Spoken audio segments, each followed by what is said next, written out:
curious, the problem solvers, the visionaries. To those who see not just data, but possibility.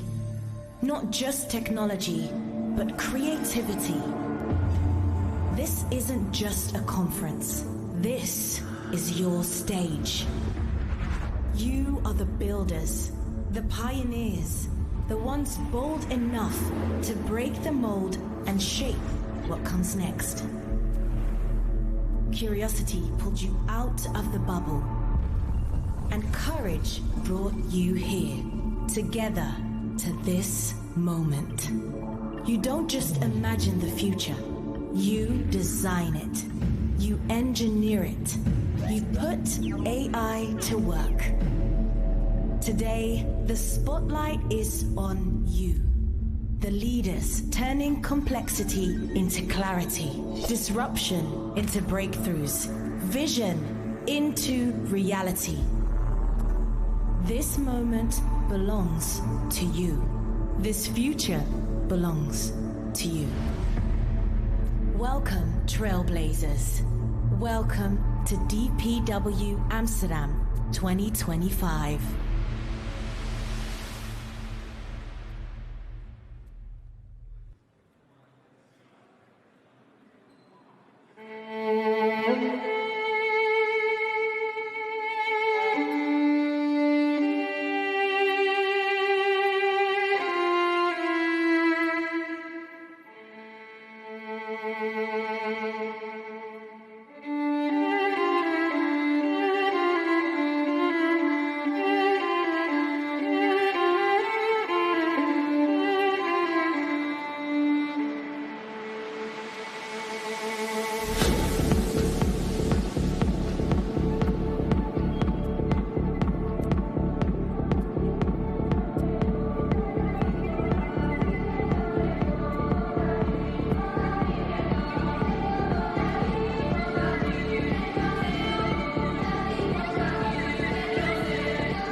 Ladies and gentlemen, please welcome to the stage the CEO of DPW, Herman Knevel.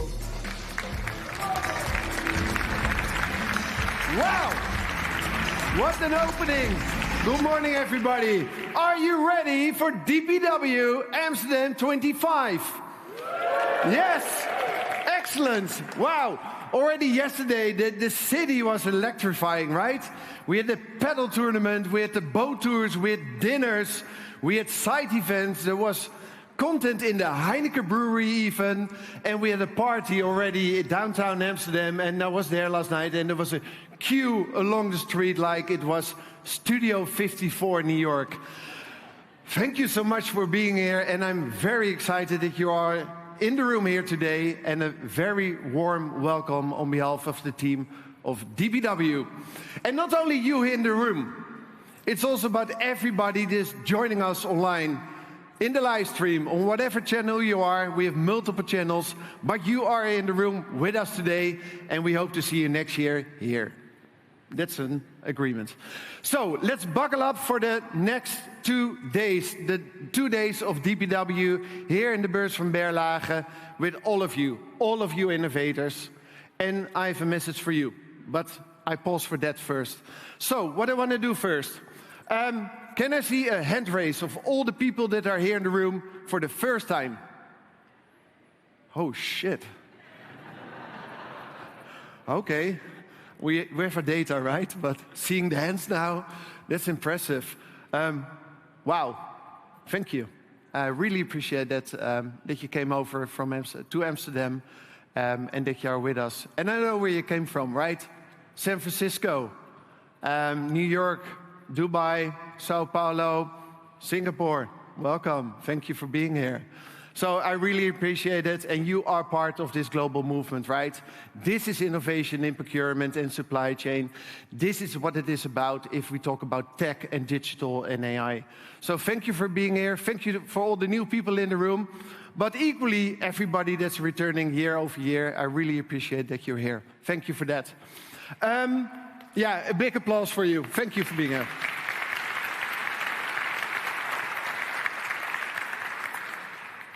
We have full house, not only in this room, but all the other rooms. And a full house is with also all the entrepreneurs that are out there.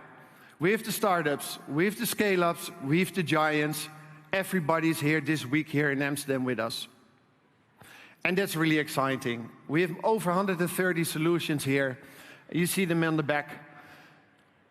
We have the giants coming back, they are in the room. We have the scale-ups, and we have the entrepreneurs as well. The founders, the young teams, the eager ones, the ones that take risk, that take bold steps. They are in the room, in that room, the 60 startups that are here with us today. And startups will always be here with DPW. It's the DNA of what we are. It's where innovation comes from.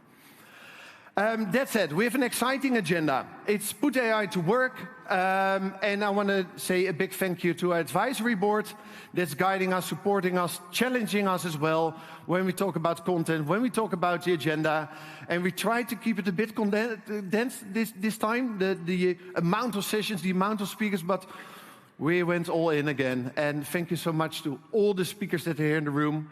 The moderators, the facilitators, you are here, and I really appreciate that. Thank you as well to you. And we talk about AI, yes, but we also talk about talent. We also talk about leadership and the human side of what's happening in our industry, and not only in this industry, but all industries with AI at the moment. Big questions, of course. Allow me a quick reflection on 2025, because 2025 for DPW is a transformational year, has been a transformational year, and still is. We became a B Corp this year. So DPW is a B Corp organization, and that's not a badge for us. That's how we build and run our organization, and that's how we work with you in an ecosystem. We care about the innovators, we care about the startups, we care about the next gen. I think there are around 50 NextGeners here in the room today that we invited to be here with you. Students, young professionals, they are here. We care about them, and we care how we run our events as well across the world, right? Amsterdam, New York, Europe, and the United States. That's what we did. But we launched in New York. What we've built here over the years is now also in New York for the US market. And a big thanks to all our sponsors and our partners that made the jump to New York, not only for Europe, but also the sponsors, of course, that are across the world and in the United States. So New York, America, we're there to stay, and we will continue there next year in June. We have all our digital channels lined up for you, so all the content that we make here today with you, whether it be in the podcast studio, or this stage, or wherever, it's all on our channels. So go to Spotify, go to Apple, go to YouTube, all the content is there. Also, for example, what we created in New York together, that's on our channels and is available for all of you and your teams, and also for you guys on the live stream. DPW Awards, and that's the last one on 2025, the awards are back. Growth stage, early stage, we have 3 finalists in each stage. And tomorrow we have the ceremonies for them. So the awards are back for DPW, and of course it's super relevant for them and the industry, and also to back them up because they take risk. So that said, everything that's happening here today, this week in Amsterdam, is because of you. You are in the room here because you crave for innovation. You are in the room because you want more, you want to learn, you want to connect, you want to meet people, you want to be part of the ecosystem. You ask the bold questions, you take risk in your team, in your company. And that's what DPW is about. You are the innovator, you are DPW this week. Give yourself a hand of applause, please.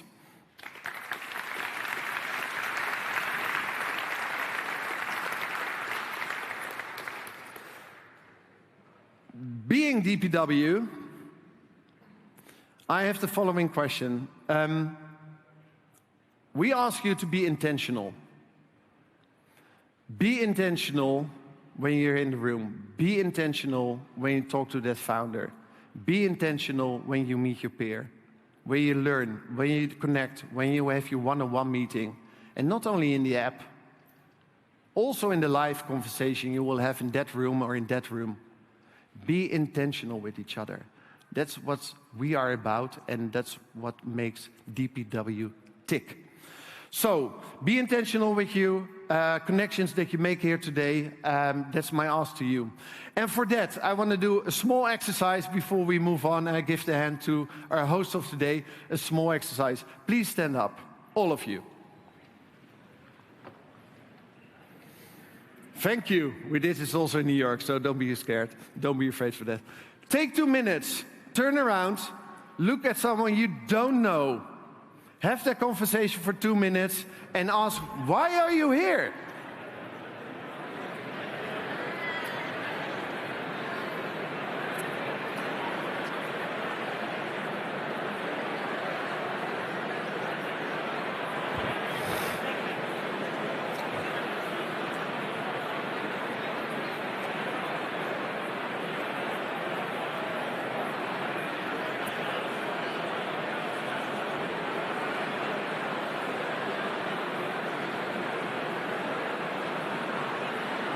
Wow.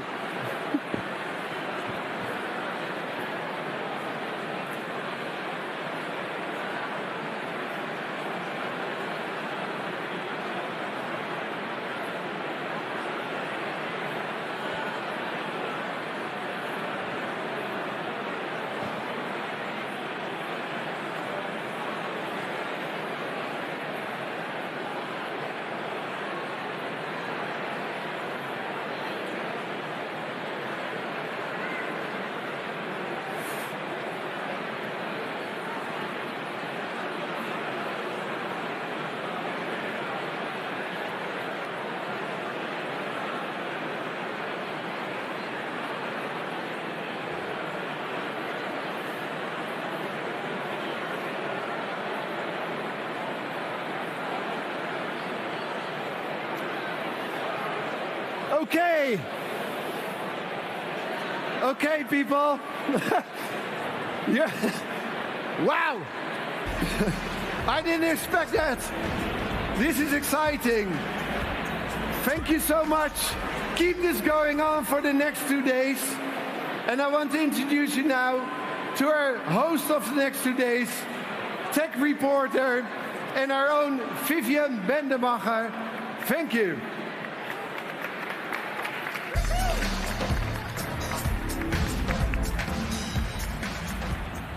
Oh, wow, people.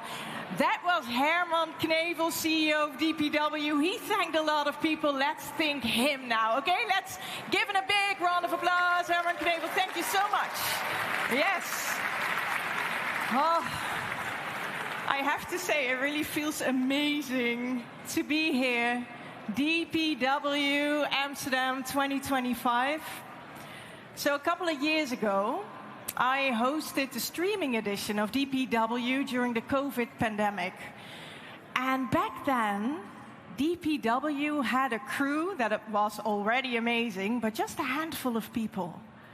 And now, DPW has this amazing, highly professional, huge team running the show behind the scenes. Let's hear it from them too, okay? Give them a big round of applause, because it is truly amazing what they're doing here. Yes. And in front of me, a packed Beurs van Berlage. Amazing. Lots of viewers via the live stream. Welcome to you too. Amazing to have you. And Herman said it already, we have a theme, people. That's really exciting. Put AI to work. Now, I'm a tech journalist with a strong focus on AI, and I have to say it couldn't make me any happier than with a theme like that, enabling me to think about, to talk about, to learn about AI in supply chain and procurement. That's exciting, isn't it? Isn't it? Are you excited for DPW 2025? Are you? Nah, that's not good enough. Sorry, we have to do it again. Are you excited for DPW 2025 Amsterdam? Are you ready? Yes. Are you ready to put AI to work? Yeah, and you should, because we have a lineup, people. We are beyond proud of the amazing speakers and panelists we are about to invite on stage. Now, before I'm going to introduce them to you, let me ask you a question. Have you downloaded the DPW conference app yet?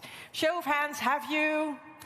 Because if you haven't, please do so. Hit that download button. It's going to be a lifeline during the coming days, but it's also your go-to place to make those one-on-one connections, the meetups, and to find your community. So please make use of that app. Now, let's talk about the reason we're all here. AI.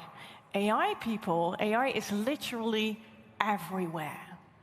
Did you know that more than half of our internet is already AI-generated or AI-altered? More than half of our internet, AI is taking over the digital world. And it's about to transform supply chain and procurement too. And the next big thing? Agentic AI, right? The talk of the town, agentic AI. Now, when it comes to understanding what that actually means and where things are heading, there's hardly anyone better to learn from than our first keynote speaker. His career has been a quest of understanding not just artificial intelligence, but intelligence itself. He didn't start with code, no. He started with the source, the human brain, with a rare combination of neuroscience, medicine, bioengineering, computer science. He spent nearly 2 decades exploring how we think, how we innovate, and how machines can augment humanity. And now, today, as Vice President of AI Technical Strategy at Google DeepMind, he turns groundbreaking research into impactful life examples. Please join me in welcoming, and I expect a big round of applause. Please join me in welcoming our very first keynote speaker, Karim Ayoub. Kareem, the floor is yours. Enjoy.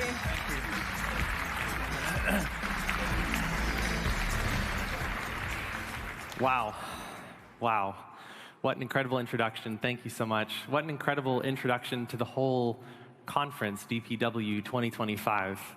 And hello, Amsterdam. It's so great to be here with you. It's so great to be here at DPW 25. We're here to talk about AI. And if you're like me, we're getting bombarded by the noise, the hype, and the promise daily associated with AI. In fact, I think a day barely goes by when there isn't a new headline or new major claim in the news. So if you're feeling a bit overwhelmed by it, don't worry. I think we all are. OK, so for today, the organizers asked me to try and cram in about 30 years of technical information into 19 minutes. So for the next 150 slides, no, I'm just joking. But I did try to think about what would be the most impactful insights that I could leave with this audience today? And I came up with, hopefully, 3 that I'll make the argument for. First, I will argue that we're on the precipice of a technological shift potentially more significant than the Industrial Revolution. Second, I am going to make the optimistic case that AI will provide incredible value. But I'm also going to temper it by saying that that value will not be inevitable. It's going to take hard work from you. And then third, I want to leave you with actionable insights that you can take today that will move us from being users of AI to directors of the technology. So let's jump right in. DeepMind's mission is to build AI responsibly to benefit humanity. I mean, what an incredible sentence to be able to put on a slide, right? It's one sentence that means so much. I want to start with the build AI part, and then I'll come back to the second part shortly. When I started in the space in AI, it was a fringe science. And if you wanted to talk about artificial general intelligence, it was even harder to have a serious conversation about it. But today, it seems like it's the defining technology of our era. And you might be asking, why should I care about this era-defining technology? Well, for me, it's the promise of using AI, and maybe soon AGI, to scale one of our most precious resources, human ingenuity. This ingenuity, this problem-solving capability, it's the reason why we're here.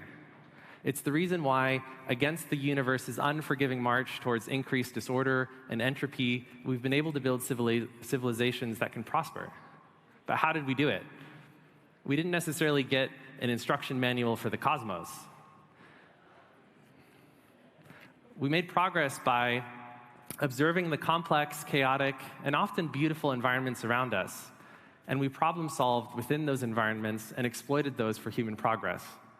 Think of the agricultural revolution over 12,000 years ago. It enabled stability in food and land and labor, and that helped to lay the foundations for modern civilization. But here's the fundamental challenge, I think, for our era. The complexity of the problems that we face today, from climate to health to virtually every industry sector, they are scaling faster than our unaided ability to solve them. Powerful AI systems will help us to break through that bottleneck, and that's what really excites me about the promise of this technology. AI has the potential to be the biggest force multiplier for our problem solving.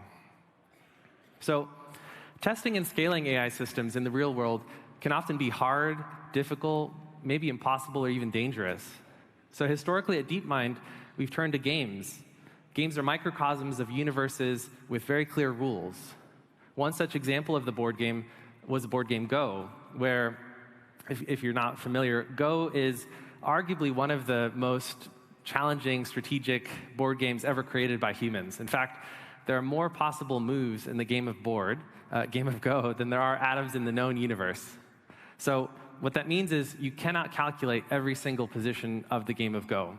It also means humans, even with over 2,000 years of playing this game, we've only been able to explore a very small part of the game's universe. In 2016, our AI system AlphaGo faced off against world champion Lee Sedol in a series of matches. It was the second game. In the second game, AlphaGo managed to play a move that was so surprising, it stunned the whole Go world. And it was memorialized as Move 37. It was so surprising that the match actually had to get suspended for a few minutes, which took us by surprise as well.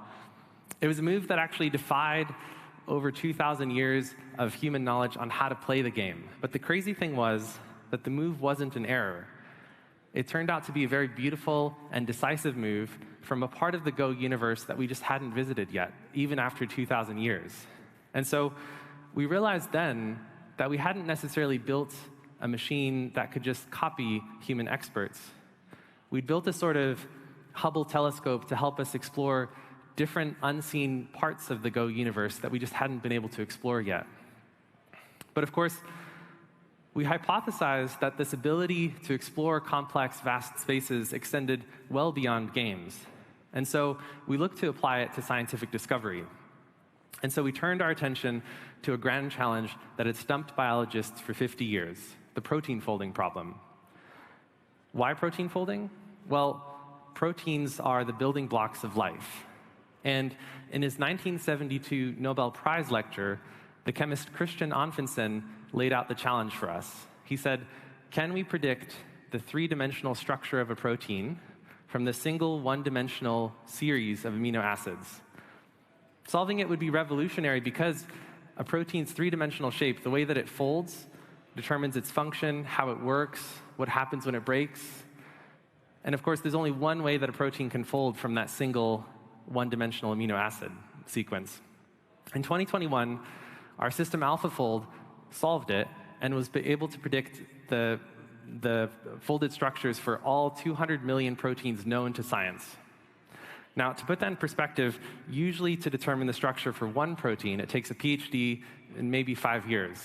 And so we're talking a collective of saving maybe a collective billion years of work in order to be able to fold all of those proteins.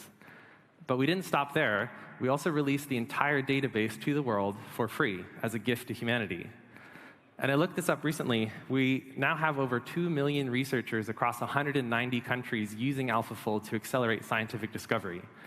Everything from studying neglected diseases to drug discovery. And just last year, this AlphaFold breakthrough was recognized with the Nobel Prize in Chemistry. Absolutely astounding. But it was an important proof of concept for us that the ability to find deep patterns in complex spaces like Go could help to unlock some of the secrets of biology.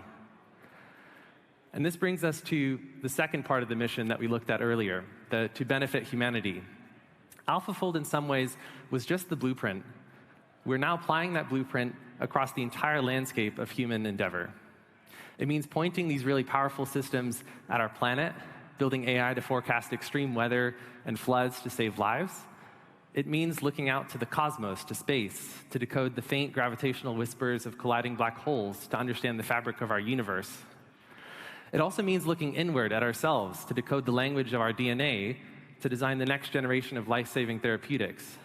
From deciphering ancient damaged texts lost to history to discovering new maths, this is what we mean by being a force multiplier for human ingenuity. And it's an incredible opportunity to bring these to bear on our hardest challenges. So, how do these breakthroughs actually come to be? Well, maybe it's not a surprise, but it turns out through decades of patient and deep commitment to fundamental science. You'll see this come up in my recommendations to you very shortly as well. And here we just look back at the last 10 years or so at Google's part in our innovation history. One thing that I'll call out is the 2017 invention of the transformer architecture. In fact, this one invention, this transformer architecture, underpins nearly every single generative AI model in the world that you see today. And so, as you can see, we've been building on and contributing to a rich tapestry of innovation across the world. On that amazing foundation of innovations, we can then look at the frontier of technologies that are available in the world, and we'll look at it from the perspective of Google today. At the heart of it all is Gemini, the natively multimodal foundation model. Gemini has been built from the ground up to enable scaled intelligence for all use cases.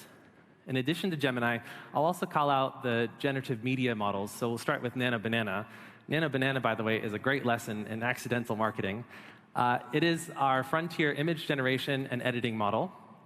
And I also call out Veo, which is a model that is able to produce video and audio from a single prompt.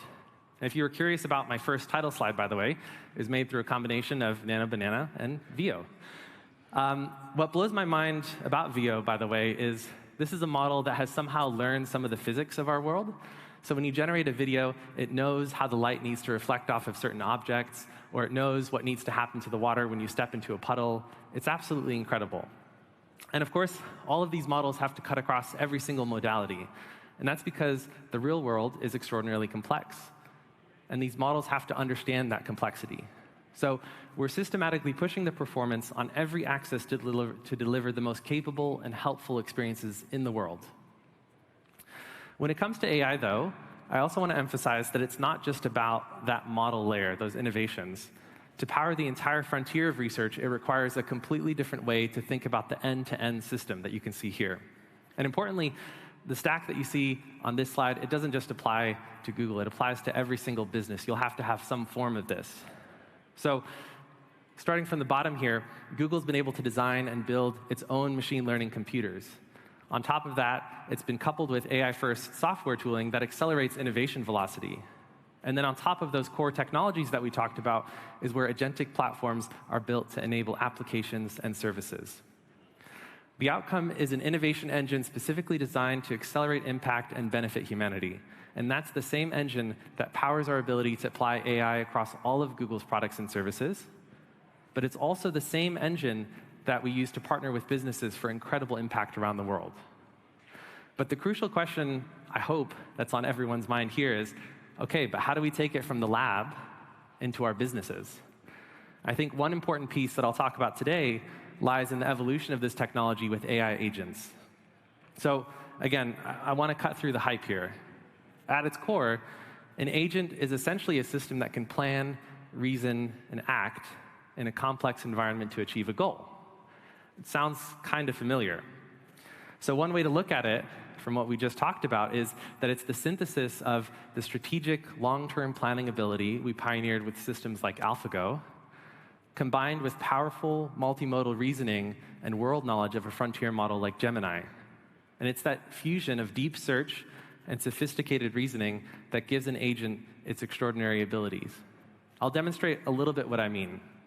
So let's quickly return to Go. As we discussed, you're faced with an extraordinary amount of complexity, more possible moves than there are atoms in the universe. So you can't calculate every single move in the game. Yet, AlphaGo learned to intelligently navigate the space and help us explore parts of the Go cosmos that we'd never seen before. It came up with amazing innovations like Move 37, and it's helped Go players ever since build on top of thousands of years of human knowledge. Well, it's kind of the same thing in AlphaFold. The same principles applied, and it was actually a bigger search space. So the search space for protein folding would be take every atom in the universe and stick a universe inside that atom, and you still wouldn't even scratch the surface of how complex it is to fold a protein. So here, instead of searching for also the best move on a board, our systems are learning to search for the best folded structure. The underlying challenge is identical. You have a mind-bogglingly complex space of possibilities and an agent built to find the optimal solution within it. The concept also extends to many other things in life and business, finding optimal decisions without optimal information. And so here's the question for your businesses. If the same agentic capability can master the most complex game in the world and help us to unlock some of the secrets of biology, what is the impossibly complex space that you have to navigate? What if an agent, for example, could learn to search for the optimal logistics network to move goods globally, rerouting dynamically based on weather, port strikes, and tariffs? What if an agent could design the most stable power grid, balancing renewable fluctuation against real-time demand? The cycle and the pattern repeats. You might find that industries have their own grand challenges, their own high-stakes search for an optimal solution within a vast universe of possibilities. And maybe it's not as big as every atom in the universe having its own universe, but very few things in the world are. So how can we use agents as a force multiplier for human expertise in any capability, turning impossible choices into optimal decisions? I thought it might be nice to go through an example that's maybe a bit closer to home for folks. I want to look at the circulatory system of our businesses through the lens of procurement. This is DPW, after all. We'll start with this from a team manager.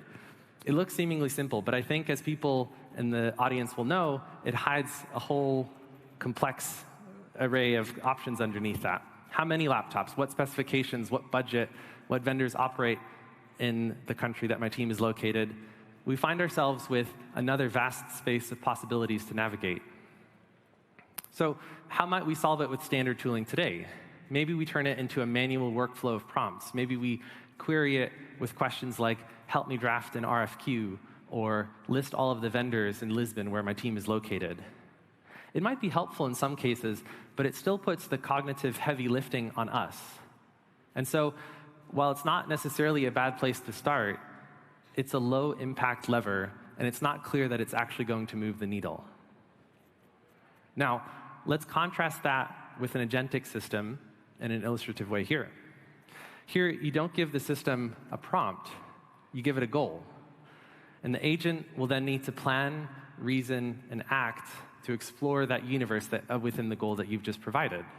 So maybe it starts by determining the requirements of the goal that you've just requested.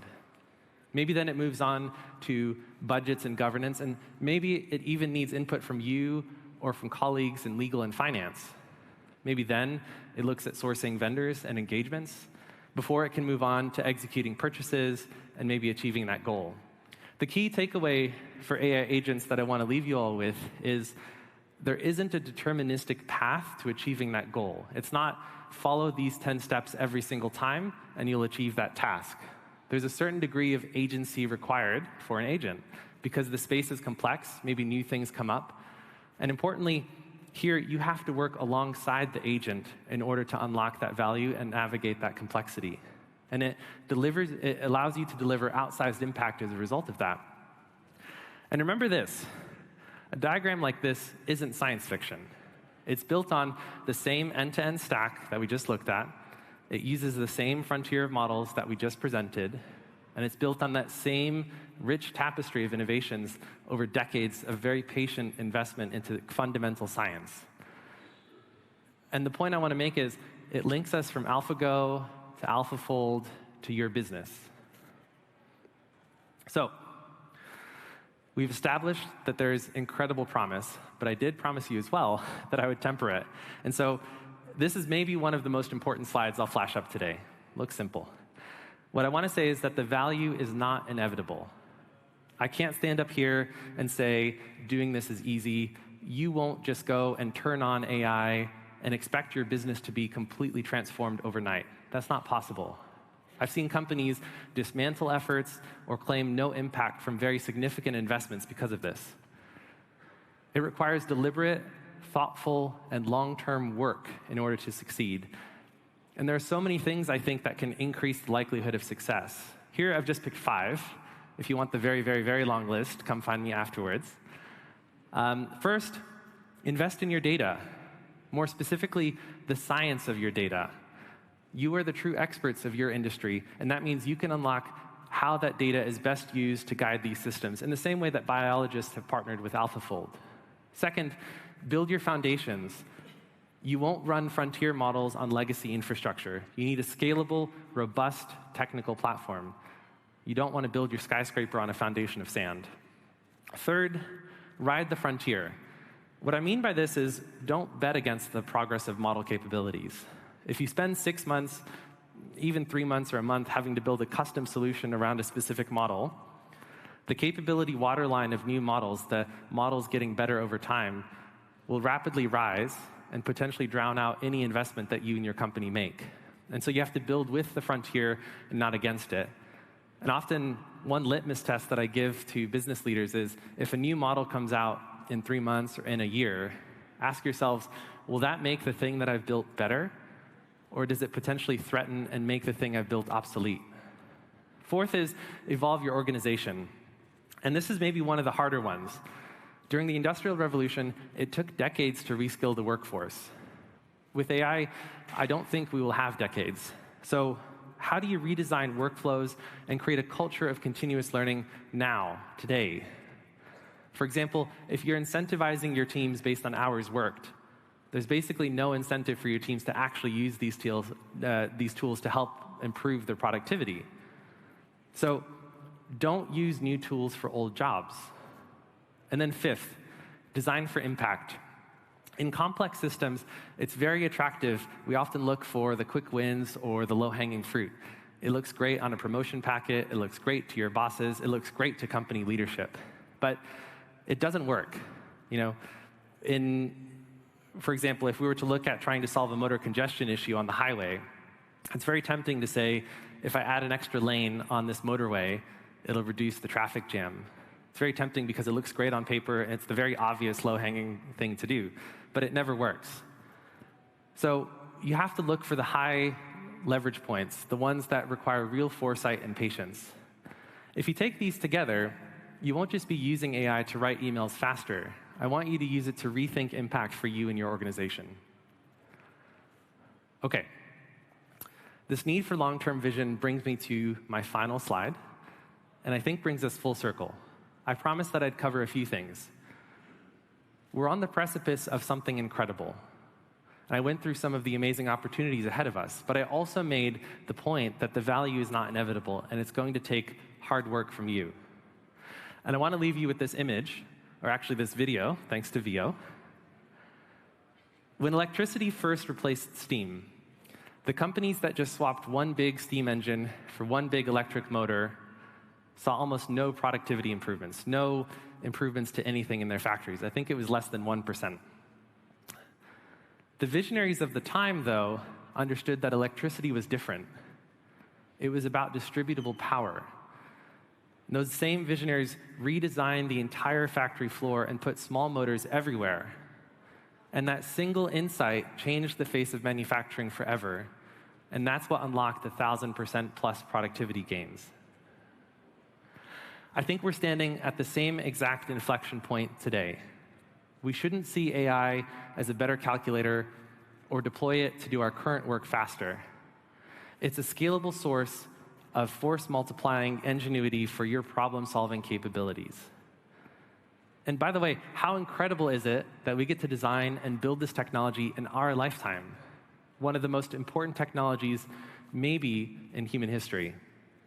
And we all have an incredibly important role to play in its development and its deployment. And that's because the future here isn't inevitable. It's not out of our control. It's your ingenuity, your expertise, and your vision that are the critical resources needed to solve it. And I think for the first time in history, we have the tools to truly scale them as well. And so my final call to action for all of you is simple. It's actually a question. What kind of leader will you be? Will you use the technology to simply optimize the factory that you already have? Or will you have the foresight and the courage to design a new one entirely? Thank you.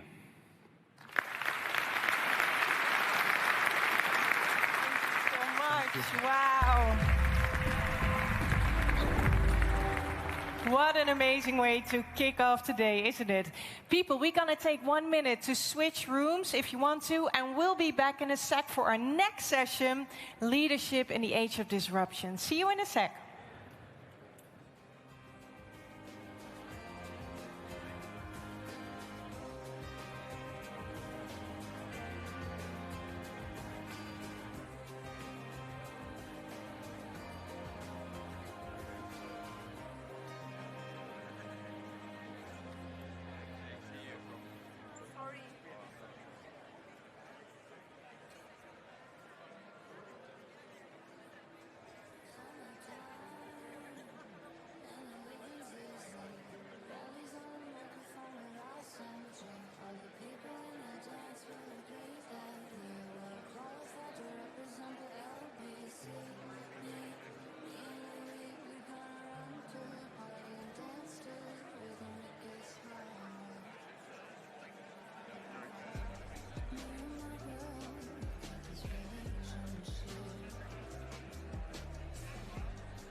back. Hello, DPW Amsterdam, are you ready for our next session? Yeah, that's what I'm talking about. Now let's shift gear, people. Disruption isn't the exception anymore, it's the rule.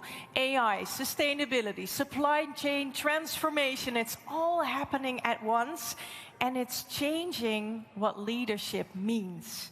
So how do you lead, not just to cope, but to thrive? That is what our next session is all about. Leading today's discussion is the co-founder and co-CEO of EcoVadis, Pierre-François Thaler. Give him a big round of applause, people. And joining him on stage, Paul Pullman from Net Positive, Janelle Aden from Kraft Heinz, and Bertrand Conqueré from Henkel. Welcome on stage. I hand it over to you now, Pierre-François. Thank you.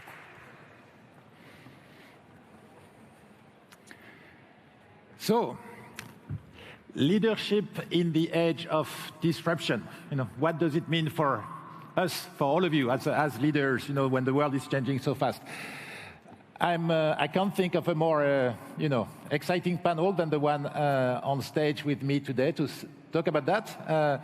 Janelle, you're not only CPO, but also Chief Sustainability Officer of one of the largest companies in the world. And, we know that the future of procurement and supply chain is in sustainability. And Janelle is moving to Amsterdam. So, counting on all of you to welcome her.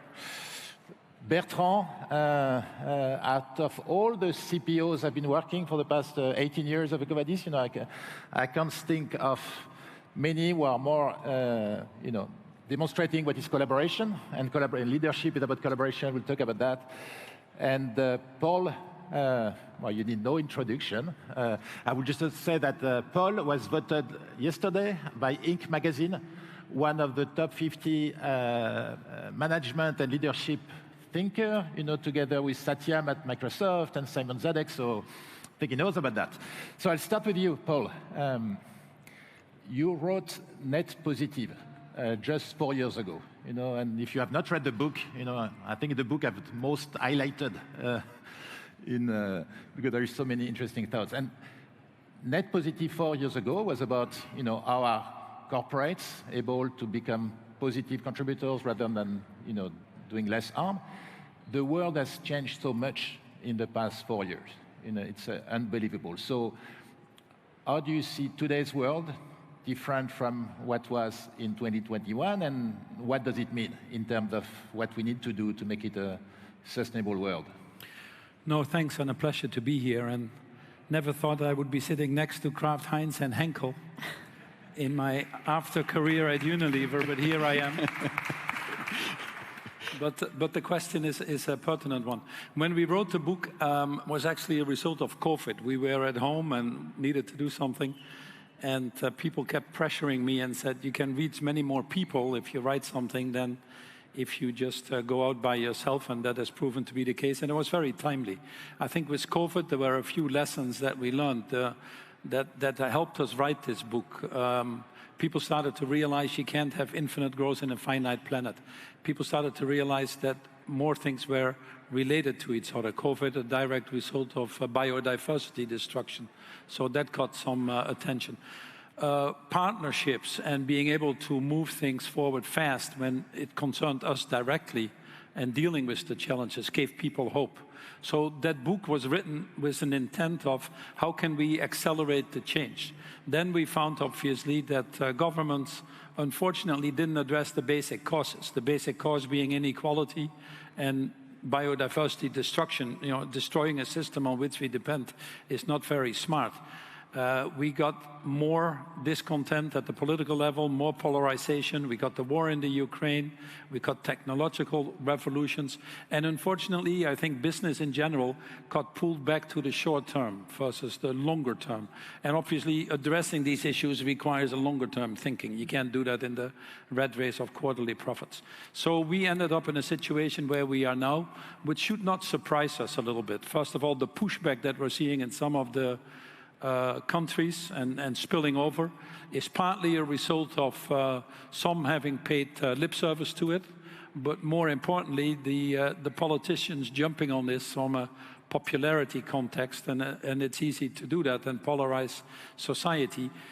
Heavily financed, by the way, by the vested interest that doesn't want to change. So the fact that you see this big backlash in the US, the fact that you see the drill baby drill, has not millions but billions of dollars behind it from the fossil fuel industry. Don't be mistaken. And we shouldn't be surprised, by the way, that this is happening. But it's a sign, I think, of progress. So despite this backlash, despite this short-term focus, what is the reality if you take a step back? The reality is 40% of the world is now in green energy. 95% of the expansions of energy consumption, despite the enormous demands from AI, is in green energy, also in the US. Nothing has been drilled. The economics have moved quite rapidly. Costs keep going down in an inexplainable way, but now 95% of the countries, you can invest in green energy, solar and wind, and compete with vested investments in fossil fuel and still be better off. So, $2 trillion last year was spent. We're seeing that number continuing to go up, double what is spent on fossil fuel. So this conversion has happened. And frankly, it is accelerating. It is not slowing down, despite what the papers want you to believe. So where do we need to focus on right now is a very simple thing. I think we need to, the challenges that we now have are bigger than each company individually can solve. Your studies show that you first have to get your own house in order, and many companies, probably including here, if I may say, can do a lot themselves still and would be financially better off for it. There are so many studies now showing that it just makes sense in terms of an overall valuation of your company or resilience. Then the second thing is focus on the things that make sense: adaptation, resilience, grids, security, etc. More people starting to think now net positive. You have companies making commitments in net positive food systems, call it regenerative agriculture, biodiversity restoration, soil health restoration. The bigger companies, water positive, investing in watersheds and making water available to the people that don't have it, etc. And energy. There's now, in building, you would be stupid not to build a positive energy building. You can put it on the ground and save tons of money and be very attractive there for the people you want to have use these buildings. And the list goes on. So net positive is on the agenda. So where is the challenge? The challenge is in silence. The challenge is in courage. There are too many people silent. There are too many people still playing not to lose versus playing to win. So we set our ambitions too low. We let a few people that have different opinions dominate the airwaves, and we don't push back. And that's leadership at the end. It's not technology, it's not money that is preventing us. So we will double the investments in green energy between now and 2030, but we need to triple. And it's that delta that makes us pay the price. It's that delta that you see in temperatures going to above 2 degrees on our current trajectory. It's that delta that makes so many people suffer from our incompetence to do what we know we should be doing. Okay. So that's really where the issue is. So, number of clouds we were not expecting in 2021, but it's still an unstoppable force, and what we'll need is courage.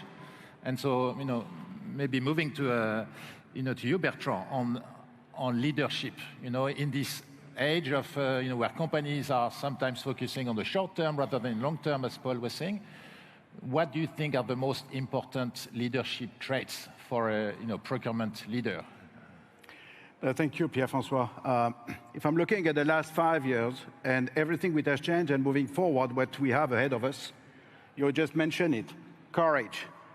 The courage of leaders, the courage to stand up, the courage to face resilience and to make it happen, the courage to engage with people, driven by the courage of collaboration and collaboration beyond the existing, the courage to review also operating model, the courage also as leader to say, I don't know, to become a bit more humble by developing big ears in order to learn and to change the game, but also to build up on foundations.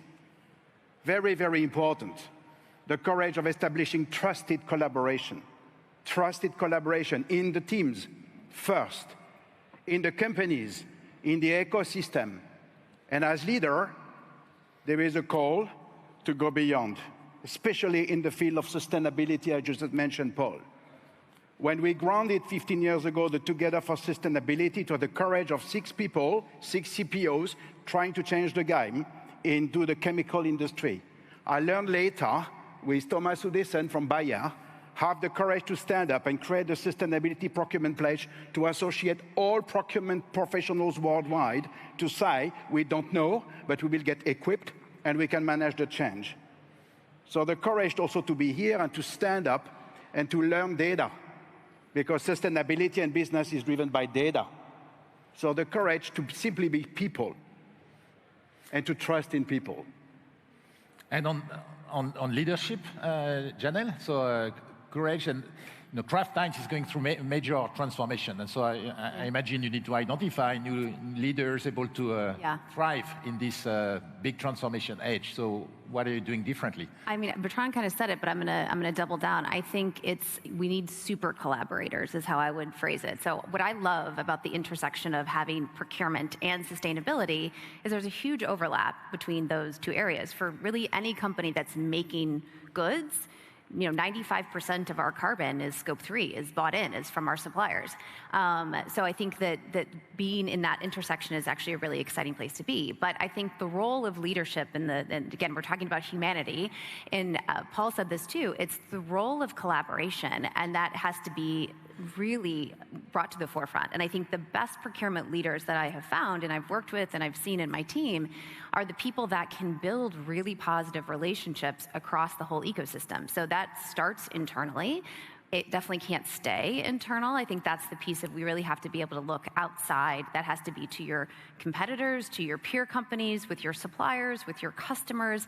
I think that's the role that we have to play, is by bringing all of the right parties to the table and finding those opportunities that really just come from us having great communication skills, building trusted relationships within organizations. So I think that's the leadership trait I think I most look for, in addition to the other things that Bertrand said. No, so new leaders need to be super collaborators. They need to manage the short term and the long term. They need to balance, resilience, optimizing for costs, optimizing for sustainability. I imagine many people in the room are saying, okay, that's a lot of conflicting agendas, and as procurement professionals, we are the nexus of those conflicts. So Paul, what would be your advice? How would you guide on helping reconcile those conflicting priorities? No, so to build on what you both were saying, courage is a hard word. It's bringing humanity back to business. Cœur, in your language, is heart. So we've just forgotten that. If we would just think a little bit more about all the things we do, what implications that has on the people we touch, or the people we serve, or the communities that we're in, we would make decisions quite differently, if I may be honest. We have done quite some research in when we wrote Net Positive of what makes a good leader. And with COVID, we saw a bifurcation in business models, where the short-term myopic shareholder-focused models were not doing so well as the ones who put purpose at the core, sustainability in the heart of their strategies, were longer-term focused. That was obvious. But we also saw for the first time a bifurcation on leadership, which wasn't that obvious. And we saw people with a higher sense of purpose, with a higher level of empathy, with a certain level of courage, ability to unlock energy in others, thinking these broader partnerships. We saw these people install a sense of security in their organizations that others were missing. And at the end of the day, it is about that engagement. It's surprising to me, even today, the engagement scores are at best at 15, 20% globally now. That means in some companies they are much lower. When we did some things in Unilever, I was surprised to see how we went from the middle to the top, and how that actually increased our shareholder value. Difficult to explain to the financial market, but at the end of the day, it's humans that create these values. And value is created over the longer term, by definition. You don't create value in 90 days, at least not lasting value. So it's ABC of leadership now is the most important thing. The first one is adapting. I always say you need to have an adaptive intelligence right now. It's confusing if you listen to these AI presentations, climate change things coming at you, governments and geopolitical tensions. If you don't adapt to that situation with your leadership, you won't make it. Adapting also means to really understand what's going on in the other side. I didn't listen so much to the party that this president represents in the United States, I now take a little bit more effort to find out why 50% of the people voted for them and what we missed and how we should change our narrative and do these other things. Adaptive. The B is for bridging. You have, at the end of the day, we need to solve these issues together. We all talked about that, and it requires courage, to be honest, to go and sit down with people that have completely different views, that feel strongly about things that you feel different about, takes courage. And then the C is collaboration. The issues that we have are now of such magnitude, be it plastics in the oceans, or be it deforestation, or be it food insecurity, which we still haven't tackled, or be it climate change, and the list goes on. It requires all of us to do that, to just try to and the reason for that is because it's really systems change we need to drive. Just fine-tuning and reporting a little bit and finding a few more suppliers and putting a sustainability report out that gives you tears in the eyes, but you know it doesn't make a darn difference. That's not anymore how you solve the things. So we need to think really disruption in a sense. And I'm happy that this happens. I'm sad for it because many people that have nothing to do with it will pay with their lives, for which we take responsibility, or should take responsibility. But I'm also happy with it because when so many things are broken now, and in the book we already talked about the poly crisis and the perma crisis, which describes it very well, it also gives us an opportunity to really rewire quite differently the way we do things. And that is by definition collective effort. So in our book we distinguish between a few things. First, get your own house in order, otherwise you don't have the trust, you don't deserve a seat at the table. And there's still many of them that pay lip service, to be honest. If you see how many companies really have net zero commitments and have plans behind that in line with what science tells us, or if you see how many people internalize biodiversity, on which we all depend, by the way, once more, then we still have a job to do. So let's do that. And that will make a big difference. The second thing is what we call 1 + 1 is 11, which is basically your value chain. If scope 3 and legislation and everything goes in that direction, if 95% of your emissions are in scope 3, by definition it forces you into the wonderful programs that that Bertrand started and that you talked about and what you have to do. But the more difficult one, which is actually the most important one at the end of the day, is what we call it takes 3 to tango. And these are the partnerships where you go across industries, where you involve civil society for legitimacy, and where you actually help de-risk the political process. In the end, we cannot get there if the politicians are in charge only. That's why you get omnibus discussions in Europe, postponements of the CSRD, or the carbon border adjustment mechanisms, or the financial regulations, because kicking the can down the road is probably the easiest things politicians can do now. Or you get the wrong policies, or values being destructed, and you stay on the sideline, and goalposts move, which are very hard to recuperate. So the real net positive companies, the real ones that think regenerative, restorative, reparative, are willing to leverage their own personal courage to work with others to drive these frameworks, these legislations that we need. And that's missing. When Europe started moving back, I called von der Leyen, I said, you know, you can't keep doing this, because the companies that have invested, that have done that based on a certain clarity on the direction, you're now giving again a free playing field to the ones that were sabotaging us in the first place. And that's just not how economies become resilient. When the UK moved back under certain previous governments on their climate policies, you know, the damage that was being done was disproportionate. Business needs that security. We got over 2,000 business leaders to speak up, but they weren't willing to do it publicly. They weren't willing to go to Brussels. There were many more that went to Brussels because they wanted to preserve the status quo. So if we don't unlock that part of what we would call the cooperation, it takes 3 to tango, we will not get there. So that's really where we need to put more emphasis. 6% of American companies go to Washington. 94% doesn't even show up in Washington. But if you ask them, why do they go to Washington? They go to Washington to dish out the billions of dollars to do what's good for them. Or they give it to their trade association to do the job for them. Here I am, blah, blah, blah, blah, I'm chafing the wealth. Here I finance all my trade associations to undermine exactly what I'm saying. That has to stop. And frankly, now with AI, thank God to AI and other things, it's so transparent now. You don't need anything anymore.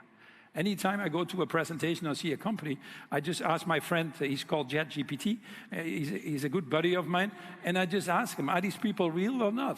And then you pose a question or two to these people, and you discover that you're dealing with quicksand. We can't build new societies on that. So again, we're coming back to the same thing, leadership and courage. at a different level. And so collaboration is critical, and collaborating with your, outside of your own walls. Collaboration was never easy, but it seems when I compare to what it was in 2021, it got one notch more difficult, because of geopolitical fragmentation and because of standards starting to break up, coalitions like Net Zero Banking Alliance being stopped. So Bertrand, what do you think needs to be done, in 2025, 2023, to make sure that those collaboration with competitors, with suppliers, with can still drive change? Well, I'm back to people, and I am back to thinking, and I am back to have collaboration, but collaboration not into a subject of abstraction. It is really to bring the people together and to work on the question we want to solve. What I'm saying by this is redesign your offices and bring the people to talk about the question we have to solve. What are the real problems in resilience, in supply, in data, in AI, in innovation, in top line, in impact? How do we make it? Engage with suppliers, engage with peers.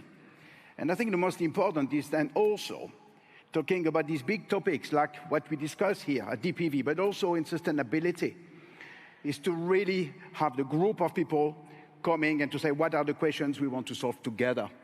And this is so important, to have the multi-perspective, because no one can solve it alone, no one. So it's a time to realize that, and it is the time to have this pool of people together. I learned it very much, thanks God, with that collaboration into TFS and SPP, because it's people, and because it is also to bring all our diversities around the table and to solve the problem together. But to understand first, what is the problem we want to solve? And number two, and I think this is quite important to have that discussion, the who. The who is in the room. The room is not outside of the room. We are all leaders on this. Either we are in or we are out, but we cannot say it's PowerPoint. It's me as a manager, it's me as a leader. Time to stand up for customers, for employees, for communities. That's the way to go. That's the way to go also for the next generation, driving what we are discussing here at DPW. And last but not least, stop to talk always about the what, but the so what and the how. So back to you, yes, we need to make it. The tango must go on, but the tango is not for some. The tango is for all of us. So have the courage to change the game, and have the courage to start in our team, in my team, first in my team, in my company, and then into the ecosystems, and define new ecosystem, invent new ecosystem, lead ecosystems for collaboration for people. And that is the only way to embrace that change, not to refuse the change, to embrace that change. And to even say, great, we have a big change, innovation, we can drive the future. So be positive, be very positive, but conscious about what could happen if not. And I think this is what makes this time extremely exciting. And so, positive but conscious. So Janelle, on those collaborations, what have you seen as things that are working well, things that are blah blah, and recipe for failure? So can you share some? Yeah, I was going to maybe build on Bertrand's point, and then I'll answer your question. I think I was going to say two potentially conflicting things. I think the role that we have to play. So I agree, it's a lot of people in this room. Like the world of procurement is actually quite small.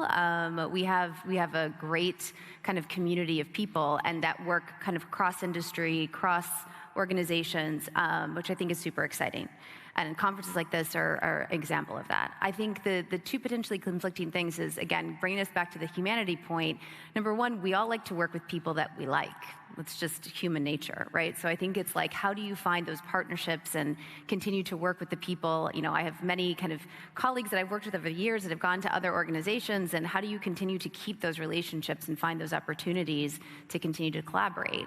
But I think the other part of that is the piece that I think Paul kind of talked about, which is we also have to have the courage to go talk to people we don't agree with. And I think we don't do enough of that, of actually kind of finding those opportunities to have real conversations about how do you get to a better solution and a better outcome, because actually you have a different opinion. And I think about if we go back to some of like the idea of diversity at its core is actually to get so many different perspectives. That's the point of it, right? We say like the most diverse companies are the best performing companies, and there's a lot of research on that.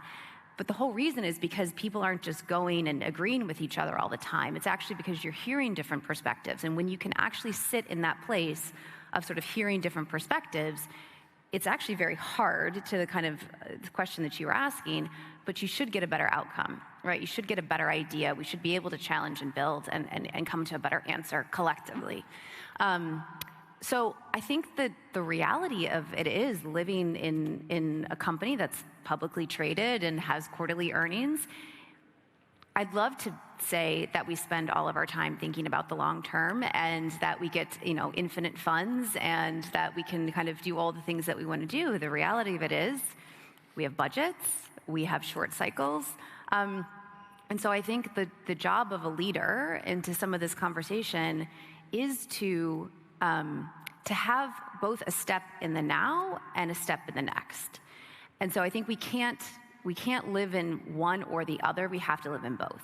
And I think that's really the hard part, is how do you do that? How do you try and balance your time? How do you as a leader try and be very intentional that you don't just spend your time looking internally, you don't just spend your time looking at the next quarter, or just spend your time in procurement looking at savings, right? You have to be looking at the next. You have to be keeping an eye outside your organization about what's happening in the world around you. You have to be looking at your peers and saying, what are they doing that I'm not? How can we work together? So you have to be looking to the future as much as to the present. And in procurement, we love tools and processes, and so we are talking about, our leadership should be different in the future. So we are in the period of budgets, and we are the period also of talent reviews, where we plan for, how should the team evolve in the future. So when you do those talent reviews, are you looking at different set of criteria? Are you changing the tools you use to recognize that the world and the traits that will make a leader success are different? Do we think the leaders? Maybe I'll start. We were having a bit of this conversation in the Women in Procurement breakfast this morning to say also, is there like a generational spin on that? And I think at its core, the things that make great leaders probably still feel pretty consistent, and it might change. But I think, having curiosity is very important, I think, for any leader. And I think that is about how you can understand not just the role that you play in the organization, but the role that others play, and that comes from asking great questions.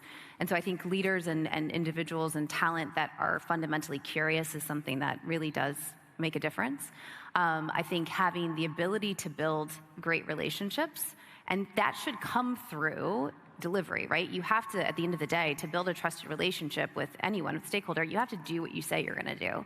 So I think that follow through and that ability to make sure you deliver upon what you say is important. But empathy is still, I think, another key trait that we don't probably spend enough time talking about, is actually, and I think to me that's what builds amazing relationships. So we talked about collaboration. How do you do that? How do you collaborate? How do you make sure that you can work together? It has to come from trust. It has to come from empathy, but it does fundamentally come from what you say you're going to do. And then I think the last kind of thing I'll point out is I think at Kraft Heinz, we hire very ambitious people. We love owners, as we talk about. But I think you have to balance those things. So you have to have people, I think, with high ambition and low ego. And I think those two things together can really be magical. And if I may, I'd like to build upon what you just said, because I do believe this is exactly the moment of time also that we need to experiment and to learn from failures. And to accept to fail and to learn from that, to be able to be open to get feedbacks. Because I do believe also very much to manage that agenda and these budgets and all these destinations, it is also extremely important to create a psychological safety. When you talk about trust, you talk about psychological safety. That's the moment to free up empowerment and to free up creativity.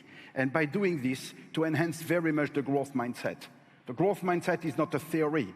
It is really engaging and taking all the generations, all the diversities we have in the company and outside, to be back to values and destination of our companies, and as leaders to go beyond, and to embrace all these champions which are existing everywhere, and to make sure that we are bringing these environment of collaboration, of enhancement, but creating the trust, creating the growth mindset, and creating the psychological safety to collaborate.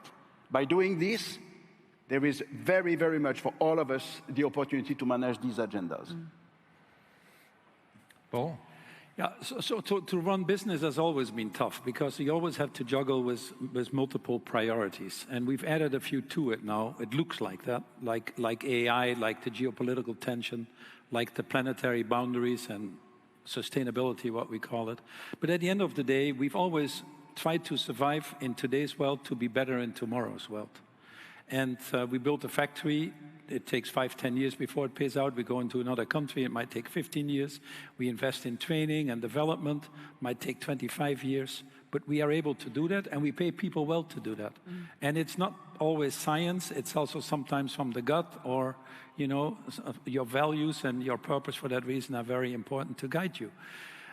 Now we're adding a dimension of sustainability, and we seem to struggle with that. And yet, it's probably the biggest opportunity that we have to unlock value. In any study that you do, even in your value chain, if we don't do it, you know, 20, 30% of your GDP is at risk in most industries between now and 2030. Turn that around, you have opportunities of trillions of dollars to take. And actually, the leaders that are doing it in most of these industries are already seeing these benefits. So why do we have such a struggle to discuss this or to deal with this, especially when the future of humanity is at stake? That's, to me, is mind-boggling how we work. And the reason for that is that we are just linear thinkers. We like to stay in our comfort zone. We like to look at what we did yesterday to do it tomorrow. But these are exponential problems that go very fast. By the way, the cost of technology also comes down exponentially. So we seem to underestimate and over-discount future revenues as a result of that, and don't act with the urgency that is needed. So how do you create that environment to get these breakthroughs? Well, the first one is take responsibility of your total impact. There are still many companies that think they can basically outsource their supply chains and outsource their responsibility. That doesn't work anymore. Set targets in line with science. If you don't believe in science, fine, belong to the 5% that tries to make a lot of noise. But if you belong to the 95%, set your targets in line with science. And even if you don't have the answers, then try to figure out what partnerships you need to get there. There's nothing wrong by setting targets and saying, I don't know how to get there. Then you have to be very open and transparent with that and these challenges. You'll build trust. That trust will attract other people who want to work with you to solve it. I've seen it. I see it in many other companies. The final comment, which is the most important thing in helping people, was that people are not bad people. There is nobody in the world who wants more climate change, who wants more people to go to bed hungry, who wants more plastics in the oceans. If you talk to any CEO, there aren't, you know, there aren't. So why is it that we collectively behave this way? It is because more the boundaries around us that drive our behavior than we're conscious about ourselves, of the fact that we should be in charge of who we are. If I don't have a big car or a big office, I'm not important. If I don't get promoted every 3 years, my career has ended. If I don't earn a lot of salary, now American CEOs want to earn the same as Elon Musk, I was reading yesterday in the papers, otherwise they go on strike. I mean, what world is this? These are incentive systems from the outside that make us behave wrongly. So a good leader works on the forest, not in the forest.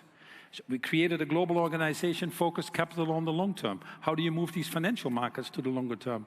We work with the financial industry to change their incentive systems, not to beat on a quarterly basis, but make it yearly, 2 yearly, or 3 yearly in some cases. So that's a boundary change. How do we make the TNFD or the SBTI really work so that we measure what we treasure and get it into companies? We now have 550 companies.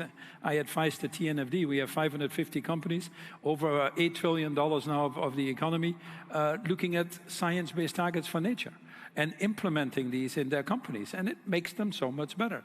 So work on these boundaries as if you are a leader, and the same for this, if you are a supply now, you know, the people in this audience might not have the CEO title, but for me, de facto, you've nearly become the CEO, because everything in your company now, you're not anymore a service department or a low-cost department. You're really, in your hands, you have the future of humanity. And it all comes down, you know, it's a humongous job that you've been given.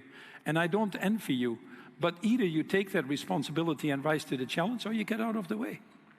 And so you're saying, why are we not, you know, changing more? So, you know, procurement has magic powers. You know, the 1,500 people in the room probably represent a couple of trillions of dollars of, you know, purchasing spend, and I can influence the behavior of probably 1 million companies. So, Paul, what will be your call to action for those teams? You know, what is the small change they can make that have a, you know, huge ripple effects on, you know, millions of workers and millions of companies? Yeah, I don't think you need much space to do that. You need 10 centimeters. And the 10 centimeters is here, between these two little things hanging there. You know, you need to be aware of the fact that you're damn lucky to have these jobs in the first place. That it's given to you for a reason.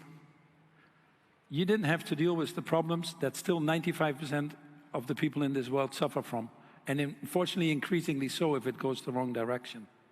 So you need to entirely say, I'm here to solve the problems of these 95%. A certain level of gratitude, a certain level of reciprocity, a certain level of generosity. And if you don't think that way and are not driven by that, you shouldn't really do these jobs anymore. So you are not there to be the hero by getting the lowest negotiated contracts. You are there to become the hero by writing the future for humanity. And if you don't believe in that, you never can get that energy in you to solve some of these enormous challenges that are on your plate. So that's probably the most important thing. So, you know, you will not be remembered for your market share gains or your quarterly profits. When the time comes, you'll be remembered of what impact you had on people, how you saved the world from climate change, how you rebuilt biodiversity with the things you did, how you made a difference in this world, bigger than you could imagine you could ever do alone. And that is the most important thing that should drive you. And out of that comes energy, without any doubt, that allows you to face challenges now for which you don't have answers, which all of a sudden will shine in your minds with a clarity beyond belief. I've not seen any challenge that people throw at me and say why they can't do things, that if you think about it and bring people together, the right people together, why you can't create these tipping points to change it. I'm optimistic because for that reason. I'm hopeful is probably the best word. I always say I'm a prisoner of hope because the technologies are there, the money is there, it's just the willpower that we need, which, by the way, as Al Gore always says, is a renewable resource. So that's very good to do. But we need to muster that willpower in everybody. Now, so we will not be remembered for quarterly earnings or quarterly savings. I think you wrote in the book about the CEO of an automotive company who asked all the board members to write a letter to their grandsons. Exactly. Explaining, what they would have done for the company. Exactly. And, I wanted to write a book, but I haven't done it. I need to find some time, where I ask all the children, and they might be adults, like in my case, the children of the CEOs, what they really will tell their fathers. And I have my eye on some companies that would be ideal. And the fathers will read these letters. These letters will be to the public, because clearly they're not getting through around the dining tables. But that's the legacy we're talking about. So don't try to aim to be the best in the world, try to aim to be the best for the world. That's quite a difference. There's one thing, setting very loftiest goals, and people might do that a lot and miss them a little bit. But the worst thing is setting low goals and achieving them. And that is where we're living. So can we make people realize that that is probably the biggest unlock to get to these challenges, which undoubtedly are challenges that we're faced with. But this is the only generation that has that opportunity. The only generation that has that opportunity to address the issues of climate change and biodiversity destruction, because we're running out of time. And I'm not sitting here in panic, but the climate scientists, which is a very new and evolving profession, have defined the health of the planet in 9 planetary boundaries. 7 of them, we've just added the oceans 2 weeks ago, 7 of them are outside of what you would call acceptable limits. We're very close to negative tipping points. In the last decade or so, we've got $3 to $4 trillion of climate disasters. I was in Portugal the other day, and in Spain, the incidence of wildfires that we've seen this summer is now every 15 years, they say. It used to be every 500 years. In this generation, we've done it. In this generation, 73% of the species have disappeared. What audacity! What audacity in a 3.5 billion year old world to do something in 50 years like this. So we have that possibility to correct. We must take that responsibility to correct. And if we don't, again, once more, don't assume these well-paying jobs and feel good about yourselves, whilst the rest goes to pots. It's just not, what we expect from leaders. And that's what, if people can leave with one message, that would be my message. Ultimately, leadership in the world is putting yourself to the service of others, knowing that by doing so, you're better off yourself as well. And that takes effort. That takes mental muscle beyond belief for all of us. So we'll unfortunately need to close this panel.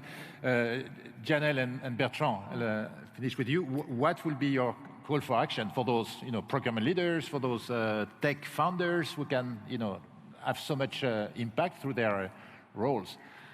Yeah, I mean, I think Paul said all of it. The thing I would say to the people in this room that are in procurement specifically, I think my biggest call to action is to be business leaders, to really think much more end-to-end, to be much more holistic in how you approach things. I think that's how the function has been evolving, how it continues to evolve. I think that's the exciting part of being in the function. And I think when we continue to learn about the business and be business leaders, that's how we can grapple with a number of these challenges that we've talked about today, and figure out the right trade-offs for the organization that make it work. So I think just to kind of build on Paul's point, right? Like, leadership is a privilege, and all of us that are in this room probably have that privilege, and I think we do owe it to our teams, to our organizations, and I think broadly to the world to take it very seriously. So Bertrand, what will be in this letter to your grandchildren? Well, to me, it is, and to my kids, my teenagers, stand up. Stand up now. And this is possible. We have seen it. It's possible in our companies. I have seen it in SPP. I have seen it in TFS. I'm so grateful to the thousands of people standing up. So it has not started. It is ongoing. So join the group, join the community, and stand up. Stand up to manage all these changes and to learn. And not only this, to really create that legacy and really to look at future readiness 5-10 years from now. While we have to deliver the month, think about also the next 5 to 10 years. And at the end of the day, my last word is just to say, be people. Be people. Heart, hand, and hand. But also artificial intelligence in it, which will help a lot. But be people and trust in people. Thank you, Bertrand. Thank you, Janelle. Thank you, Paul. Big round of applause for our panel. Thank you very much. Thank you. Give them a big round of extra applause. Thank you so much to all of our speakers for that lovely conversation. Thank you so much. How are you all doing? Do you feel inspired yet? Learned anything new already? And we have so much more in store for you. And we're going straight to our next session. It is my absolute pleasure to hand over the floor to the founder of DPW, Matthias Gutzman, and co-founder and CEO of Imagine, Valerie Keller. The floor is yours. Take it away. Well, good morning. What a great session. Yeah. So I want to use the next 5 to 7 minutes to introduce all of you to Imagine, a leadership group that I joined earlier this year, co-founded by Valerie Keller and by Paul Polman, who we just listened to. And I joined the group. I attended a one-week leadership retreat in Oxford earlier this year, and it fundamentally has changed my life. It's changed how I think about going to work every day, and I left really inspirational, thinking and knowing there's a higher purpose, what we're doing every day at DPW. So a couple of months ago, I decided to call Valerie, and I said, Valerie, you need to be here at DPW Amsterdam. We need to introduce Imagine to the DPW community. And here you are, Valerie. I'm so excited. Why did you say yes to my invitation? Well, thank you, Matthias. For one thing, fundamentally changed his life. Matthias is rocking a hat these days as well. Yes, thank you. I came because, Matthias, you are a disruptive innovator and a founder, and we're a tribe of people who backs each other. So if you reach out and you say, I want some support and partnership, we're there for each other. The other reason that I said yes, so actually I have three reasons. One reason is because I'm here to back Matthias, and because this is an incredible gathering around the world, and we want to support you as a disruptive innovator. The second is because Matthias, when he came out to be with us in Oxford, he had some incredible moments in his life, these historic artifacts, and he has been chasing us for months to get these pictures. And I thought it would be a nice opportunity to introduce, if we can show the slides on this, the photos of Matthias. This is one of the reasons why I came here today, was to give Matthias the photos he's been asking for. Now you can see why Matthias is wanting his pictures. This is Matthias with us in Oxford. Also, he wants to, I think, see that you survived an engagement with a samurai, a proper engagement with a samurai on that as well. And also, we were out punting. We call it purposeful play to connect together with our innovators, entrepreneurs, and investors on it. So here you go, Matthias. He now has his pictures. Thank you so much. Is here for that. But I'm also here because Matthias was nominated by another member of this community. So I'm also here because Svetlana, somewhere in the room, wave your hand, Svetlana. There you are, also rocking a hat. Because Svetlana saw Matthias and nominated him to come into this community. Why? Because I wanted to say, we're here because of what they say about you behind your back. So the procurement leaders around the world have been invited to step forward into collective leadership to say, how can we help you accelerate and team up to scale up? So within the Imagine community, we are an embodiment of everything that this panel was just talking about on stage. Saying, how can we have radical collaboration? How do we as individual leaders step forward and say, we want to help use our procurement power for good? So Imagine is a catalyst for that. It's a community of action of procurement leaders now, because we are building the tribe within the tribe, corporate executive, disruptive innovator founders like Matthias and others, and a story I'll tell you about in a second, and investors who want to team up to scale up for the solutions that Paul and the others were just calling for. So when Paul and I co-founded Imagine as a global leadership community, we envisioned having a community of leaders as yourselves who could team up to scale up for solutions. I'll give you a quick example. Nanda is the CEO of CAM Solutions. It is a breakthrough material that can replace 50% of the packaging waste in the world. Fully biodegradable, no microplastics, and recyclable with paper. Pretty cool solution that can go for systemic change. Nanda comes into the Imagine community, and we connect her with Helen. Helen used to be the CEO of DSM Materials. Helen's now the CEO of Alstrom, a paper company. Helen has something called procurement power. Helen tells Nanda, if you build it, we will buy it. That now unlocks investment capital from our community. So now we've got to team up to scale up, and it's about our task as leaders, as people who have the procurement power, to make the world small. Organizations are made of organisms. It's human beings who could come together to build the trust. And Imagine, as Matthias has imagined it, and as Svetlana has imagined it, is a force to help you do that. So if you were thinking in this last conversation, how do we do what you're calling us into doing? Think about Imagine as potentially a community of action that can help you to achieve your dream for the world. Can I show a quick little video into that? Yeah? A picture's worth 1,000 words, 2 minutes. We just spent this week at Oxford. It's been amazing with a cohort of wonderful people. This cohort really has come together to find like-minded peers, which is also a massive confidence boost for us to be better leaders, because we know that there are people out there who can support us.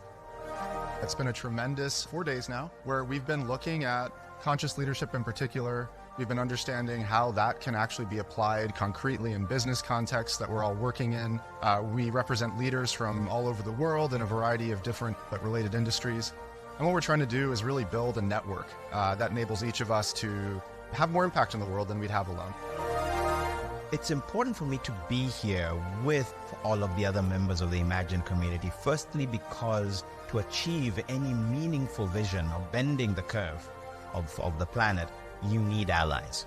And I can't think of a better place to meet allies from every aspect from every corner of the globe and every aspect of the complex systems that we are in, and to kind of share in this both shared mission, some of the challenges, and then generate some of the opportunities for alliance, fellowship, and mutual support.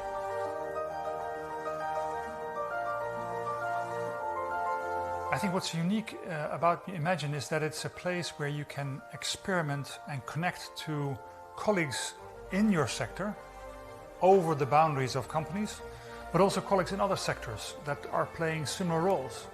And that combination makes it a unique experience for the participants in their leadership in the transitions of the world.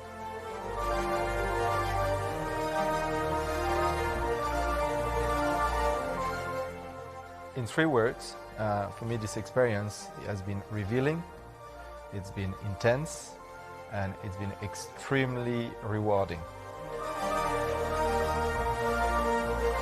First of all, imagine the leader you'd really like to be. Imagine the change that you can bring about if you optimize the power of your leadership. Imagine that, and then know that by coming into the Imagine community, you're going to find a lot of other leaders who feel the same way, who want to be a part of a community of change. That's really the invitation that comes from the Imagine community.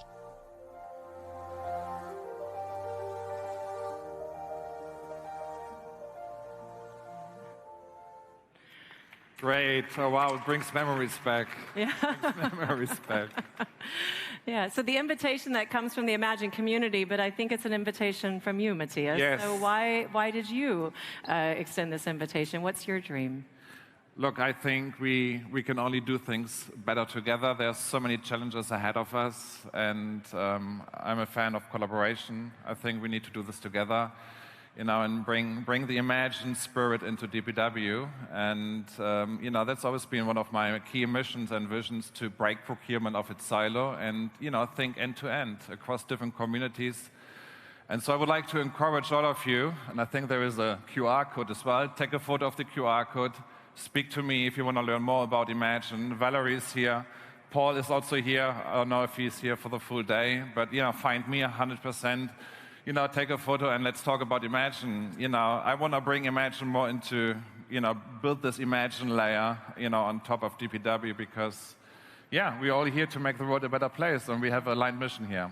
Yeah, beautifully said. So if you want to take Matthias's invitation, and some of you may have actually already received an invitation from Paul and I that said you were nominated by Matthias, this procurement warrior, as he's known by in our community. Procurement rebel. Procurement rebel, yeah, exactly. Procurement rebel, exactly right.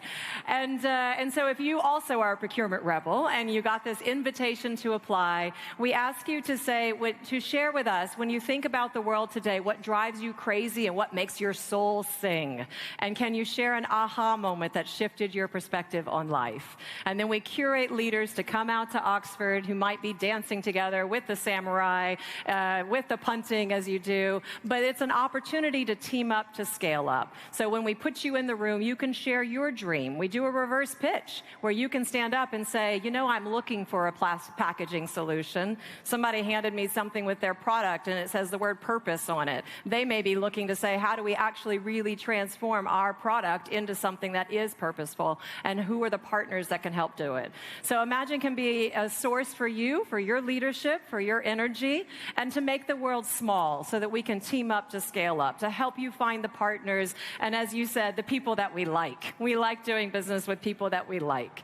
So consider Imagine as an open invitation from Matthias and with us to be a source of power and fulfillment, of friendship and fun, for you to use your life, your job, your role in the world, the hat that you wear, to make an incredible impact, to step into your collective leadership, the invitation that Paul and others gave here. So I want to thank you, Matthias, for being the change you call for in the world, for helping to connect communities of action, and also being the amazing procurement rebel that you are. Thank you, and thanks for the inspiration back. Yeah, of course. Yeah? So thank you so much, everyone. Thanks for the time. Wow, thank you so much for the inspiration. Team up to scale up. That is something to remember. Thank you so much, Matthias Gutzman and Valerie Keller. Give them an extra round of applause. Yes, thank you. Dear people, we're going to take 2 minutes to switch rooms, and then we will be back for an amazing panel discussion on next-gen operating models. You don't want to miss it. See you in a sec.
We're back.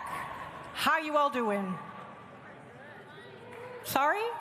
Sorry, how are you all doing? Okay, that's the energy I'm looking for, and that's the energy the next panel is looking for. All right, so people, we are now moving to the engine room of procurement. I'm talking about the operating model. Because, let's face it, old structures, they just don't cut it anymore, right? Think of agility, data, digital tools, AI. They are all reshaping procurement in real time.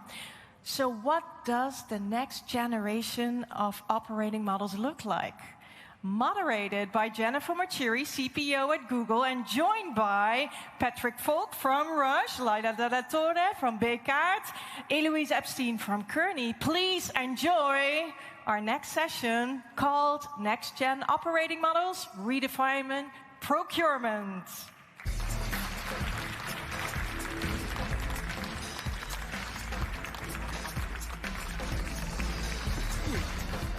Thank you so much.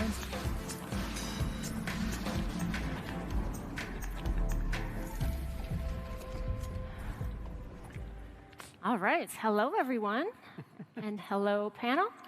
So we're going to be talking about our operating model and what the next generation looks like. But maybe before we dive into that, let's reflect on where we've come from in the traditional model. Lots of bureaucratic processes that are sometimes not connected and serve us instead of the business.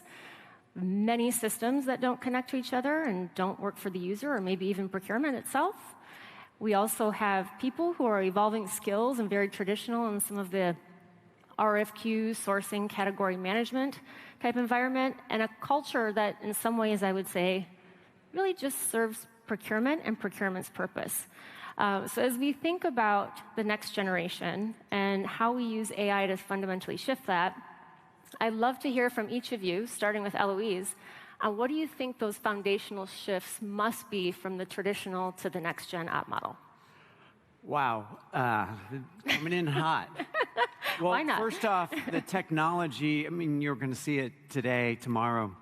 The technology is so far ahead that I think all roads lead to the people, because the people and the culture are down here, and we have to uplift them to the technology. I'm not worried at this point, I'm not worried about the technology at all. I would just add that we also have to think about processes, because the way we think about processes, like in this AI world, there is no process. There's a starting point, an end point, and constraints, but we don't have to predefine everything. The system and the user can figure it out themselves. And then the other thing I would say is governance becomes a way of operating, not a document that sits in a SharePoint that nobody looks at, but actually how do we embed governance into the whole way of operating. Lila. Well, from my point of view, what we will see essentially is a big shift in the skill set that people need to bring, and we need to bring them along with us to be able to cope with the technology that Eloise was mentioning, right? So to bring them to that level, we will need, on the one hand, totally different skills in procurement than we need today, like from my point of view, much more strategic thinking, problem solving, creativity, and a lot of empathy, because we have indeed some issues in the fear of loss of control and especially loss of relevance when we talk about AI and what agents are going to do in the future. So those are things that we will need to cope with. Thank you. I think we talked about two aspects already, process and people, but I think the other piece is obviously technology. And we've been sitting here for the last 5 or 7 years talking about lots of great stuff. This year is about AI, put AI to work, no question. Let's also not forget about the cool stuff we talked about last year, yeah? And the years before. So for me, it comes back to how do we piece all these things together?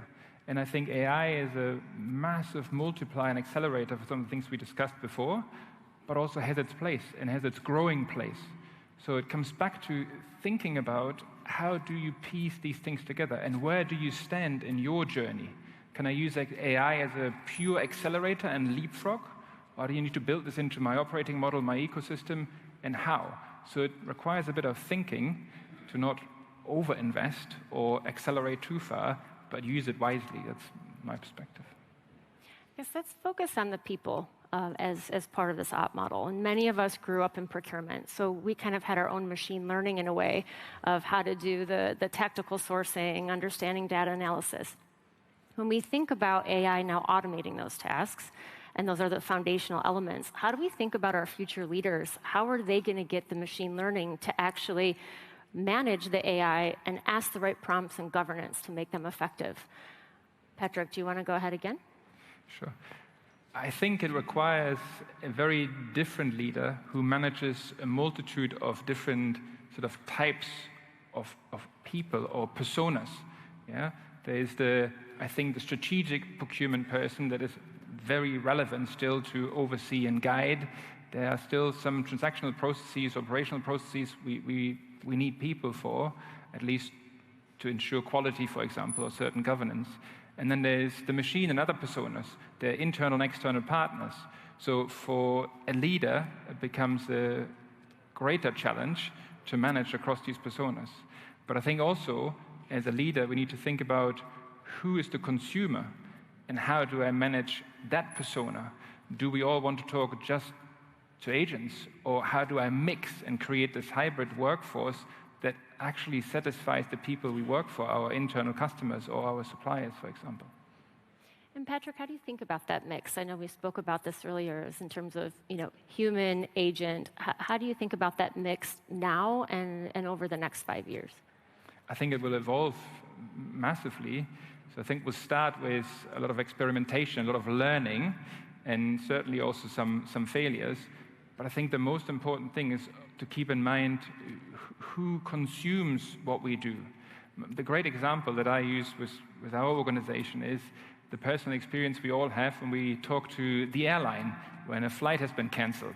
I think we all get very not so excited, pressing 5 numbers to finally get to an agent to talk to and no resolution. So I think this theme of accountability is super important. And I think we as consumers, we want someone to take action and feel accountable. So that comes back to leadership as well. How do we weave this into the evolving workforce that we manage, people and machines? Eloise, what would you say in terms of those skills in developing the future leaders as well as that human to agent mix? I for sure, well, I like to frame everything in the generations because the baby boomers are on their way out of the workforce. We as Gen Xers have plateaued in the workforce, and we now have the millennials and Gen Z who have a different relationship to technology and certainly AI. Definitely the Gen Zs have a different relationship to AI. And so we have to focus on the skills that we have. Nobody should be asking me what AI platform to use because I'm too old. And it's not that I don't use it or appreciate it, it's just that, well, first off, I'm gonna have to write checks that younger generations will have to cash. And so as a leader, I have to know what my strengths are. My strengths are empathy, to use your word, relationship management, and critical thinking. And so I want to leverage younger folks who have these capabilities and skills much better. And so I think for leaders, we have to just understand what our strengths are. The agent to human, I think it's irrelevant. I like Patrick's point that we have to think about what's the interface and who is the accountability. But at a certain point, if I just chat with ChatGPT or Gemini, I don't care what happens beyond it. If it creates and has all these agents talking to one another, I don't care because I'm just interfacing what is useful for me. Great. Lila? For me, the most important that leaders will be able to deliver is trust, indeed, because we're talking about VUCA world for now quite a while, so I'm not going to take that up. But here we're talking about a very ambiguous world where we do not know what is the next step. Technology is evolving so rapidly that we do not even know what's coming next. And we still need to give security that people have relevance, that they will have a job, that there is a collaboration and a better outcome for everybody. And this is going to be a challenge because we need to lead by example. This means we need to be knowledgeable about all the tools that are out there, about what a model is actually, because of then experts are talking about and we don't understand anything. We make ourselves a little bit ridiculous, right?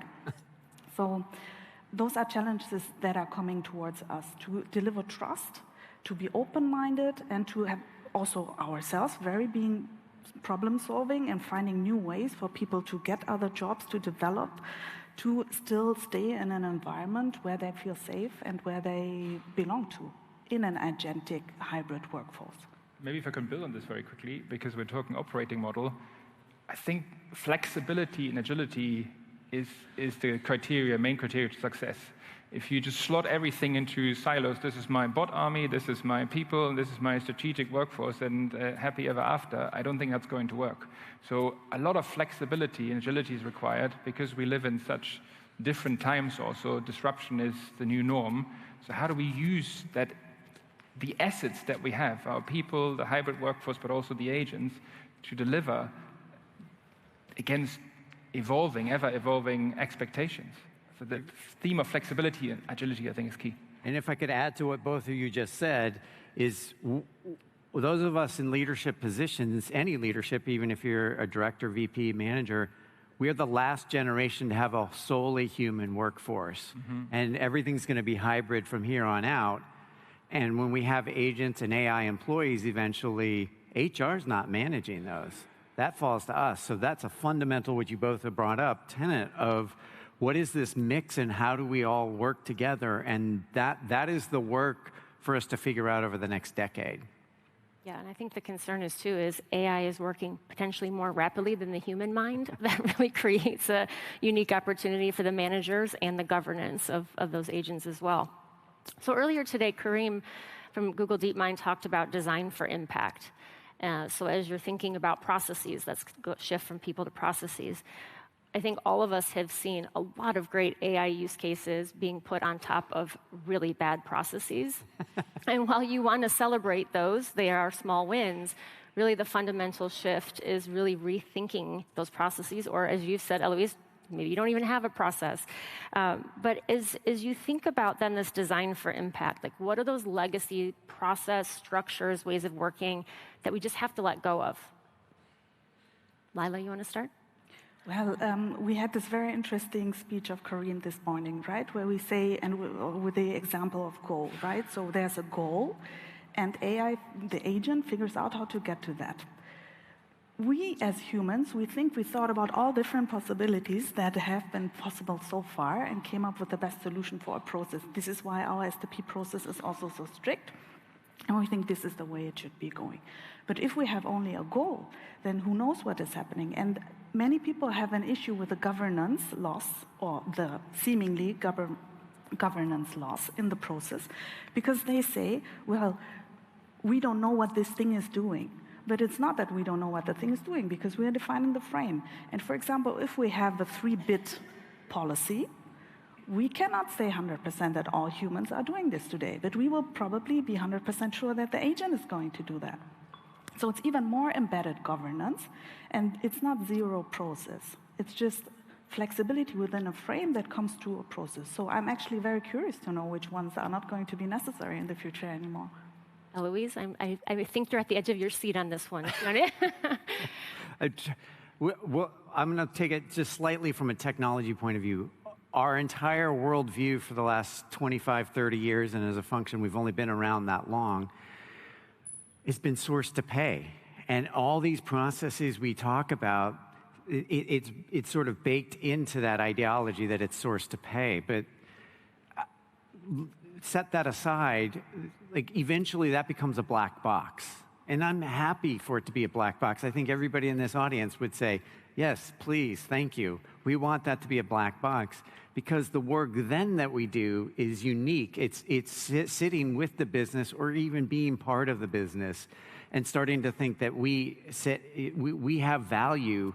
And if you're creating a new product, why would you not have somebody with procurement sitting there equally as important as the engineers or the marketers or the designers? And because you can design a lot of cost out in a new product if you actually understand the materials. And so I really think that automate all the processes. I don't care, because I want to make it frictionless for the end user to buy something, and then I want to do the real strategic work.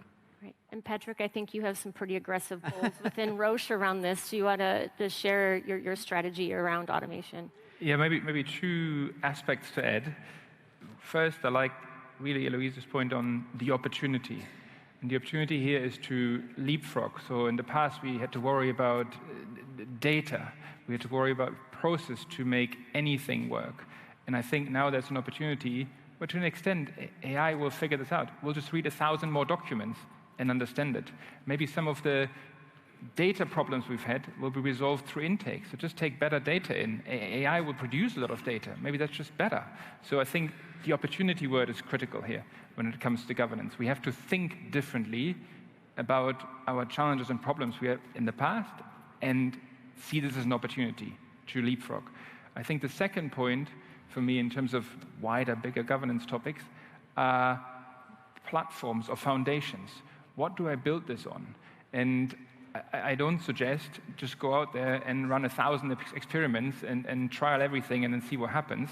I think it needs to be somewhat controlled and contained. So your critical tech infrastructure, you need to look for excellence and automation to also create some credibility that you get the permission to do some of that agentic fun stuff. And then I think if you want to scale this agentic, you need to do it in some sort of an environment, whether it's your orchestration layer or your big platform provider or somewhere. If you just run hundreds of experiments for us in a big corporate, that's likely going to create some compliance, auditability, or just performance issues. Yeah. So I think it's the platform word or the foundation word that I also want to bring up here, which is critical. What do you base this stuff on? Right. So in terms of orchestration and thinking about that within the procurement space, it's really fascinating to me as we start thinking about how do we not continue to perpetuate organizational silos, right? So, procurement agents are talking to each other or to suppliers, sales agents are talking to their customers, manufacturing agents are talking to inventory. How do we bridge those and have orchestration across an organization using agents versus, again, maybe falling into that trap where procurement builds for itself, but yet the beauty comes from the data and other insights you get from across the organization?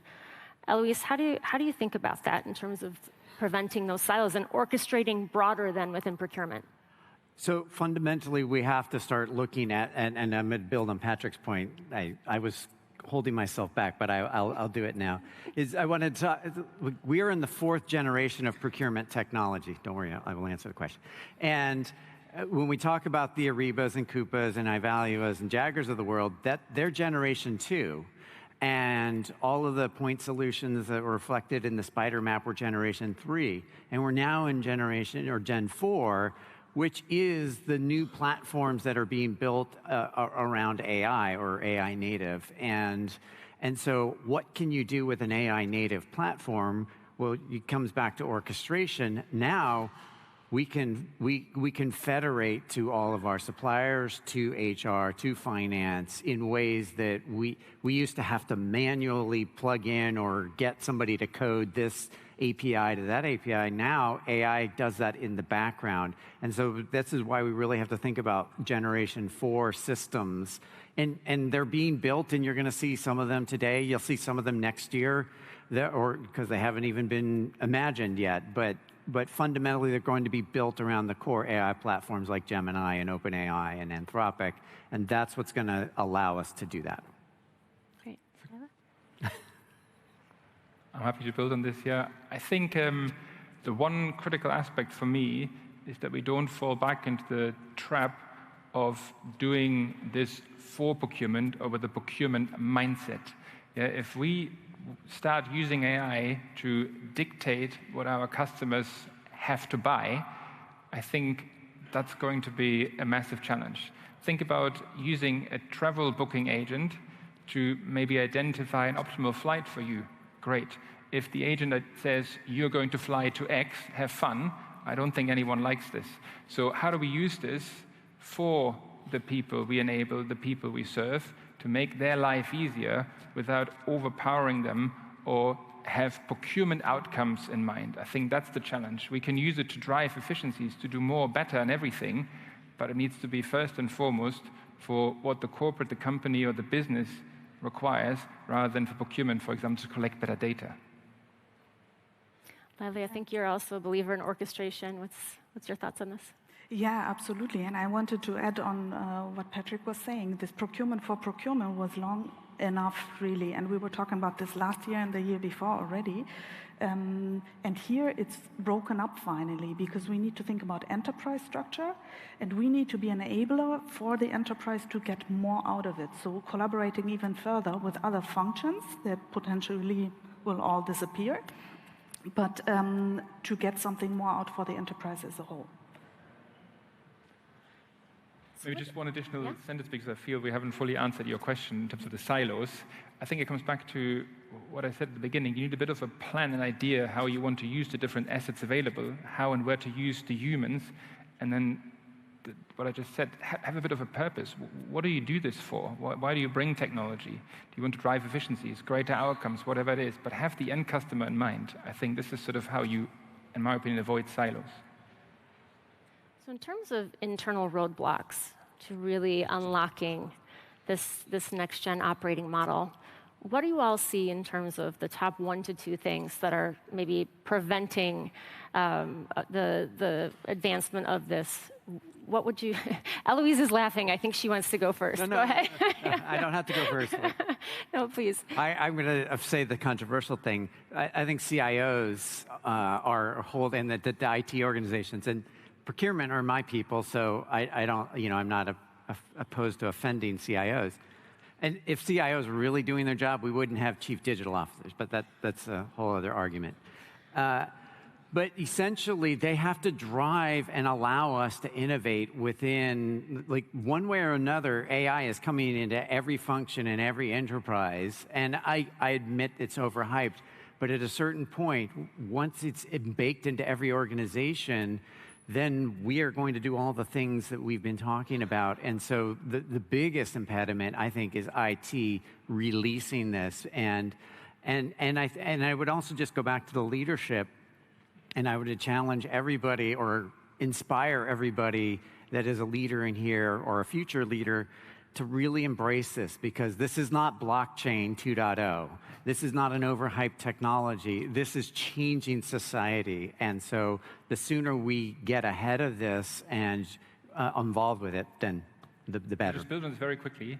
For me, it's about how do we partner with IT, because I don't think we can easily and shouldn't work around them.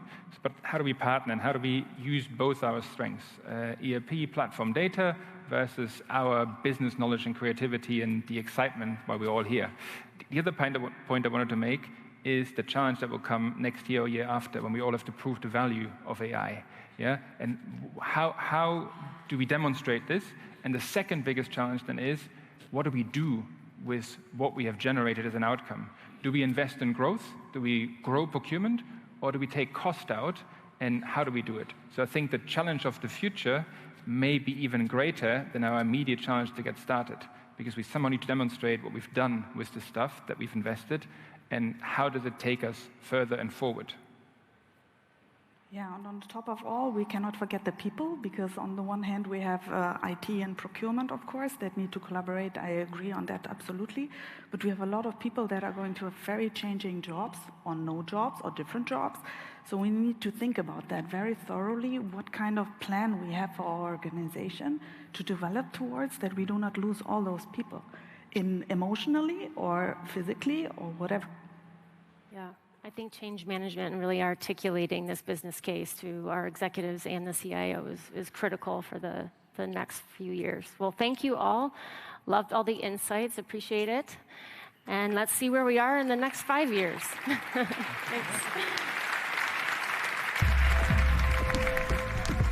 Wow.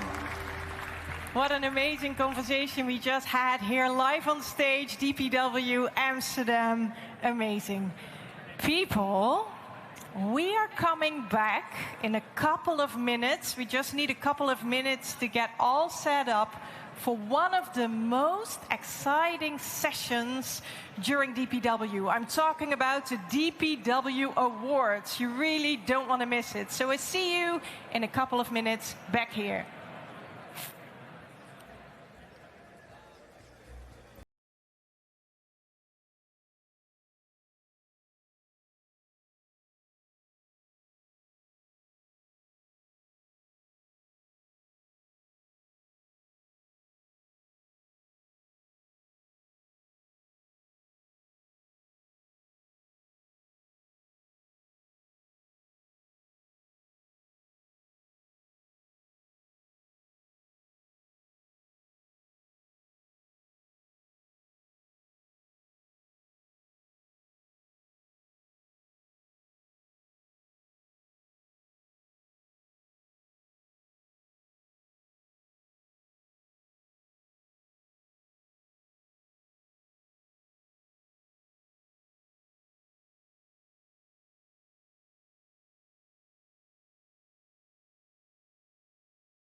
Yes, and here we are again. I would say, please find your seat. And while you're at it, now is the time to move a little closer to the edge of your seat. Because we're going to do something super exciting. This is probably the most exciting session of DPW Amsterdam 2025. Are you ready for that? Yeah, can be a little bit louder. Are you ready for our next session? You should be, because we're about to listen to the finalists of the DPW Awards. The DPW Awards, people, formerly known as Demo. It's our signature startup competition, evolved into a bigger, bolder platform to put a spotlight on the most innovative, tech-enabled startups in supply chain and procurement. Now, before we go any further, a huge thank you to our amazing sponsor, Deloitte. Yeah, let's hear it for Deloitte, because they make this all happen. Thank you so much for that. Now, good to know for you all, this year we're introducing 2 categories. We have the early stage category, which means from MVP, minimum viable product, to 2 million in annual recurring revenue. And we have the growth stage finalist, and that means from 2 million to 10 million in annual recurring revenue. All right, and now we're about to listen to the pitches of the early stage finalists. All right, now this competition, it has been running for months now. We received over 150 applications, and only 6 of them made it to the grand finale during DPW Amsterdam. 6 of them are about to pitch in front of you, starting with the 3 pitches of the early stage award. Winning this award, it means global visibility, recognition from industry leaders, from investors, and of course, a place in DPW history. And yes, you can applaud to that. Yes, because it is truly amazing. Now, here's how it will work. Each finalist will get 3 minutes of pitching time, followed by 5 minutes of Q&A with an amazing jury. And once the pitches are all done, you also get a say, because you are able to vote for your favorite startup as well. Your vote will count up to 20%, and the judges will make up for 80%. All right, is that all clear? Yes. And note that I will be very strict on the time, just to make sure that everything is fair and square for everyone here on stage. Now let's talk about our lovely jury members, because we have an amazing jury who are, yeah, here you see them. And they are following us, they're joining us live on stage. So please give it up for them while they're entering the stage, our lovely jury members. And in case you were still, yeah, give it up for them while they are, exactly. Please join us, dear jury members, find a seat. And while they're finding a seat, maybe it's good to go one slide back, because I forgot to mention the criteria. And you're probably really wondering, what criteria are important to our lovely jury members? Will you see them on the slide now? Hello and welcome. Have a seat, lovely jury members. This is what the jury members will focusing on, okay? All right. So are you excited yet? Maybe it's good to do this small exercise. I once learned that if you want to use your brain, and you should, because you're about to vote yourself later, then it's a good thing to get your blood pumping. So please stand up, everyone. Everyone stand up. This is not a question. This is actually a task. I'm so powerful on stage, that's lovely. Okay, and now do a squat. Yeah, follow me, do a squat. Because when you do that, your blood gets, well, all up to your brain, which is a lovely thing, because now you can think way clearer. All right, now take your seat, please. Oh, that's so fun that you can do that. Thank you so much. Lovely. You are here, dear jury members. Hello and welcome, everyone. Are you ready for our very first finalist, yeah? All right. Then, without further ado, I think it's time to announce the first finalist of today. Please give it up for Robin van Aken, CEO of Magentic. The floor is yours, Robin.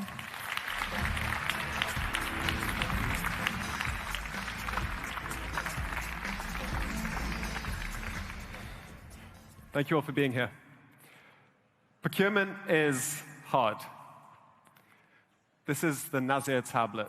It's 4,000 years old. It's a complaint. It's a complaint to a supplier about bad quality copper. It was a problem then, and it's a problem now. I live the pain with clients at McKinsey, and I know exactly how hard it is. Companies have tens of thousands of suppliers, but data is missing, the digital transformation is behind, and expectations keep rising. Here's what we know for sure. The external world is complex and it's unstable. Master data is never going to be 100% accurate. Actually figuring out what to do and doing it is very labor-intensive. And too often, there's not enough measurable ROI in the software that we buy. Let's take one example. Unmet supplier obligations leak 2% of spend. That's $20 million per billion sourced. Buyers focus so much of their time and energy on finding the best suppliers, onboarding them, negotiating the best deal, but actually making sure that every single term is met in the actual operational reality is too hard. So my co-founder and I looked deeper. He has a PhD in machine learning, and he left OpenAI to solve this with me. We went deep to try to understand what works, what doesn't, what traps exist, and where the easier wins are. Today, Magentic provides a platform of AI agents for procurement. They are focused on helping global manufacturers find and deliver P&L savings. We call our AI teammates majors. They join procurement teams to find and deliver savings. They are domain-specific and have all of the infrastructure, AI safety, and security to rapidly join a team. Here's how they work. Firstly, we read data in any format. This allows us to scale to Fortune 500s in weeks using AI agents for data integration. Next, we automatically detect areas of value leakage. Then we take action, actually sending emails, updating invoices to allow escalation and capture that money back. And fourth and finally, our majors learn, helping you fix root causes to get to the cause of the actual problem. Now, for every $1 billion spent, there's a $20 million opportunity. We're live with Fortune 500s around the world, covering spend from truck axles to plastic for bottles, and we're growing really fast. Procurement remains hard, but with Magentic, we're finally bringing an end to the era of copper complaints. Thank you to our customers, some of whom are in the room today, for being our earliest believers. And if you'd like to be a future customer, scan this QR code for access to our pages. Wow. Look at that. You made it in the 3 minutes. That's amazing. Thank you so much. Now it's time for our lovely jury members. So I'm looking at the juries on the left. Do you have a pressing question for Robin? Yes, stand over here so that we can all see you. Do you have a question for Robin? 3 minutes was enough. That's a very clear pitch. Do you have a question or a remark, maybe? So a question from my side. What kind of value have you proven already with the clients you served so far? Sure. So what we'll typically do is we'll start with a single spend category to prove the technology works, and we can do that quite quickly. A really good spend category to start with is one where there's very high complexity, lots of suppliers, lots of very complicated rate cards, different areas where price leakage could go wrong, and then we'll move potentially on to some of the direct material categories or other indirect categories. When we start with a category like spare parts or MRO, we typically find 2 to 4% saving on that entire spend base. If there's free text BOs or some less sophisticated that number might be a bit higher. If they've already got very, very clean data and very good processes in place, that number's going to be a bit lower. Thank you. Yeah, thank you. What makes you different from other tools available? Sure. We know that there's an extremely high number of companies operating in the space, many of them in this room today. I think there's a few really important differentiators that our customers have seen a lot of value in. Firstly is we're incredibly AI native. So the way that we, for example, integrate with customers involves a lot of AI agents who speed up the data integration. We have zero-shot APIs into various different systems, and that allows us to move much faster than the traditional way of finding value leakage. Secondly, we know that the technology, particularly around AI, is not fully developed yet. So what we do is we've got a very, very strong ontology and evidence base. So no matter what happens, if we want to take an action like update a supply or go and reclaim some value, there's always a human in the loop with clear evidence presented to them. That could be a screenshot from the original source document. It could be the SAP SQL query we ran to actually extract some information. And that means that just in a few seconds, someone can validate that there's no hallucination happening. Perfect. Going to the jurors on this side. I see a couple of hands raised. We only have 2.5 minutes left, so yes, go ahead. Hey, Robin. Can you tell us a little bit about your monetization and business model? How are you aligning and ensuring that the incentives are aligned with your customer in terms of savings? Sure, that's a great question. We're very narrowly focused on this finding and then delivering cash value. We don't do so much on things like efficiency or speeding teams up. Obviously, our product does that too. But our North Star metric is realized cash savings in your bank account at the end of the year. What that allows us to do is to fully align our incentives from a commercial model with our customers. So we charge a percentage of the value realized, not imagined, not potential, actually realized. And we use that to fund the operations. That includes all of the support and infrastructure to fully deploy our solution. Excellent question. We have room for one more question. Go ahead. One question, first of all, excellent presentation. And the question is, you talk about value. Is it in your view only savings, hard savings, or is there any other dimension of value you create for the companies or for your customers? That's a great question. So we see value quite broadly. I mean, let's just take a step back, right? We all read the MIT report a few weeks ago suggesting that 95% of AI pilots are failing. That's quite scary, especially for people in the room today. And I think it's probably because a lot of solutions, a lot of vendors go out and they try to promise everything. We're AI and we're going to magically solve all of your problems. We are very excited about the opportunity to deliver efficiency, solve root cause problems. But what we very much focus on at the very start is dollars identified and then actually recovered from suppliers. If we start there, then it's a good proof point. We've shown it in a category quite quickly. Usually we try to do that within 6 weeks. That allows a broader expansion. With our broader expansion comes more information about your suppliers. We can bake in extra rules and extra different sources of information so we can go and actually improve your operations as well. But we always see that as the second step after we've paid for our right to be there. And time's up. Thank you so much. Thank you so much, Robin van Aken, Magentic. Wow, amazing. And now, without further ado, let's go straight to our second finalist, the early stage finalist. Please welcome to the stage Vivek Rao, founder and CEO of Tesora. The floor is yours.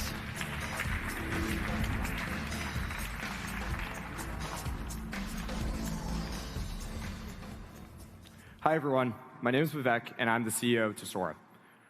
Tesora takes your LLM usage and turns it into powerful digital employees. My background is in private equity, where I manage a sourcing portfolio company. My co-founder, Federico, worked at Kumo AI, a predictive AI startup and agent builder startup. He was a Stanford AI researcher as well. Let's dive in. So, as Robin said in his previous presentation, most of these are failing. What's going wrong? Everyone's building you pre-built suites of tools, and no one's really looking at what are the questions people actually ask your GPT. The thing is, what you're asking your GPT is actually the perfect thing to build any tool or agent suite. If we understand the things that are being asked to GPT or your LLM in your internal org, we can build you very specific workflows. I bet your best employee using GPT is better than any of us trying to come to you with a suite of tools. That expertise, repeated GPT use, is the perfect sandbox for learning the internal nuances of your org and continuously grow your AI usage within it. Your LLM data is a goldmine of insights into how to best leverage the AI. What we realized was, in one use case, a company kept reaching out into the world trying to get quotes. They wanted quotes around different prices, quality, and lead time of products. By building very specific workflows, sending an employee into the real world, we could actually give them this machine that gets you quotes, prices, lead time, quality, whatever it was. We built Tess, a sourcing analyst. Tess goes out into the real world, emails vendors, gets these quotes, and gives you the best leverage in any negotiation. The way we did this is our proprietary analytics engine on top of an existing GPT platform in your org. Over time, this engine becomes playbooks defining each individual employee in your org. The most powerful co-pilot use cases become your best employees, emulating the people doing these searches in your GPT log. Bringing it all together, your org is very specific, it's very nuanced, and it's also the source of your unfair advantage. By repeating what your org does at large, we scale your unfair advantage for you. Your best employees conducting the searches of workflows that dictate how you succeed as a procurement org. We deploy in under 60 days, not years, and with early customers, we've already replaced full-time sourcing analysts and saved over 5% per RFP run. We show proof with AI fast. Thank you. You had 3 seconds left. That was amazing. Thank you so much for pitching with us today. And we're starting over here now. Do you have a pressing question for Vivek? Yes. Take it away. First of all, thanks a lot for the presentation. Question is, so as you scrape the data from the employee chats, like how do you differentiate between somebody asking a question that actually is related to the work that they do versus what about other nonsense that they're looking at? Yeah, I could quickly answer that. The first thing people I think use GPT the most for is like, hey, I'm making a page or I'm drafting an email. So recursively, we can see those, deduct them, and see what are the instances where you have this workflow you keep repeating week after week, like a deep research query for a vendor for a very specific part or good is a very different question than, hey, help me draft this email response to my boss.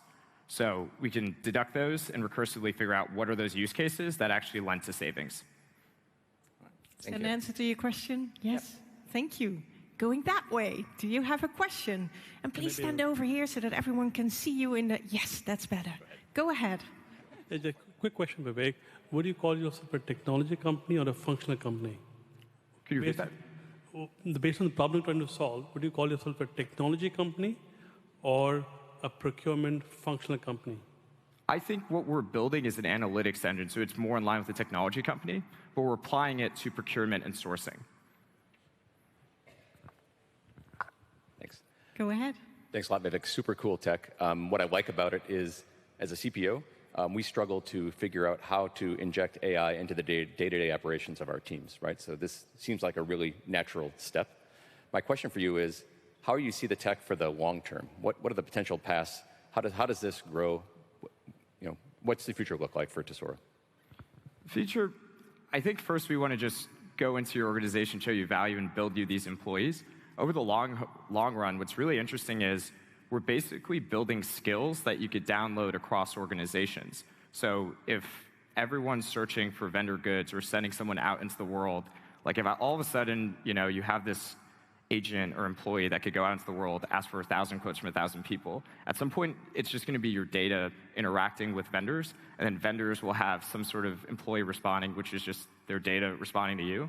So the long run is, how do you interconnect all this data and get people the best pricing or the best savings they can, and have as few people in the loop other than the very important strategic ones that dictate the big savings opportunities. So the long run is just no more grunt work. This is going to be a very simple way to give you more autonomy into your decision making. Sorry, going that way first.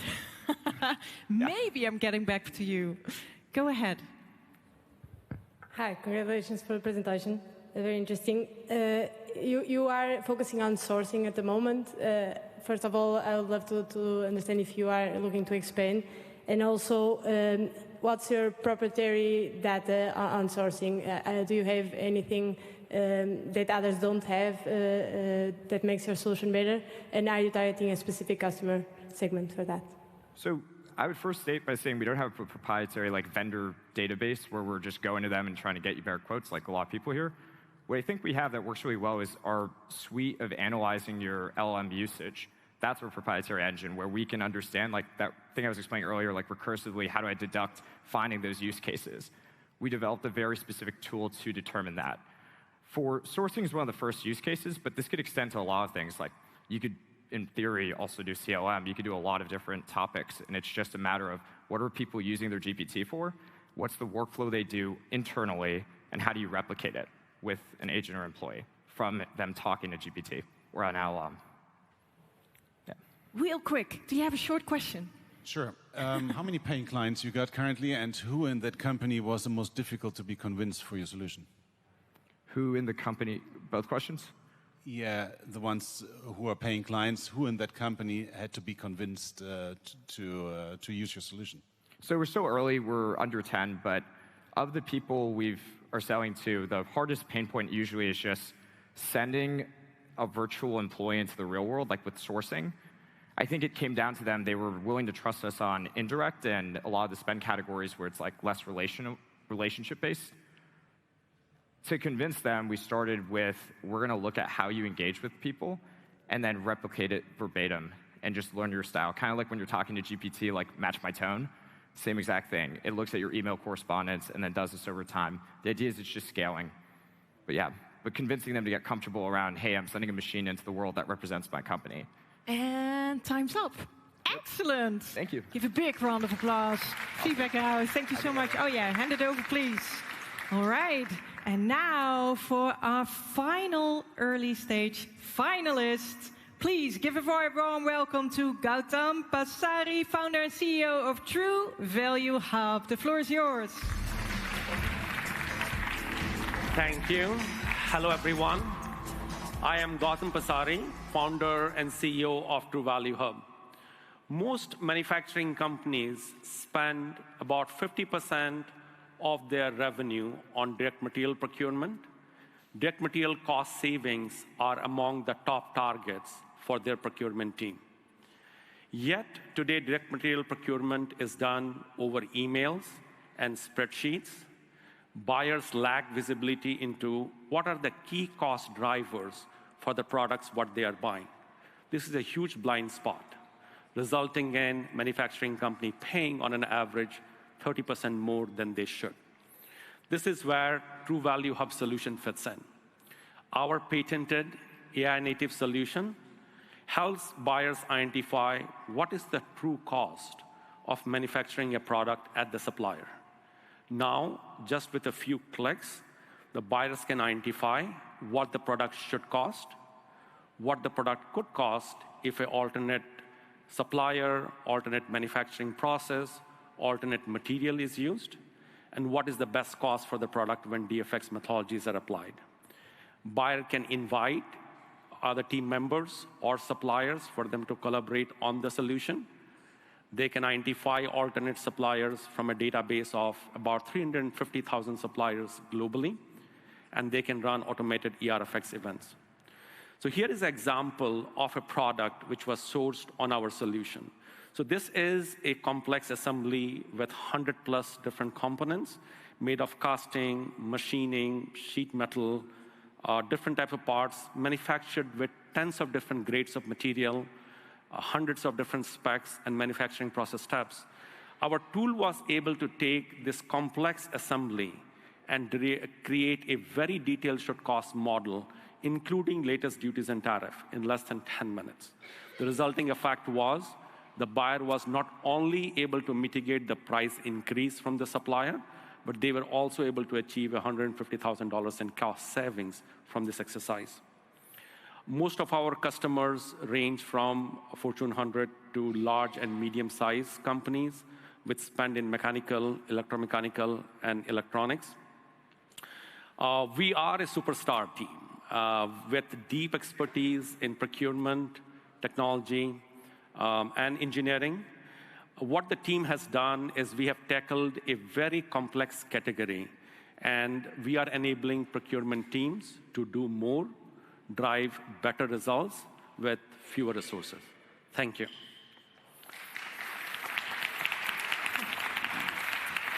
Amazing. 18 seconds left. You were fast. That's very good. Are you ready for your Q&A now? Very much. Very much. Yes. Well, looking that way, do you have a question for? Yes, I see a question over there. Yeah, I really like the presentation. Thank you very much. Thank you. Really, really interesting company, and especially the value that you're providing by processing this CAD, these CAD pictures, or let's say these designs, right? Current AI limitations do not allow for such formats, and you are pioneering on using or allowing this format files, right? So some critics will say, is that the main value? Do you go beyond that? Do you plan to expand to other formats that are currently not being able to be processed by state-of-the-art language models? What is your take on this? Yes, very much. A very good question. So we currently support 30 different CAD formats. So any CAD formats, native, neutral CAD formats the tool can take. We also support PDFs. So if the CAD format is not there, if we have PDFs, we support those. With PDFs, there is some amount of manual work involved. CAD formats is fully automated. We can even read through images. If we just have an image of a part, even a hand-drawn sketch that can be read through. Anything which a human eye can read, the AI can read. When we don't have CAD, there is some amount of manual work involved, but the CAD is fully automated. Impressive. Next question? So super impressive tech. You know, the path to value creation through the clean sheet cost modeling is pretty clear. Can you talk a little bit more about how you help customers reduce Scope 3 emissions? Very much. So very good question. So our tool also provides detailed visibility into Scope 3 emissions at a material, manufacturing, packaging, and logistics. So this is not a top-down approach, but this is a bottoms-up approach based on what grade of material has been used, how much of material is getting used, how much of material is getting to waste, what was the cycle time at a manufacturing process, how much energy is getting used in this manufacturing process. So it's a very detailed, so the customer can run various kind of scenario analysis that if I go with this supplier, I'm using this kind of machine, it's going to cost me this much, and this is my CO2. If I go with supplier B, it may cost me slightly more, but my CO2 is half. So they can do that comparison for which CO2 emission they should pick and how much it is going to cost them. Thanks. I see a question over here. Thank you. I might have a related question, but I think I understand how, well, in basic terms, how your system does a should costing on things like raw materials and energy consumption. How do you incorporate kind of softer things like supplier innovation, engineering know-how? How does your system deal with something like that? Very much. That's an excellent question as well. So that is a difficult problem to crack because a certain supplier may be able to produce the same item in 5 trials. Another supplier may take 20 different trials for them to. So in our supplier directory, we are collecting customer feedback and we are generating customer ratings on different criteria. That's the way for the customer to see that a supplier may be costing low. They may have the same certification as another supplier, but the performance of another supplier is better, which cannot be quantified in terms of dollars. Maybe one question regarding the carbon emission. If I got it right, then you also include the carbon emission of the products you buy from a supplier. How do you calculate this carbon emission? I mean, you probably do not have real data from the suppliers. That has to be calculated in a way. how you are going to do this? Very much. So there are two levels of calculation. One is we have a database of what is the carbon associated with various grades of material, grades of alloys, what is the level of carbon based on the type of power getting utilized in a particular region. But those are region-specific data. Like if we are making some part in Texas, what is the carbon associated with based on what type of energy is usually used. Then we also provide that the buyer can invite the supplier, and supplier can build their footprint, that what kind of power they are using, what kind of material they are using, where the material is originally getting sourced from. A material coming from China versus a material sourced locally, the carbon emission is very different. So they can customize this to get a very supplier-specific carbon on the solution. Excellent. All right, amazing. We have 30 seconds left. I don't expect you to ask a question so fast and for you to answer so fast, so I think we should leave it here. Please give a big round of applause for Gautam Pasari. Thank you so much. You can take your seat. Thank you so much. These were the finalists of the Early Stage DPW Award, and now it's your time. You can see a QR code over here, which you can scan, so you can cast your vote. And remember, your vote counts for 20% of the outcome. Please take a moment to do that. All right. Now, tomorrow morning, we will find out who has won the Early Stage DPW Award. For now, please give a thunderous applause for all the finalists you saw just now, and to all of our jury members. Amazing job, thank you. And to yourself, of course, for voting for your most favorite startup. For now, dear people, we are having lunch. It's time to take a break, time to network, time to catch up, and make sure to be back here on time, because after lunch, we'll be continuing with the growth stage pitches of the DPW Award. Thank you so much. Thank you, everyone. Amazing, thank you.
each thought like a thief is driven to steal the night air from the heavens. In the night air, in the night air, in the night air, in the night air, in the night air, in the night, in the night air, in the night air,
Welcome back, everyone. How you all doing? Oh, sorry. No.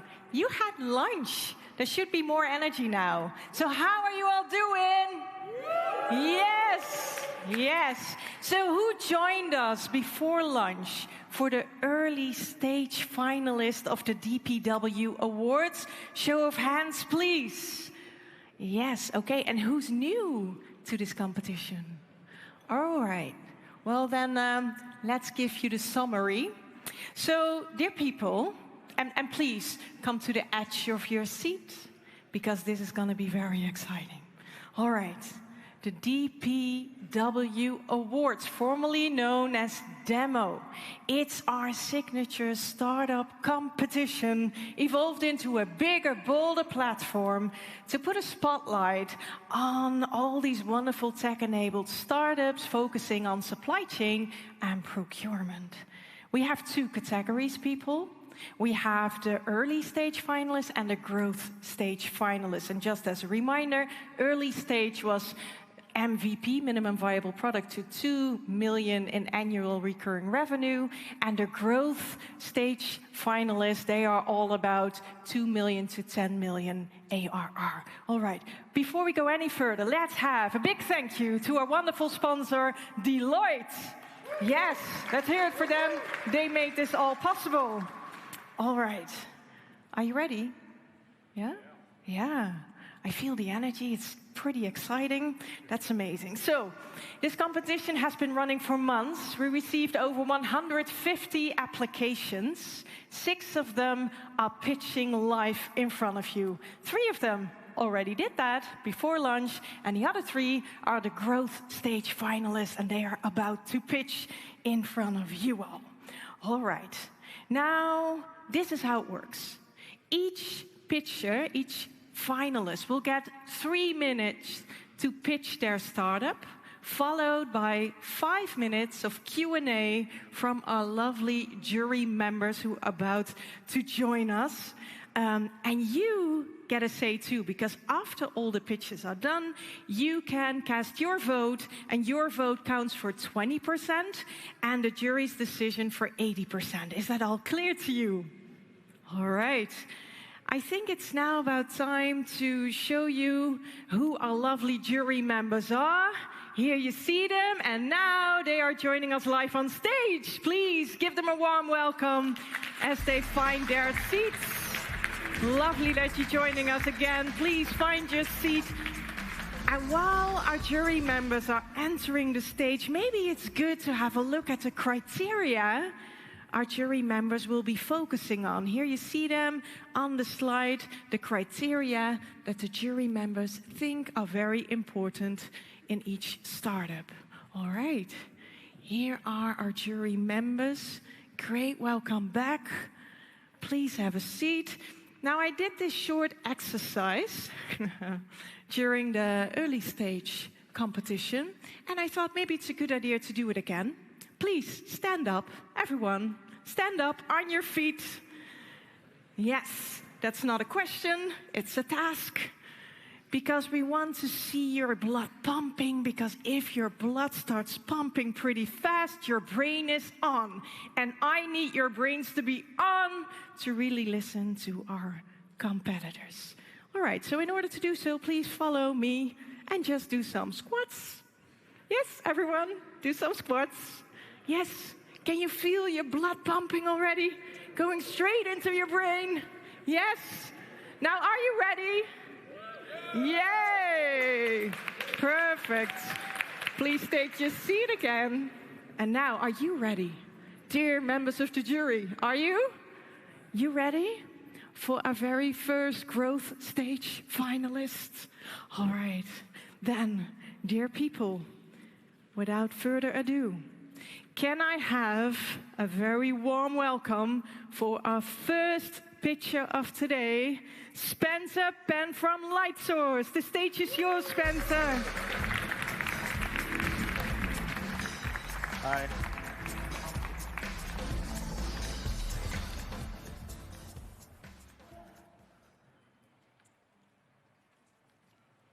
If there's one thing I want you to take away from my talk today, it's that direct materials is the single largest area of spend, yet it is the most underserved by procurement software. My name is Spencer, and I'm the CEO and co-founder of Lightsource.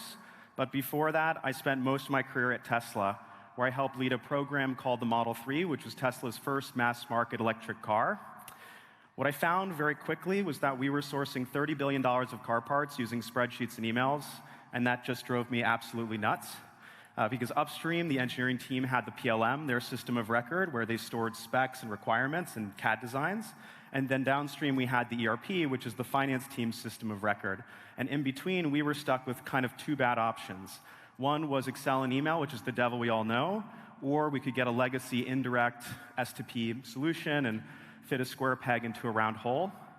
This problem extends beyond Tesla. This is the income statement of Apple. And if we look at it, the single biggest dollar flow through the entire business is direct materials, and it makes SG&A, or indirect, look very small by comparison. When we look at manufacturing businesses like Ford, this dichotomy becomes absolutely extreme, and we can see that direct materials, or COGS, just absolutely dwarfs indirect. This is a consistent problem across virtually every enterprise. We look at the income statements of Walmart, PepsiCo, NVIDIA, Siemens. The story is always the same. Direct materials is by far the largest area of spend, $25 trillion globally, yet, and this is a true fact, 97% of the tech vendors here at DPW are either providing indirect sourcing, automation of the indirect S2P workflow, or intake of indirect. And so that's why we built Lightsource. It's a modern operating system for direct materials. It's a full end-to-end ecosystem, including everything from spec storage, BOM management, should-cost modeling, sourcing, award optimization, benchmarking and index tracking, supplier discovery, and more. To solve this enormous challenge, we've assembled a world-class team, including folks like Peter Rietstra, who led McKinsey's procurement practice for about a decade as a partner there. Idan, our CTO, comes from Google X and Google Research, which is actually the birthplace of the LLM.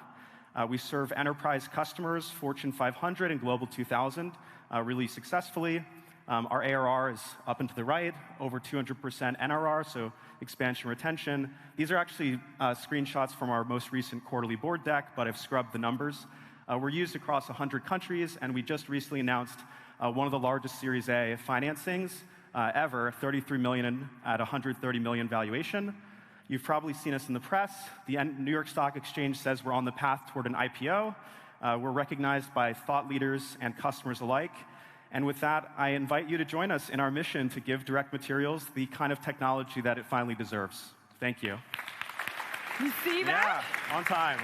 You made it. Yeah, thank you.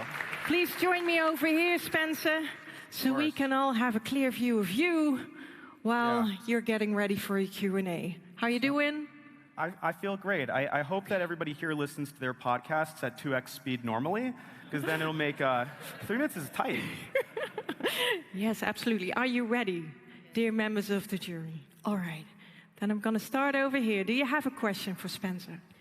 First of all, thank you very much for the interesting presentation. You're tackling direct materials, which is usually strictly kept in the hands of buyers. I was wondering whether the role or the capabilities of the buyers need to evolve somehow while adapting your solution. Yeah, it's a really great question.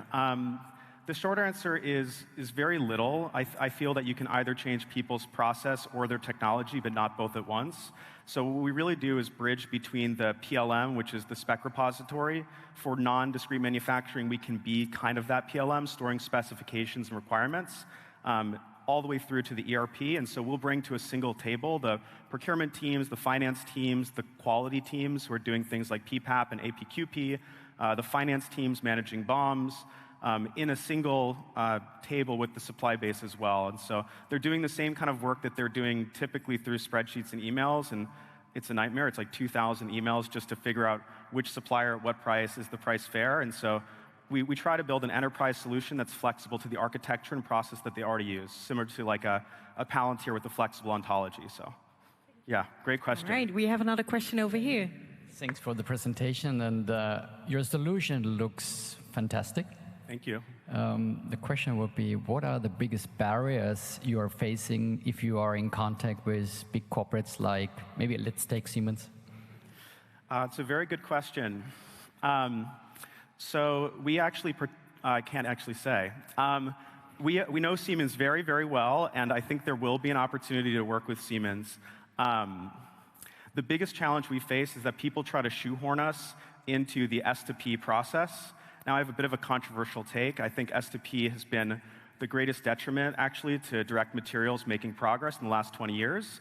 It was an invented construct, and so when you think about S2P, it ends with P2P, not ERP, which is the indirect system for payments.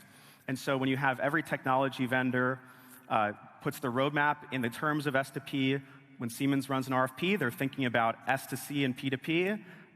When CPOs are evaluated on their maturity, they think about their S2P maturity, but actually direct materials doesn't live here at all. We're solving for the 5%, the noise, not the signal, which is the core direct materials management, which looks a lot less like just sourcing and a lot more like supply management as a broader construct.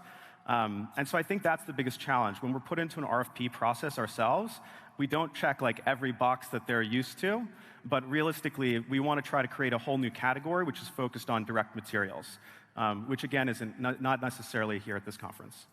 Thank you. Great, yeah, thanks. Great question. Going back to you, but first I want to go to this side of the jury members. Yeah. Take it away. So I have a question. How does your model handle poor quality or incomplete bill of materials? Yeah, it's a great question. So it depends a lot. The real answer is it depends a lot on the industry. And we have a great solutions, like a forward deployed model for our implementation team. So half of our business side is all ex-McKinsey folks. And so they will go and work with the customer, help understand, do they have a PLM? How complete is the data? Are they in an NPI cycle where they're releasing drawings all the time or not? And then our system is a technology platform, so we can be flexible to the way that they have different levels of completeness. I don't think we can assume that bill of materials maturity has to be there from day one. And in fact, the system is designed to go from drawings on a napkin all the way through to a full production vehicle. The software category that we've sort of created is called spec to scale. And so it's S to S instead of S to P, and it goes from spec to source, source to supply, and supply to scale. And so there's design intent elements, there's sourcing, there's also ongoing supplier management, and we have to build a flexible system to house it all. Yeah. And maybe talk fast, last 40 seconds. I know. Building on that, how long does it usually take to generate value? Well, how long do you need at Bridgestone? No, I'm just joking. 5 days. 5 days? Okay, we can do it in 4.9 days. I think the answer is it depends. People right now, what they're doing in their current process is they will run sourcing events, and then they will copy and paste from the email or the award into the ERP to create the POs or the scheduling agreements. So you can actually get started using Lightsource by just uploading a CSV with all of your documents. We analyze it with AI, I could get into that later, and then exporting a CSV without any integration. So you can get set up like same day if you have the people ready to start working with us in the change management. But integrations take longer. Thank you very much. Up. Yeah, thank try to get a lot in there. Much. Yeah, you guys, thank Spencer you. Penn. Yeah, yes. thanks everyone. Lightsource. And that was the first growth stage finalist. Are you okay, dear jury members? Yes? Are you? Yes? Are you okay, dear audience? Yes. All right. Then it's time to introduce you to our second growth stage finalist of the DPW Awards.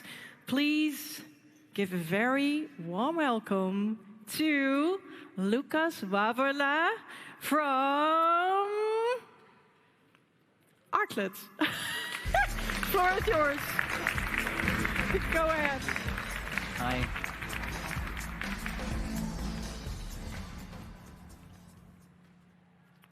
Oh. Well, do you still remember using one of these simple but not so smart phones? Well, I think everyone did, but then people wanted to have more. They wanted to also write, so these tools became more complex, but with that complexity, usability went lost. So in other words, there was a trade-off between simplicity and intelligence. And that trade-off was solved by a very smart guy from Silicon Valley, and the iPhone was born. Now, in e-sourcing specifically, there's a similar trade-off, and we're still desperately waiting for that iPhone moment, but that's exactly why we're here today.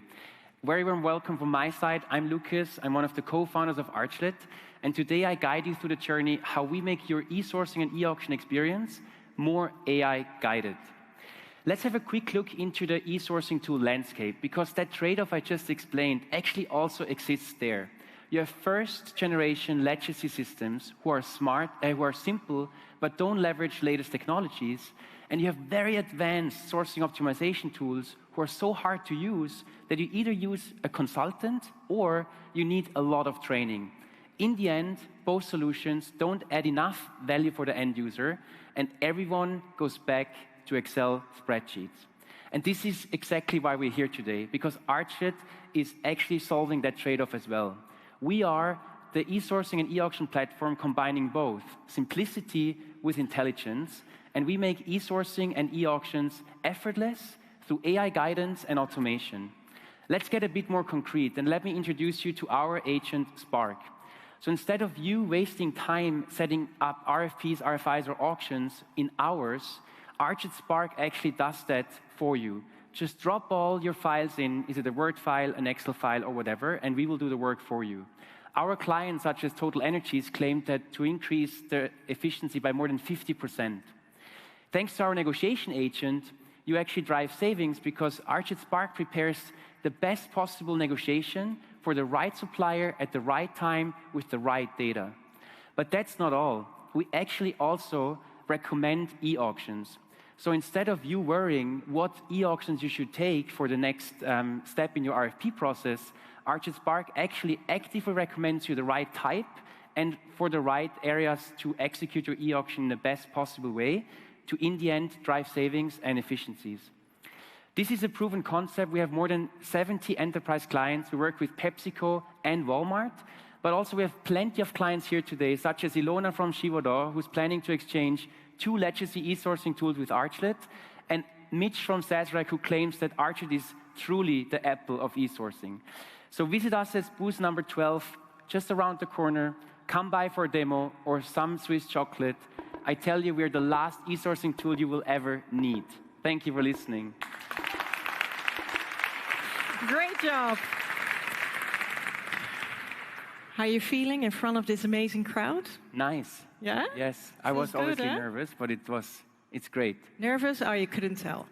So, are you ready for your Q&A now? Yes. Yes. All right, let's take it away, starting over here. Thank you, Lucas. Your proposition seems amazing, but it's also in a very crowded space. You have a lot of competitors. So can you double-click on what differentiates your offering versus the competitors? Fair point. And when we started the company, we never wanted to become an e-sourcing platform because we always focused on the data point, like data first. So we built the whole platform from the back. We started with scenario optimization, went into bid analytics, and then added e-sourcing and e-auction in the front. So I think the whole data mindset differentiates us massively because we're not built to solve a process, we're actually built to solve a problem. That's a big point. And another point, but talk to our clients, we're super client-centric, and we actually really also co-develop with our clients to make sure that everything we build increases the end-user value. And that's what we stand for, and that's what we are driving forward. All right, amazing. Do you have an extra question over here? If not, I'm going to that side. Yes, over there. Yeah, what feedback are you getting from your customers? What do they like about your platform? What they don't like about your platform? So it's funny because sometimes people come from legacy tools and they're so relieved that suppliers have a very easy life to submit their bids. Because don't forget the supplier in that equation, right? Legacy tools actually are a burden for them too. So we make it super simple for them to participate. And then they just love the fact that they gain time back and they don't lose time when using a system. They actually become faster. And in the past, e-sourcing tools were only here for compliance. They never really focus on the end user value, so that's a good one. What they obviously want to have is, for example, more flexibility in running e-auctions. That's why we're now launching Japanese reverse and Japanese forward auction in November to even further increase our capabilities in the e-auction section. Do you have another question? Over here on the left. Yes, go ahead. So one of the big problems in procurement is still spend. So how does your solution solve for that? Very good question. So as you can imagine, when we started in strategic and tactical spend, and that's also where we're known for and where we're really good at, and we want to be the last e-sourcing tool the companies need, so we will also naturally dilute into more the tail spend / more automated sourcing. And it's one of our biggest priorities for 2026 to also solve that gap. At the moment, we work with partners, and vice versa. They work with us in strategic, but there might be more overlap in that area very soon. Perfect. Do you have a question left for Lucas? No? Yes, over there. Hello, Lucas. Thank you very much for the presentation. Can you enlighten us why is your solution better than using a centralized platform where everything is homogeneous? From your demo, we had a chance to see it, and it's all about also standardizing the questionnaires, but also bringing to a platform things that are offline. Do you see us going to a world where everyone will be playing in one platform rather than developing and putting information online? I think we think in ecosystems. So either you have a backbone, which could be one of the large suite providers where we very well integrate into. So we have integrations into SAP Ariba and other players. And then also we build integrations to other best-of-breed providers. So in the end, you can see us as a standalone e-sourcing and e-auction platform for any use cases globally, but we can obviously embed us into your ecosystem and also, for example, send data to your data lake or help you with other APIs to have a proper process and to not use us in isolation. Thank you so much. I think we're done. I think everything is totally clear. Looking this way, yes. Well, in that case, please give him a big, big round of applause. Thank you. Lucas Wavela from Archlet. And that was our second growth stage finalist. Thank you so much. And now we're going to the last one. The final growth stage finalist here on stage. Please welcome him, Vladimir Kyle, co-founder and CEO of Ask Leo. The floor is yours. Hi, nice to meet you. All right, nice to meet you all. Can you hear me well? Fantastic. But I get the extra 40 seconds from the previous pitch, right? Okay. So we are Ask Leo, and today I'm showing you the transition to a fully agent-operated procurement department. And we are calling this transition and new department Agent Operating System. And we are not only calling it this way, we are actually already did this. So we, in less than 2 years, we grow to more than 500,000 users, making us one of the largest or fastest growing enterprise startups in the world. More than 60 enterprises in the world are using our agents, and those agents are processing more than 4 billion in spend, which is basically the reason why we won the most prestigious procurement awards in Europe, but also in the whole world. And it's also the reason why we are backed by the best investors from the Silicon Valley. We also have amazing customers around industries. So, for example, Walmart just announced a partnership with us, where we're also building a multi-agent system together with them. But actually, we are not here to build agents. We as a technology company, we think it's not about technology at all. It's about solving problems.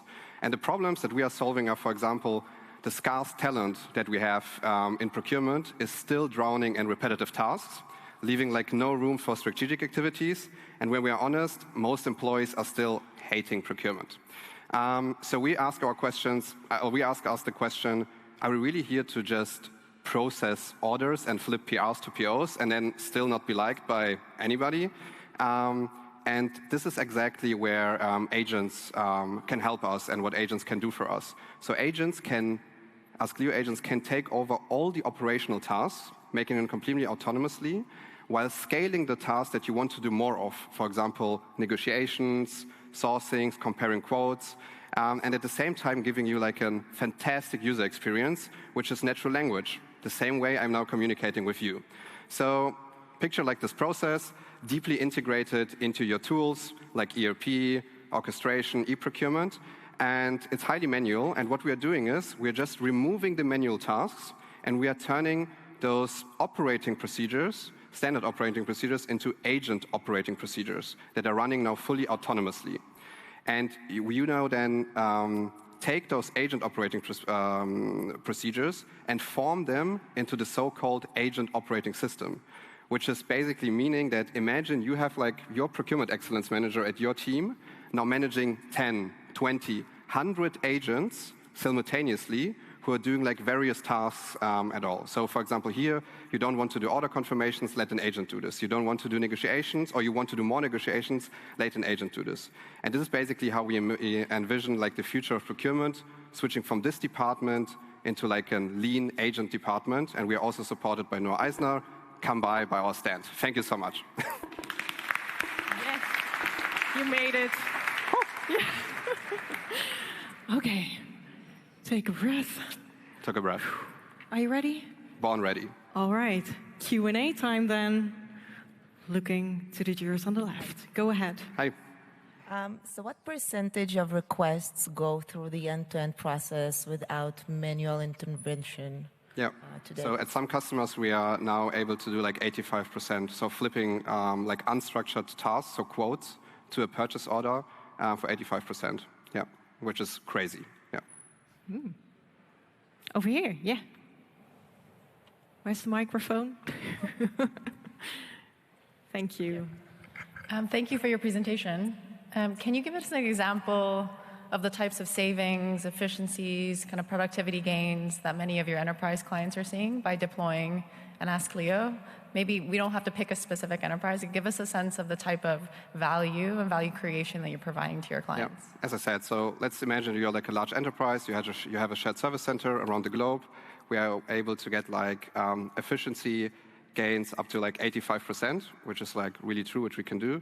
And then on the savings parts, it's like typically like 4 to 7%, but which is also very high because our agents, they don't use like chatbot functions or whatever. They use the tools that people are already used to work with. So for example, Microsoft Teams or email.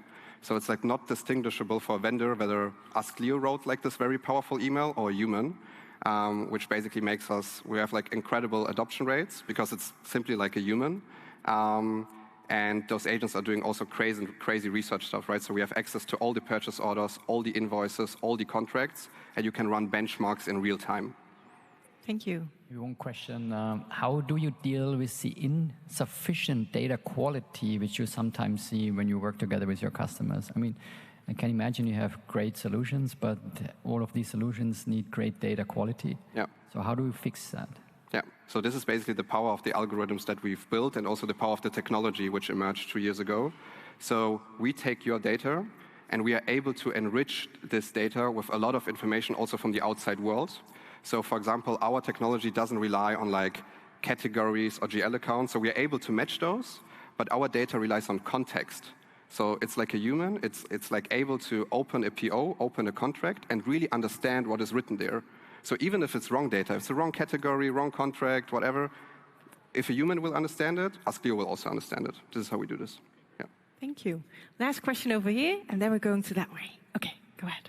Thank you for the presentation again. If you think about different stages of the procurement process, from sourcing to contracting to onboarding to payments, where do you see your solution delivering the most value? Yeah. So we don't scope our solution to like a certain part. We see this more as phases. So the first phase is like let's say you want to get more adoption in your enterprise. So the first phase is to increase like the guidance. So you have more requests. When you have more requests, what happens then? You need a large team to flip those requests into orders. So we are then able to help you to flip this. Then the next part, we are able to give you like savings. And there also, we don't differentiate so much. So one part is like we can give you autonomous savings. So let's say at Siemens or whatever, like you can do autonomous savings for like 20K, 30K, but you won't do like autonomous savings for like a 200K contract. What we are doing there is we are doing all the research and giving them basically a strategic playbook for the buyers to then go into the call and negotiate it. But the principle is always the same. We research data, we draft like the perfect strategy, and then either we execute it autonomously or we give it to your buyers. Yeah.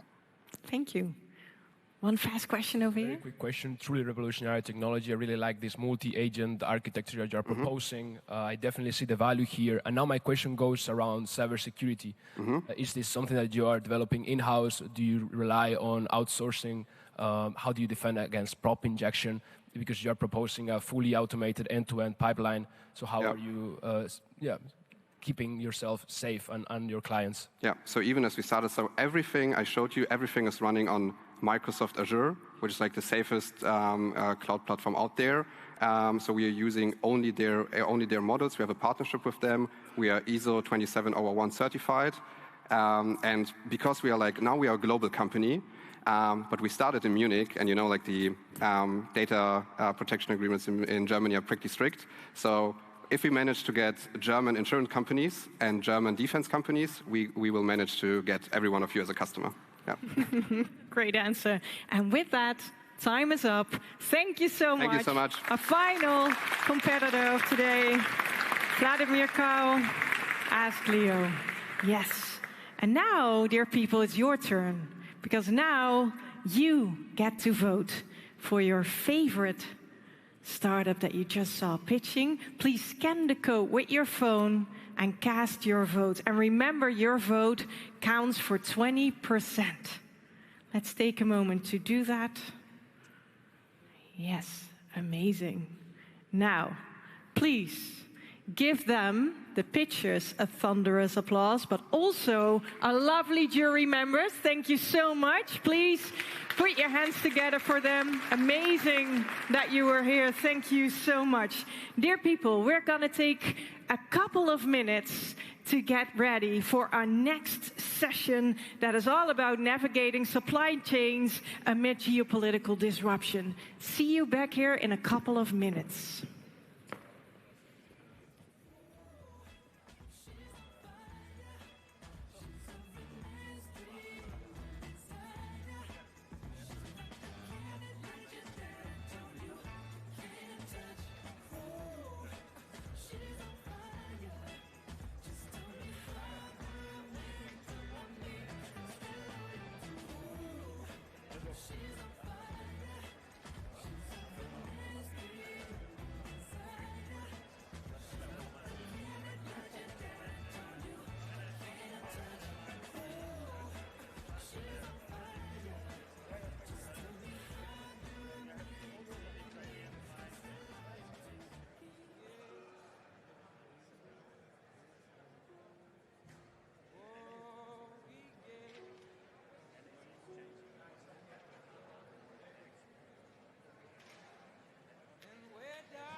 Welcome back, everyone. Just a quick show of hands.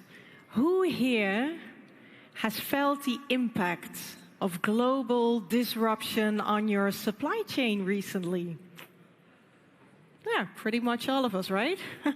And I can imagine. Now, the question is, how do leaders adapt, mitigate risk, stay resilient when the world is anything but stable? That is what our next session is all about. Moderated by Garen John, VP Research at 0100, and joined by Barbara Cooks, multiple board of directors. Please give them a big round of applause. The floor is yours. Enjoy. Thank you, Vivian.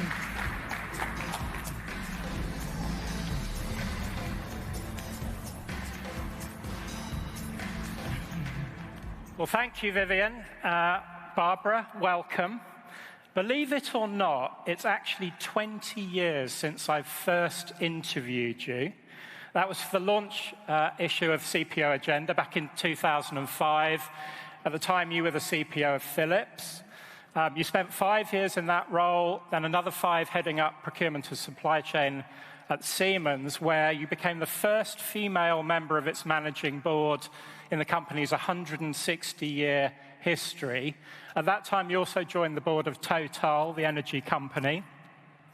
I visited you at Siemens HQ in Munich in 2013 to do an in-depth interview when I was at SCM World, shortly before you stepped down. And in between those two conversations, I also remember attending a Siemens second quarter results press conference in Berlin in 2009, where you presented alongside the CEO and the CFO and talked about the progress that you'd made in transforming procurement at the company. Now, in my experience, that was unprecedented for a procurement leader to be sharing that kind of platform. But I think it underlined your kind of status as a board-level operator. And in fact, Fortune magazine ranked you in its annual Most Powerful Women in Business outside the US throughout the time that you were at Philips and at Siemens. You steadily climbed that ranking, reaching number 4 in 2013, ahead of many European and Asian CEOs. And I think I'm correct in saying, and ChatGPT backs me up, that you are, to this day, the only serving Chief Procurement Officer or Chief Supply Chain Officer ever to be listed on the Fortune Most Powerful Women in Business list. So, Barbara, yes, come on, big it up for Barbara. Show some DPW love. So, Barbara, congratulations on that achievement and also on your career journey from McKinsey consultant to general manager to CPO to board director.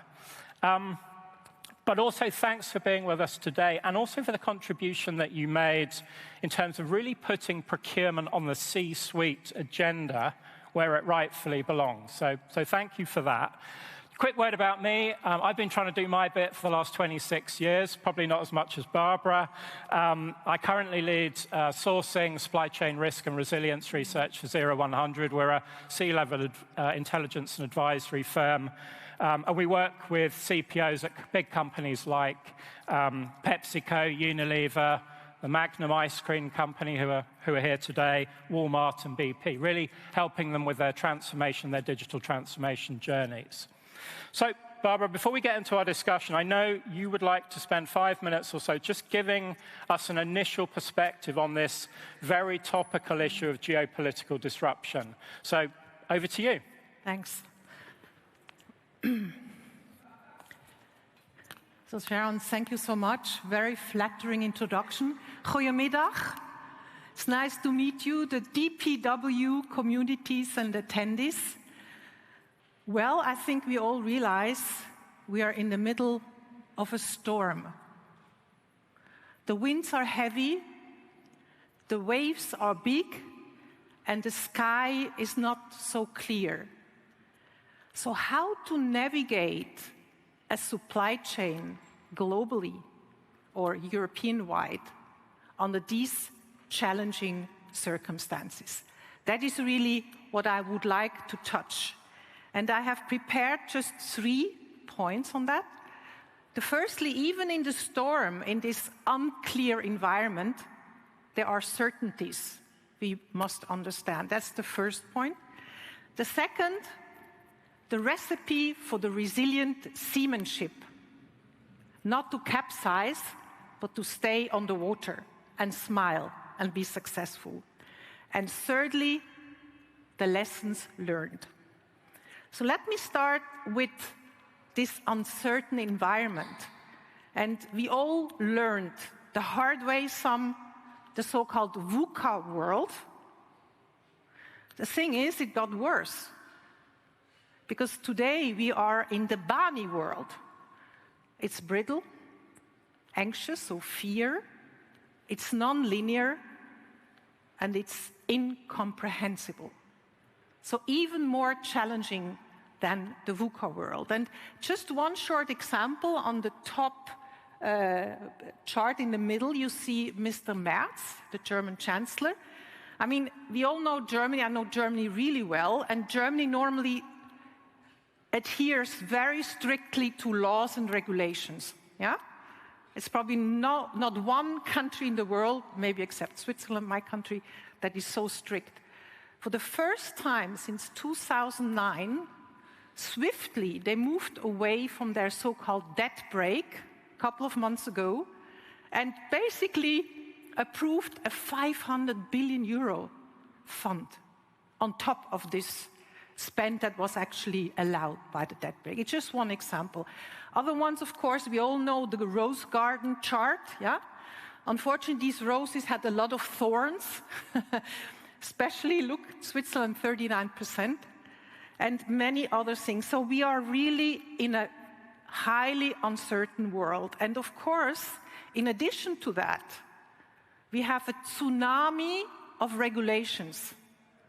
And I know most of you work with many of them, and the point is, more regulation is coming. It's just the beginning. So this is it's a minefield, especially for our function. And the only little good news is that on the ESG regulation, maybe there is a little bit of hope with this omnibus project of the European Union to have maybe a little bit of simplification in that area. So what are the certainties in this storm that we can take away? Firstly, policy disruption and unpredictability will not go away. I'm sorry to say, will continue. The US-China decoupling and the reduced access to the US buyers, it's a given. And it will just probably get more important. Cost and local sourcing pressures will intensify. We already have them today. Populism and polarization put many high-profile initiatives on the back foot, like ESG. Demographic deficits, so it's obviously also a significant skill shortage, also for our function. And then, of course, we have seen it, AI and others, technological disruptions that give both risks and opportunities. So these are the certainties. Now, how do you go about that? What's the recipe to be a good sailor? And I can just give you my learnings, and I had to face in my past 2008 financial crisis. I just started 2 weeks before it happened at Siemens as the CPO. I obviously had to face the Fukushima issue in Japan, making sure that the Siemens bottom line wasn't impacted by a minor lack of a minor commodity from Japan, and obviously the COVID crisis as well as the crisis we have today. So there's a lot of these learnings. Some things have gone well, of course, as usual. Others maybe less well, but what are really my takeaways? The first one is what you need in rough seas, not to capsize, okay? You need knowledge and foresight.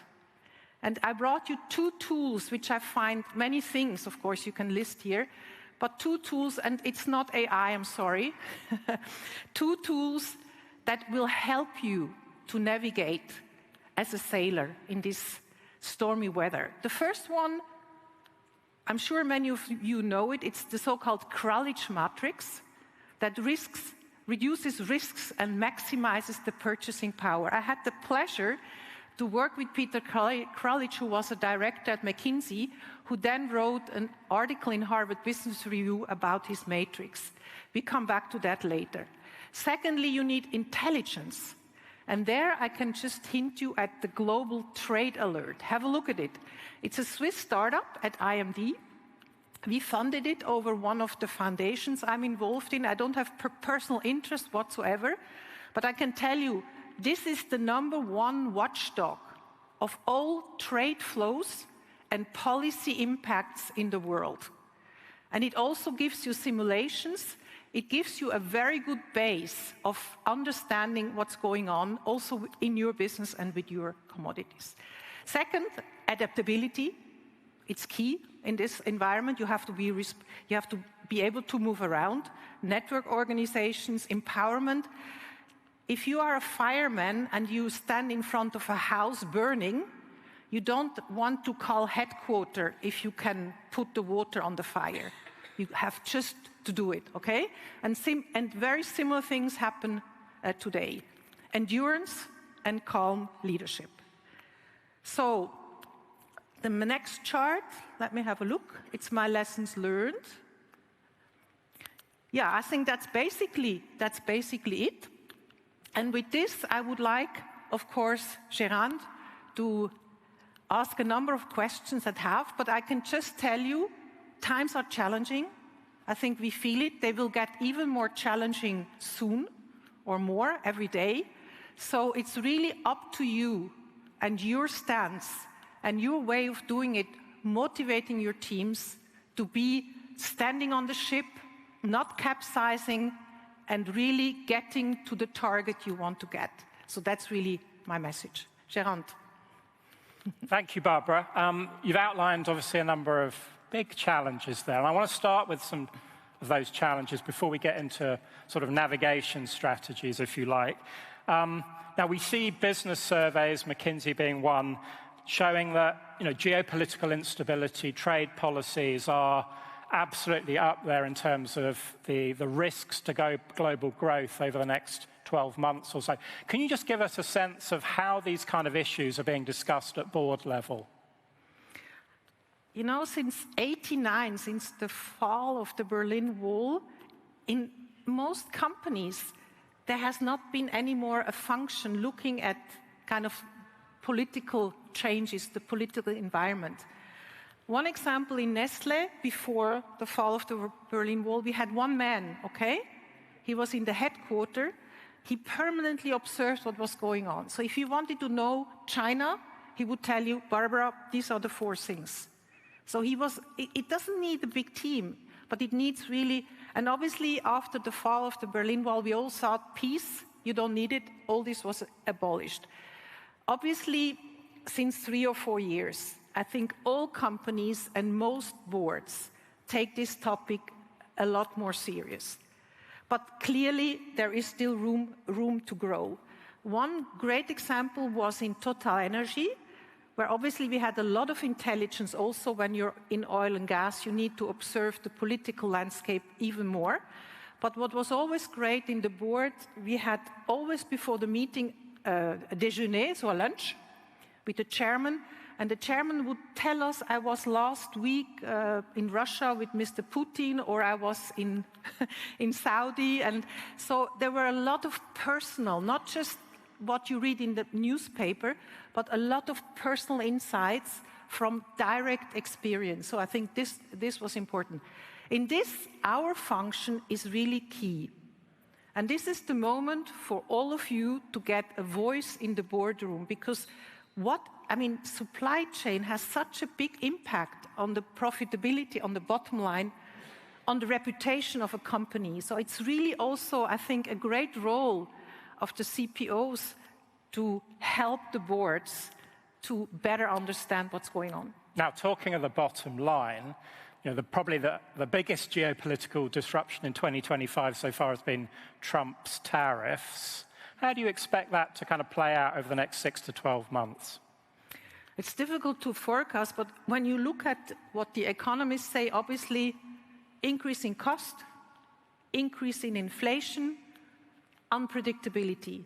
So I think all of us, we simply have to cope with that, have a plan B, and live with that. I don't think that will change overnight. So we just have to live with that. And when you look at the today released global trade data from the WTO, I mean, so far we have a growth rate of 2.4%. Why? Because most companies, and I'm sure many of you in this room, have shipped a lot of things before the new tariffs have come in place. But it's really, really difficult. You need absolute transparency and plan B. And it's not something that will change in a very short term. No, clearly a lag effect. Now, you mentioned China. Is it the geopolitical enemy that many in Washington seem to regard it, or should we as Europeans be taking a more balanced view? Yeah, it's a very important question, but there's a Chinese word, which is wei qi, which is the word for crisis. And in Chinese language, it has two meanings, this word: danger and opportunity. And I think the best way for us to deal with this is to have a wei qi strategy. Why? China, there are 1.4 billion inhabitants.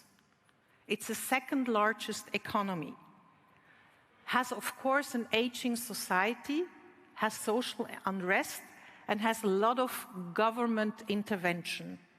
So clearly, you need to consider how to cope with it. And many companies, it's very difficult to say in general, because you really have to go through business by business and say, what do I have to do here? What do I have to do there? But certainly not a single sourcing position. I think that's clear. But many companies follow now China plus one or a multi-regional approach. So it's really, in my view, the wei qi, not just, forget China, but the wei qi approach, and to say, what's the best for my specific business to cope with that? Maybe still to have some of the opportunities. Yeah, so a more balanced view for sure.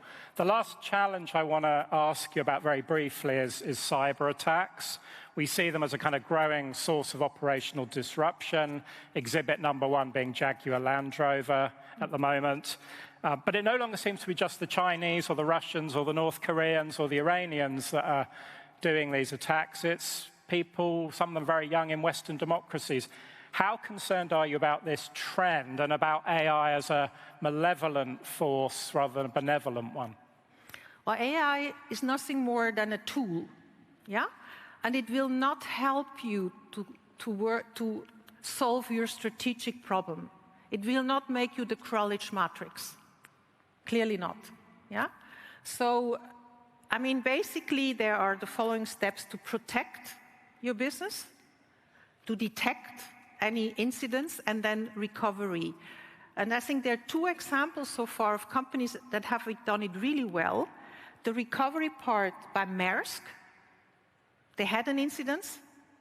They had immediate action to basically be back on track with their business, which worked rather well. So that's a good example. And on the detection, it's Delta Airline. It was the only airline that was not suffering from a major cyber attack some time ago. And how they did it, they had a lot of risk audits beforehand, also, I'm sure, with their suppliers.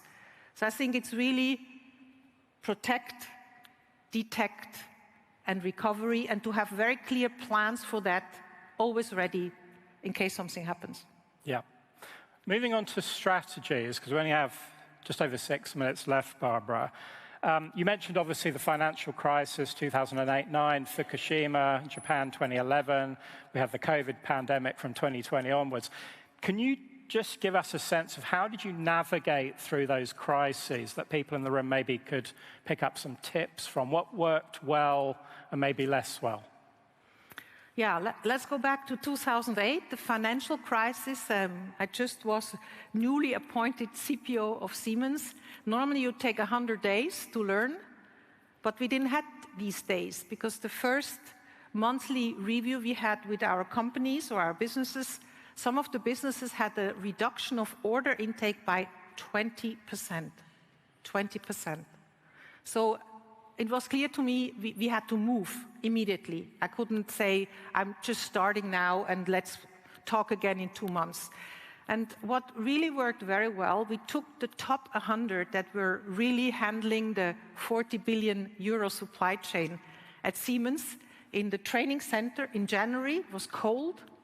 Yeah, it was not very nice weather. We took them there. We defined very clear targets, how we can help the business to basically compensate for that. That was quite big. Very stretchy targets. We made incentives for each one. We empowered. And then all of them signed the targets. So we had sort of a photo with all the hands. And each of the 100 signed to fulfill the targets, the very stretchy targets we had set. And that, I have to say, worked well. And at the end of the year, all of these 100 had fulfilled the targets and have also received a very good financial incentive. So that's one example. Fukushima obviously was difficult. And of course, we were very exposed in Siemens with some of the very profitable businesses we had. Very small parts, of course, but even the small part can stop your supply chain and your production. And most of my colleagues, CPOs from BMW and so on, first thing they did, they stepped in a plane and they went to Japan, okay? But most of you know Japanese persons, okay? They don't like, you know, when you make a visit to them, you have to, it's polite, it's etiquette, yeah? You have to have the meeting, you have to, does it fit you? You cannot just rush in the office and say, where is my part? That doesn't work. So basically what we did is we set to all, we had this network organization. So we had networks and leaders for each of the commodities and very good transparencies. And when this happened, we had our board meeting in Germany. And I just got the message during the board meeting. And what was really great, I'm still so proud of the teams. During the board, I didn't have to do anything.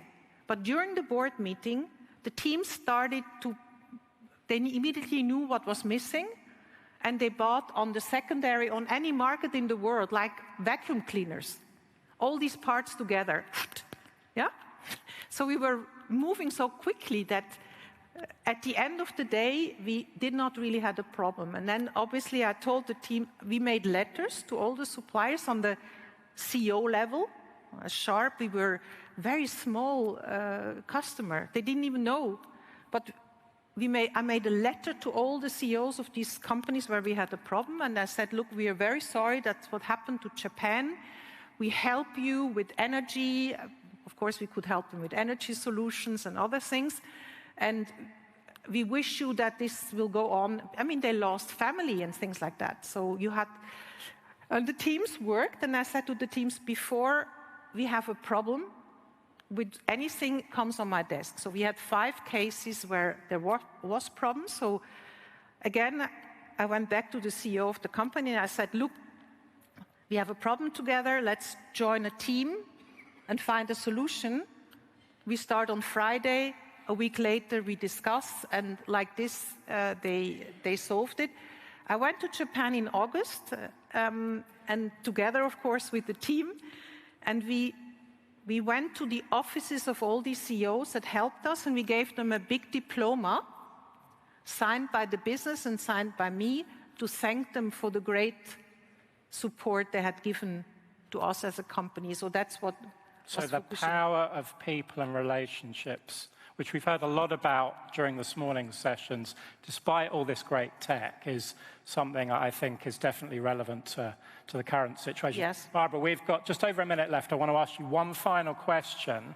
The main barrier to kind of greater resilience that I hear from procurement and supply chain leaders is the cost of risk mitigation and having alternatives. Just curious, as a kind of a board director and as a leadership coach, What kind of advice would you give to people to really make that kind of compelling business case for investment? Very simple, to quantify the risks. You know, if you say you cannot deliver in a very profitable business, and you basically have zero revenue or revenue reduction of 20% with a bottom line reduction accordingly, I think any board will help you. The second one is reputational risks, where we as supply chain managers have a big responsibility. Just imagine, no board, no CEO wants to have a headline, you know, in the newspaper about kind of a reputational issue. So I think you have all cards in your hands to play this extremely, extremely well. Barbara, thank you. Great advice. Hopefully it won't be another 20 years before we get to interview each other again. Ladies and gentlemen, please round of applause for Barbara Kirks. No, for you.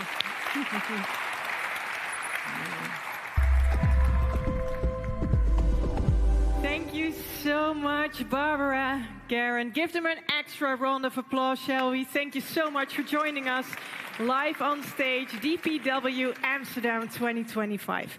Dear people, we're going to take a couple of minutes to get ready for our next session, which is going to be very interesting. Zip will reveal the State of Spend 2026 report, fresh insights from over 1,000 procurement and finance leaders. So be there in a couple of minutes.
Welcome back, everyone. How are you all doing? I see someone waving over there. Yes, you. Hi, so nice that you're joining us. Amazing. How are you all doing? Are you okay? Yeah? Perfect, perfect. You know what I absolutely love about DPW? We don't just talk about the future, we actually get a glimpse of it. And that is exactly what our next session is all about. Zip will reveal the very first State of Spend 2026 report based on insights from over 1,000 procurement and finance leaders. Are you ready for that? Come on, they're not coming on stage if you're that, Are you ready for that? Yes, and you should be. So please join me in welcoming to the stage Felix Meng, VP and co-founder at Zip, and Mithun Sharma, CPO at Block. The stage is yours, guys. Go ahead. All right. Mic check, mic check. All right, good afternoon, everybody. Thank you so much for taking time out to join us center stage. My name is Felix. I'm the co-founder over at Zip. We're a leading technology software company that pioneered the intake and orchestration space that I think has made a lot of waves over the past handful of years. We're so excited to immerse you in the findings, particularly 5 key insights that came out of this State of Spend report. And I'm so excited to be joined on stage by one of our close clients and an innovator in this space, Chief Procurement Officer at Block, Mithun Sharma. Prior to Block, Mithun was also the CPO at Visa and had built procurement and sourcing teams up at organizations like Procter & Gamble and Gap. Mithun, welcome and thanks for joining me. Thank you for having me, Felix. Hey everybody, I'm Mithun Sharma. I lead our procurement organization at Block. I spent 10 seconds on Block because I realized our brand name, which is new, is not known by many. But we are one of the largest fintechs in the world. Some of our products you may know are Square, which is point of sale. We also have Cash App, which is peer-to-peer. We have a product called Afterpay for buy now, pay later. A product called Tidal that supports independent music artists. And then we have a whole series of products that are in the Bitcoin space, from independent mining to secure storage to moving money around. So super happy to be here. Yeah, I'm super keen to hear your insights, Mithun, especially around the 5 key topics that we're going into today. Thanks for bringing through us all that live. So let's delve a little bit into why we actually decided to do a State of Spend report. This is the inaugural release. You all are getting a sneak preview. We're going to be launching it later today. But when we think about spend, it's really one of the most critical signals within a business to better understand where the priorities lie. And we went to over 1,000 professionals and dug into every corner of the business across industries around the globe to better understand what are the latest trends, findings, how is things like AI impacting the work and the strategy within these organizations and spend. A little bit more around the report. So not only did we speak to over 1,000 leaders, we really went across 5 main persona groups that really, I would say, are the drivers within the sort of team dynamics in the procurement workflow today. Not just procurement itself, but also finance, legal, IT, and risk. So we really wanted a diverse set of thoughts from the main stakeholders in the procurement process today. And we spanned across 10 different industries to better understand a more, again, diverse set of opinions.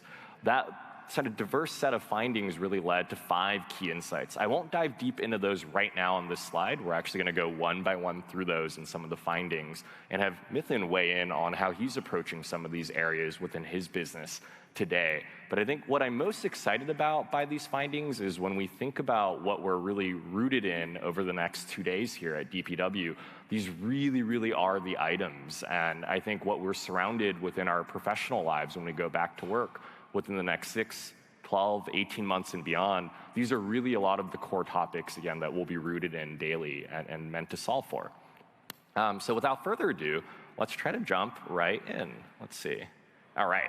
So the first one, it's really about how prepared and how confident are organizations to actually drive to the last mile the impact and adoption of AI. And I think what we found at a high level is there's a lot of newness.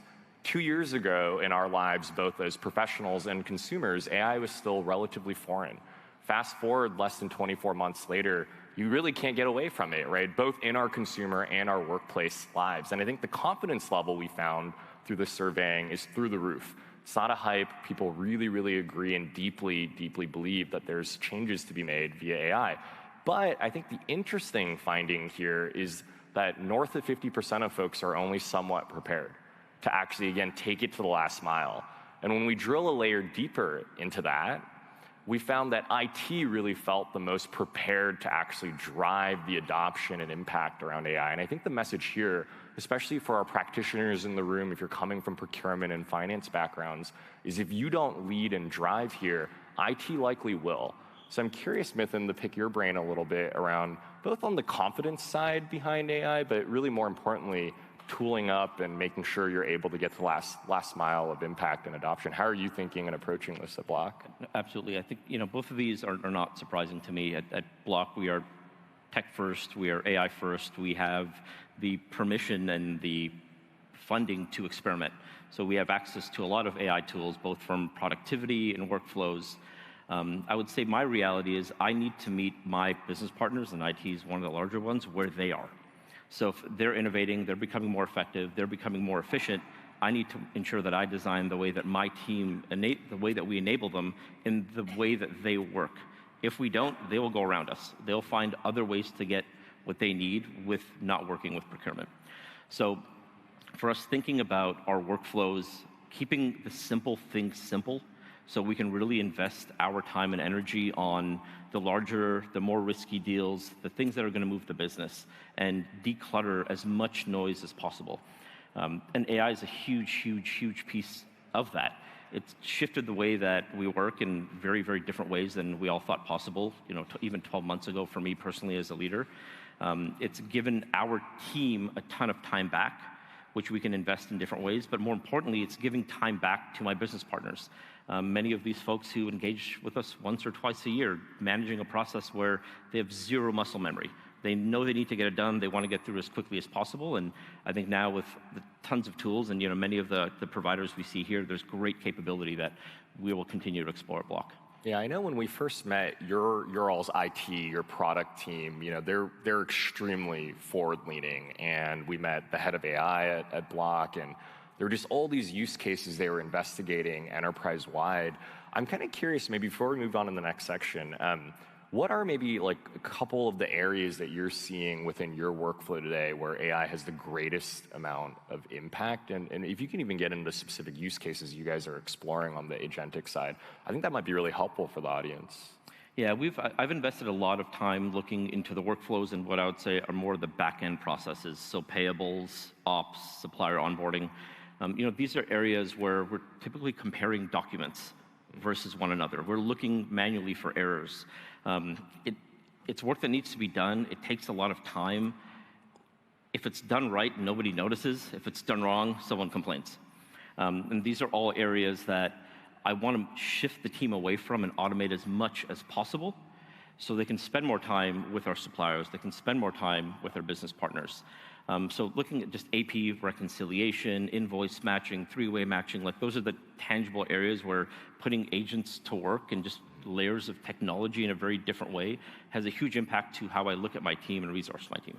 Yeah, for sure. I mean, I've personally been quite excited by the amount of work that our teams are taking on together right now on that topic. And I will say, even later, one of the other findings we go into is really around the skill sets and the change in skill sets around our staffing within organizations. And you can see very clearly AI skill sets and fluency starts moving its way up in priorities. So we'll get into that in a bit, but I think that's an interesting one. Let's maybe go on to the second topic and around the staffing side with that. So when we think about how AI is actually impacting both hiring decisions as well as sort of the skill sets that are becoming more and more critical within our workforce, this is an area we delved pretty deep in the survey. And what we found, this is probably the most profound takeaway, I thought. Right, I mentioned a moment ago, 24 months back, right, this topic was still very nascent. It was very foreign to us. 24 months later, again, we're so steeped in AI every day. Already 18% of executive leadership is mandating that before you explore hiring another role, you have to be able to figure out and go deep into, can AI actually do that job? And taking a step back, it's a little north of 75% of situations where AI is heavily taken into consideration for any staffing decisions. I think that 18% is going to continue creeping up more and more and more as we go back to work and think about that next 6, 12, 18 months and beyond. And from a skill set standpoint, when we surveyed the group, the 3 current skills, financial acumen, procurement system expertise and acumen, risk management. But where those skills are quickly transitioning over the next 3 years that the leaders we spoke with identified, again, AI fluency makes its way #1 at the top. Close follow is really around data analysis and decision-making supported by data. And the third is really around the pieces that are so human an element, right? It can't really be replaced in the near future with AI, such as the relationship management components Mithun was speaking about. So yeah, Mithun, I'd be curious, there's probably a bit of a functional side and then more of kind of like a staffing side. I'd love your thoughts here on how this is kind of coming into practice at Block daily. Sure. I think, look, we're all faced with the question, replacing someone, adding someone, like, can AI do it? I think it's the wrong question. I think we should be asking, like, what can AI do and what can AI not do, rather than looking at one-to-one replacements. But, you know, I think we should all challenge ourselves to look at the orgs that we lead and think about the work in a more compartmentalized way and pull chunks out rather than looking at full functions or full jobs. And I think with that, if we can pull out 20, 30% of a, let's call it payables as an example, that's resources I can shift elsewhere. As I think about the skill sets needed, maybe I'll share a funny story, but I had someone I'd worked with previously reached out for a job that I had posted on LinkedIn. And I wasn't sure if he was trying to sell me something he built or he wanted a job. So we got on the phone, and I'm like, I'm kind of confused here. Are you looking for a job? He's like, yes. But I'm like, you started by introducing an AI product that you built. And he's like, well, that's my skill set. He's like, that's what I'm going to bring to you and the team. He's like, I can build agents that are going to help you do X, Y, Z. And that's where he started. And I think that was great because that's going to be the type of skill set that we're going to continue to look for. Someone who starts with the fluency in tech and in data and has the soft skills which are needed in procurement to drive the business forward, but without the underlying just fluency in how AI can enable and support their jobs, the soft skills, I think, will slowly become less and less relevant. I don't think AI is ever going to replace those. I don't think AI is going to take that portion of our job away, but it should deeply assist how we support the business, the insights that we bring, how we approach them. Yeah, I think that fluency topic, I'm on a different side of the fence. I run all the go-to-market functions at my organization, and we've got a couple hundred folks in that group. And even within that group, yeah, we're approaching it, frankly, in a very, very identical POV around everything. And AI fluency is so critical now for what we do. And, you know, I think as folks think back and go back home and you think about your enablement strategies within your workforce, I think there's very easy low-hanging fruit in which you can proactively play a role as leaders to drive adoption and enablement around what AI toolings exist, how to have that acumen, because this is really the shift in the workforce, again, that's going to happen quite aggressively. I don't know if it's in the next 3 years. Frankly, it's probably a shorter window than that. I think one thing, too, is we talk, a lot of the surveys around inward-facing things, but part of it's also around external, outward-facing things with suppliers. I think AI is really, really changing the supplier landscape pretty heavily. And when we dug deeper into here, you know, we really asked the audience, where are the savings targets that you're trying to accomplish, and which categorically, where are you finding the most amount of fruit and success on driving savings? I think, to no surprise, the human and service elements of the business has taken a really, really large hit from the AI side. And that's because you are expected to do more with less now. So there's a lot of ripe savings to be targeted here. And I think, you know, as we dive a little bit deeper into that, you know, what we're finding is, you know, procurement teams, I think, are striving to have greater and greater influence of their spend, especially the spend that's very distributed and very departmental owned today, less centralized through procurement. And a lot of that type of spend is where you can actually find the most impact on savings. I'm curious, Mithun, where you're seeing, and you know, just on both categories where you're driving the largest amount of savings, but how you're thinking about approaching having a greater influence sphere within Block to actually drive broader Absolutely. influence? I would agree with, I'd say, the first 1 and 3 on there. I think travel is just one of those areas, super discretional. It's the first place everybody wants to slash, right? But as I look at people-based savings, my expectation for my supplier partners that they're also using AI in the way that they operate and the way that they serve me as a client, and that they become more efficient. So we start to see, I'd say, more compression in those areas, maybe us as procurement leaders pushing more, so we can invest our dollars in net new tech, in new ways of doing things, in new ways of bringing automation into the company. So I completely agree with that. And as I think of, I'd say the second piece here, as a leader, I have to manage invoices. I have to do PRs. I have to do contracts. What I don't have to do and what I want to do is spend time with my business partners and spend time with my suppliers. But if I don't have the time for it, I can't influence the right way. So really, for me, AI is a tool to push my team and give them the time, the space to think and build relationships and understand their supply markets better than their business partners. And once we do that well, the seat at the table becomes equal. We become a part of a process that the business can't live without. But if we don't invest the time and energy to maintain those relationships, to understand the business strategies, I think we're just going to continue to slide back and be a back office operating function. Like, when I first joined Block, like procurement, you guys do POs, right? I'm like, well, that's just like the last thing that we do. There's so much more that we have to do to get to a PO. But if we're not engaging the business the right way, they look at us as the last mile. Like, I need a PO so I can work with a vendor. Yeah, I think really going upstream and getting to your end audience, your constituents, spending time there really helps you actually drive that impact. I'm curious how this ties into the next one, actually. And one thing we surveyed as well is, we're at DPW. This is sort of the tech innovation hub of all get-togethers for procurement. We were really curious to figure out with folks kind of what are some of the changes they're observing within the tech stack itself. And really overwhelmingly, organizations out there are now approaching with a hybrid tech stack. They're investing in all sorts of different solutions to fill in different aspects of the source-to-pay lifecycle.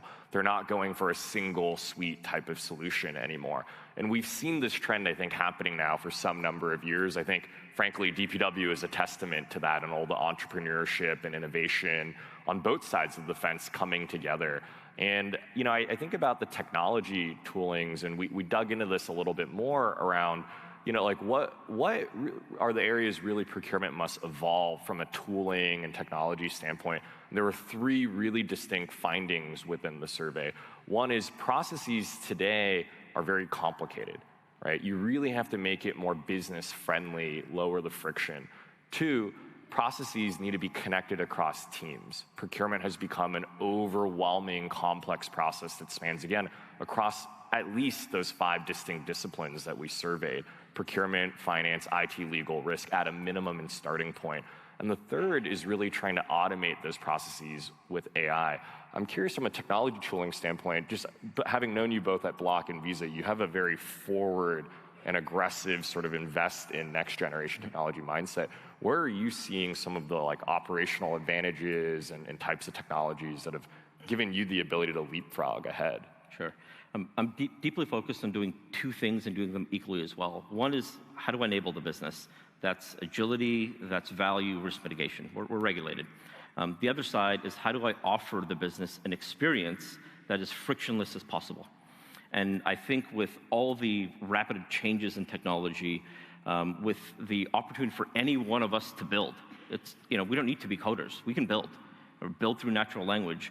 We have an opportunity to, at Block, we take a hybrid approach. Let me answer the question directly. But it allows me to make sure that I have a layer that is consistent, where data can move, that is easy, like booking a flight on Expedia. Because back to my earlier comment, people do this once or twice a year. They don't remember. They're not going to read a 15-page training manual. They're going to go in the tool, and if they can't figure it out, they're going to abandon it. And they're going to abandon it, and they're going to work around us. So I feel like now, as leaders, we have the opportunity to find the best solutions and connect them into an overarching system that is has great UX, that's easy to follow, that can prompt, that can communicate to them in the way they want to be communicated to. So it's not just email, it could be Slack. There's so many different ways that we can engage your business and ask them to action, which I think, we didn't have that 2-3 years ago. Yeah. Funny enough, that's probably a selfish plug for orchestration, but I don't think that was the intent. But that really is the heart of orchestration. Just watching the time here, because we're rounding out the corner. The last one is really, what's the internal perception of procurement? What's standing in the way of driving greater influence and greater reception of procurement internally? I don't think this one was as surprising either. When we really dug in the top two, one is just truly inflexible and slow processes, and the two is frankly underinvestment from a talent and technology standpoint. And I think, again, these are the topics we're rooted in over the next couple days here. I'd love your thoughts there, Mithun, to round us out. Yeah, so real quick here, this makes complete sense. If I don't fix the processes and there's a lot of friction and confusion, the good work we do will never get recognized. It'll be overshadowed by the ankle biter noise that floats to the top on the one nuanced, one-off situation.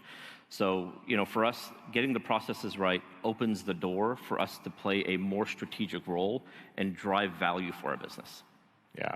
When you think about actually investing deeply in your organization and figuring out how to reduce all of that friction today, have you found, is it truly people, process, tech? What's the starting point? I would say education, which is people-based, and then tech and process. Tech and process. Right? I can hide bad process with good tech. I can't do it the other way around. That's a good point of view. All right, I think we're out of time. Thank you all for giving us some attention this afternoon. Hopefully this was insightful. Thank you all. Thank you so much for being on stage with us today. Felix Mang, Mithun Sharma. Give them another thank you, shall we? Thank you so much. Dear everyone, we just need a couple of minutes to set the stage for our next session, which is all about the NextGen CPO playbook. So please stick around, we'll get ready, and we'll be right back.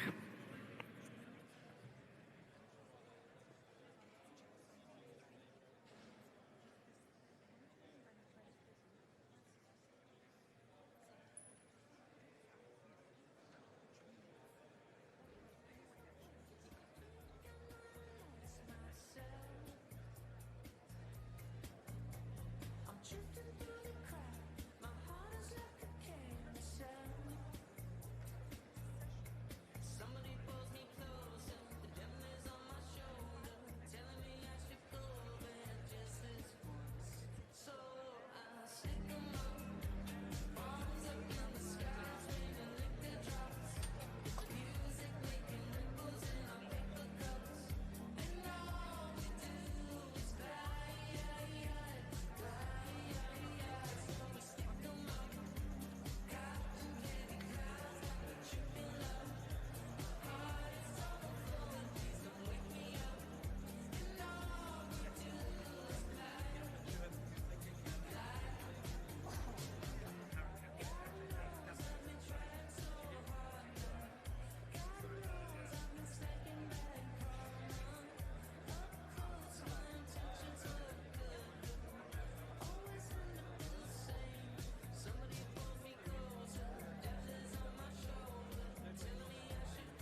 Welcome back, everyone. Let me just check. How's your energy? Are you okay? Yes, okay, that's what I'm looking for. Great. Dear people, the NextGen CPO is here. That NextGen CPO is bold on leadership, sharp on tech, driving new value. This is your future playbook. Moderated by Shashi Mandapati, former CPO at Johnson & Johnson, currently with Synapsys, joined by Julia Kochakova from Mars, Annette Martens from Henkel, and Leni Suarez-Butler from Bristol-Myers Squibb. Sorry for that. Please enjoy our next session, the NextGen CPO Playbook. Give them a warm welcome, please.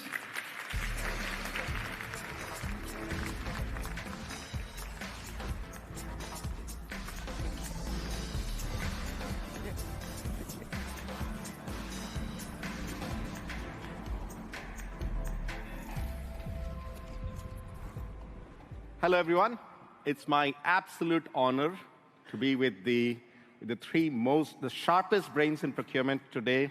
These are our NextGen CPOs, the emerging CPOs. Thank you very much for being here. Thank you. Thank you for that. Big round of applause, please, for them.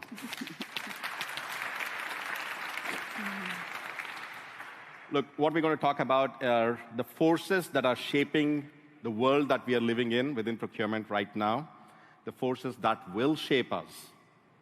Think of 20, 30, 4, 5 years down the line. And you'll hear it less from me and more from all these emerging leaders in the function. Okay? Yeah. So look, we want to talk about procurement, of course, but it's always good to step back and talk about the world outside of procurement, the business that we all come from. So maybe we could start with just you sharing the industries that you come from. What are the one or two big themes, the business drivers, the trends that are important, that are shaping the businesses that we're operating in? Maybe we can start with you. Yeah, I mean, one of the biggest ones, and it doesn't matter what industry you're in, or it's really around the focus right now on deglobalization, regionalization, a lot of talk on friendshoring, and at the end of the day, this is going to take some time to settle, but we're all feeling it, again, no matter what industry, and quite honestly, whatever country or region you're from, so. So deglobalization is your one theme. Annette? Yeah, for us, it's a lot on supply security. We're seeing huge shifts in demand. We're seeing huge shift in capacities. Barbara speaking before about the storm that we are in. She spoke about VUCA and Barney, and that's totally what we are experiencing as well. So the landscape around us is very volatile. There's a lot of movements happening, and we are building resilience to remain successful in this. So deglobalization and all the challenges around the supply market challenges, right? All of that. Okay, Julia. Yeah, for us in Mars, it's the technological disruption that we are seeing. So the opportunity to really enter in this space, it's demographic shifts, and we are thinking about the future of work and how it will all change. And the last one I would call out is the climate change as well. And the regulations are tightening, but also we need to act for the planet, for our people, and these are extremely important to us. So Julia, you talked about technology. That was the first thing that you started off with. And technology, of course, all of these forces may have, they may be good for us. They may create issues for us. But technology is clearly one of those where we see more tailwinds than headwinds, right? So, but thinking of technology, can you think of anything that you would say is a change that is almost like a second-order change that we are seeing, that we should keep an eye on? It may not be very obvious, but something that we need to keep an eye on. Yeah, I would think as a risk, potentially, we see that cybersecurity is becoming a second-order kind of emerging risk, and we need to be really vigilant in that space and partner better with the whole ecosystem. We see really examples already across our ecosystem of suppliers where we have some risks, and we need to work. Supplier risk, particularly with respect to cyber risk, and that then cascading into our businesses. Yeah. Okay, fantastic. Look, some of these changes, when we talk about them, these changes would impact, some of these changes would impact procurement directly. To deal with these changes, businesses will count on procurement. We are in the front seat, whether we like it or not, right? Supply disruption, geopolitics, we're in the front seat. And then some changes, like, for example, technology, they impact everyone. Procurement is one of the functions that is impacted by these changes. So maybe we could take these forces and see how they're impacting procurement. We can go around the horn and think about how are these forces impacting procurement. Yeah, I mean, a lot of these forces, quite honestly, is creating a lot of risk in our supply chain. And we're seeing procurement organizations really consider making robust TPRM programs to really control some of it, mitigate some of that risk. And I think that's kind of the one thing where we're playing a significant role and a leadership role in. Leadership role in dealing with the TPRM, absolutely. Okay, Annette? Yeah, I have a different point. It's a bit related when we speak about technologies. We mentioned this one. There's a lot of cybersecurity topics. There's also a topic on technology innovation. There's a lot of focus, but there's a lot more behind this, right? There's a lot more also on process innovation. We also need to look into business model innovation. And last but not least, also supplier innovation, where we need to work with our suppliers on this being part of the business. So that is something I think also for us in procurement, it's super important to keep in mind and be active as a connector on those topics. Yeah. Awesome. Anything else to add, Juliet? Yeah, I guess for us, we are having a strategy to double the speed and half the effort across our enterprise. So it's even going beyond procurement. We are looking how to automate, simplify processes, take out non-value-added work, streamline, make our associates' jobs easier. And yeah, that's what we think will be a big enabler. So if I were to think about the forces that are shaping the businesses that we are operating in and the role that procurement plays, at least what we are hearing from these emerging CPOs is that you all see procurement playing a critical, indispensable role for the business in navigating these challenges, right? So that's a great place to be in for us as a function. And the very fact that we could not, or do you think that there is a change that impacts your business where procurement really doesn't have a big role to play? Can you think of any of that? Not at all. Not at all. So I find procurement organizations, and certainly the one at BMS, we are, engaged not only at core teams of enterprise programs, we are leading many enterprise programs. We've got seats on multiple leadership team tables. So I don't see a place where we're not playing a role. Not being, okay. So maybe, Anna, a question for you, right, based on everything that you mentioned about, and you bring the right diversity here. We have two who have, they all have a rich experience across multiple industries, multiple categories, etc. But Annette, you drive direct materials at a CPG company. So maybe I'll start with you, and I'll go around, right? So, assuming that the forces that we talked about today persist for the next 4 to 5 years, right? All these geopolitical tensions, the deglobalization, the technology, all of this persists for the next 4 to 5 years. What do you think would be the expectations from procurement? If I were to think of a scorecard for the CPO, when in 3 to 4 years from now, when you are one of the CPOs in one of the organizations, and your scorecard, what do you think would be on that scorecard that is perhaps not there, or it's there today but not as big today that will become important later, or something that is there today that will become totally meaningless in 4 years from now? Yeah, no, I think it's a fine line. Huh? We have two different areas of activities. So on the one hand side, we are very much driven by savings. That's a basic of a procurement organization, but we see this going in waves. So sometimes depending on the business, the savings is very much in the focus. Then we are looking more into the top line growth. So it's ups and downs, and I would wish that this focus would go away one day and we would fully focus on how innovative can we be, how well do we work with our supply base, how good are we in really being resilient and managing our portfolio, no? And being sustainable, applying to regulations. So I think if we were able to go to this one, we were super successful. At the same time, I think we are also successful by having a voice, by being in the leadership rounds you were mentioning before. At Henkel, for example, we have integrated into the business in some parts, and we are part of the leadership teams in the excoms of the regions, in the excoms of the board. So I think that is going in the right direction, and I would really hope that the focus goes again into this collaboration, into this managerial area.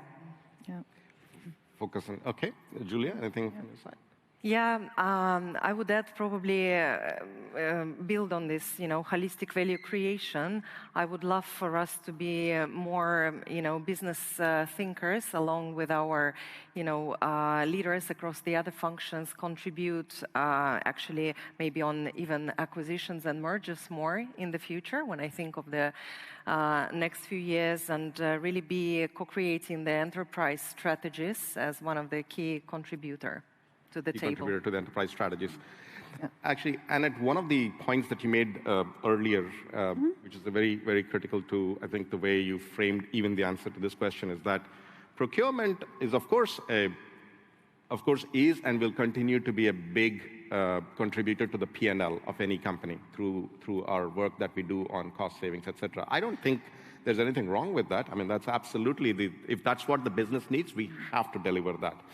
But I think the point that you made earlier, which is very pertinent, is that innovation has to be defined very broadly and can be defined very broadly. I like the way you said, which is that innovation can be business model innovation, how we work with suppliers. Innovation can be process innovation, and it can be cost innovation. There can be many other flavors, right? So all of that should be on our scorecards, on your scorecards. Yes. In 3 to 4 years from now, right? So, and are there any KPIs that you see today that excite you, or keep you awake at night saying, "Oh my God, I don't know how I'm going to deal with this in the next 2 to 3 years"? Definitely, one thing to just mention is, different industries, but what we're seeing as we've gotten to know each other through the preparation for this panel is we have the same challenges and the same focus. And I don't know if that existed, 5, 10 years ago. So it's quite interesting how no matter where you sit as a procurement leader in industry, it's almost becoming industry agnostic in many ways. So for me, the one area that excites me, and the one area that as a result of that keeps me up at night because I really want to make sure we get it right, is the improvement of the user experience. User experience. Okay. So the user experience, we've been doing procurement for a while. I've been doing this for over 20 years. And when it comes to the user experience, there's always the talk of, can we create an Amazon-like experience? And, have we gotten there is the question. But the bar has now risen even further. I don't think it's an Amazon-like experience that the business is looking for. They're looking for a chat-like experience. So I think we're at a point as a profession, and you see all the innovation in the exhibit hall and all of the amazing kind of suppliers and founders here at this conference. We're at a point where we can get this. We can get this right. And it's a lot of hard work. So there's a lot of focus around cleaning up your data, making sure you're reinventing your processes, making sure you have the right workforce. So we have an opportunity to get there. And I think what excites me about the future is also what's keeping me up at night, because I want to make sure that before I retire, we get there. So. No, actually, user experience is perhaps one of those KPIs that for the last 20 plus years, it has been in focus. But I think if I were to, those in the audience might have a different point of view, but my own grading of CPOs in general, procurement in general, I think this is one of those areas where we have barely met, if at all, the expectations of our customers. So absolutely right that that has to be the focus. And actually, in this audience, you'll have some who are from the indirect side, some on the direct side. For indirect, user experience is not just about some feel-good metric, right, for our users, because the strategies that you come up with, if they have to deliver real value, users have to adopt those strategies, right? And that's where user experience becomes a value driver, right, versus this being. So, Annette, on the direct side, how do you see, what is the KPI that keeps you awake at night and which I hardly dare to say anything because you were so strategic and so much thinking in the long term when you retire. I had something so basic in mind. I actually was thinking about regulations. That's something being based here in Europe and working on the direct side. I mean, consumer products you have in your hands, you see on the shelf. That's really where we are hit, where we have a lot of changes that are coming. We have a lot of exchange in materials. We have a lot of obligations, what we need to fulfill in the upcoming 5 years. And that is a big challenge. We are all committed towards that. And I think some of them are also super right, but it's not an easy task for any big company to make this happen. And that's really something where I say that keeps me awake at night sometimes. But then on the other hand side, it's also very exciting to see how we are collaborating with suppliers on that, how we are enabling suppliers in some cases, or how we learn from each other, how we really bring the objectives together. That is something which is exciting and where we all benefit. So relationship management. It's relationship, and it's also working on future readiness of suppliers. That's super important as well. Actually, we should probably come back to that because we can do that later. Point which is around readiness of suppliers, in this whole thing. Because our success, our future is largely dependent on how good our supply base is, and we have a two-way street there in terms of suppliers giving us whatever we need, but we also shaping them, right? So we'll come back to that. Julia, anything on this question of things that keep you awake at night? Or short. Yeah, well, I can probably talk long about resiliency, but what I can say, what keeps me awake at night is efficiency, and today, perhaps 80% of the time, our teams are really firefighting along with the business, to get things through our systems, and process and so on. So I would like to have it streamlined, and actually we are measuring now. We start to measure the capacity that we create and the bandwidth we free up for our people. I mean, we are at the beginning of the journey, but we want to go fast, and we want to really deliver back this commitment to our teams so that they could actually work more on these value-added activities that I was talking about, and spend more time actually out in the field collaborating with our suppliers, with our stakeholders, and to get there, we need to free up their time. Because you brought up the topic of efficiency, and you also earlier brought up the topic of digital, so let me stay with you and ask you this question. So assume that all these buzzwords that you hear, and we are a digital procurement world, so we hear, every second, every person that you meet up with, there's a new buzzword that gets thrown at you, right? And let's assume that all those buzzwords are true, they're real, and they'll stay till 2030. What is the value that you want digital to deliver to you as a function leader, and to your business that will truly make it worth its while? That will make the digital investment valuable to you as a function leader and as a business leader. Well, I have a list. But if I have to pick one, I'll probably pick data quality foundations, making it really solid. We are struggling a lot in that space, and there is a lot of technology that is emerging, but still it's just a hard battle to fix the foundations for us and to fix our data. And that's a prerequisite, because when I think about all the things that appear on the market, integrated workflow, etc.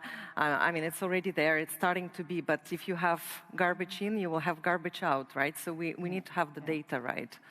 We need to get our data foundations right, and that's where, on top of it, will sit all of this. Will sit all these fancy, tools. We'll come back to data in a second. We have the same problem. I'm not surprised. No, just that it's the same problem. Anything? No. Just wanted to confirm that you're not alone as far as kind of the data and trying to get that to a place that creates an optimal experience at the end of the day for our users. So we'll come to data, because I think that's a big question. And every time I have talked to senior leaders in procurement, and I talk to them about digital, they all say that, this is all great, Shashi, but I struggle with my spend data, I struggle with my supplier data, I struggle with my contract data, I struggle with my category data. So the list goes on and on and on. And I think that clearly is an area where if there are service providers here, they should be listening. I think that's an area where you will need, I think you'll see leaders saying that that's an area where they're really looking for help, right? So some business themes maybe for call to action. All the call to action. But I think the other aspect is the efficiency gains that we as procurement makes. There's also a demand from business, as we all talk, that there are these major forces that are happening, and they want procurement to be more at the table, getting involved in more areas. We don't have unlimited. Your CPOs are probably looking at budgets that are either flat or declining. So where do they get that extra capacity? That will come from those efficiencies, right? And that's another reason why digital is so critical. Would you agree with that? Absolutely. I mean, I think it's, who wants to continue getting that call of an invoice isn't paid, or don't have a purchase order, or don't know where a contract is in the system, and the escalations, and because it still happens. Yeah. I don't think any of us that have been doing procurement for as long as we have want that to continue. So that efficiency will just free up our time to be more strategic partners to the business and better advisors, and quite honestly, better clients to our suppliers. So we need to spend the time with our suppliers, because our suppliers are coming to us with numerous ideas. I led a supplier summit a year ago, and the underlying kind of goal, of course, was to get cost efficiencies in our third-party spend. But we went about it in a very unique way. We had our CEO, our CFO, business and leaders talk about our business, our challenges in the industry, and it really brought those suppliers, and many of them have shown up really well for us. They've independently come to us with opportunities for cost efficiencies. They've put back on the table ideas that they may have brought to us in the past that we said no to. A lot of times suppliers will feel like if you said no once, it's no permanently. So we were encouraging them to bring back ideas that we may have said no to, because it is a different time, and no yesterday might be yes today. So that's where I think we want to play as a procurement profession, and certainly not chasing POs or invoices or payments. And that probably could be the other payout, right? So you invest in digital, you get this capacity out of procurement, which then gets reinvested into areas that senior leaders are today not able to staff because they don't have the capacity.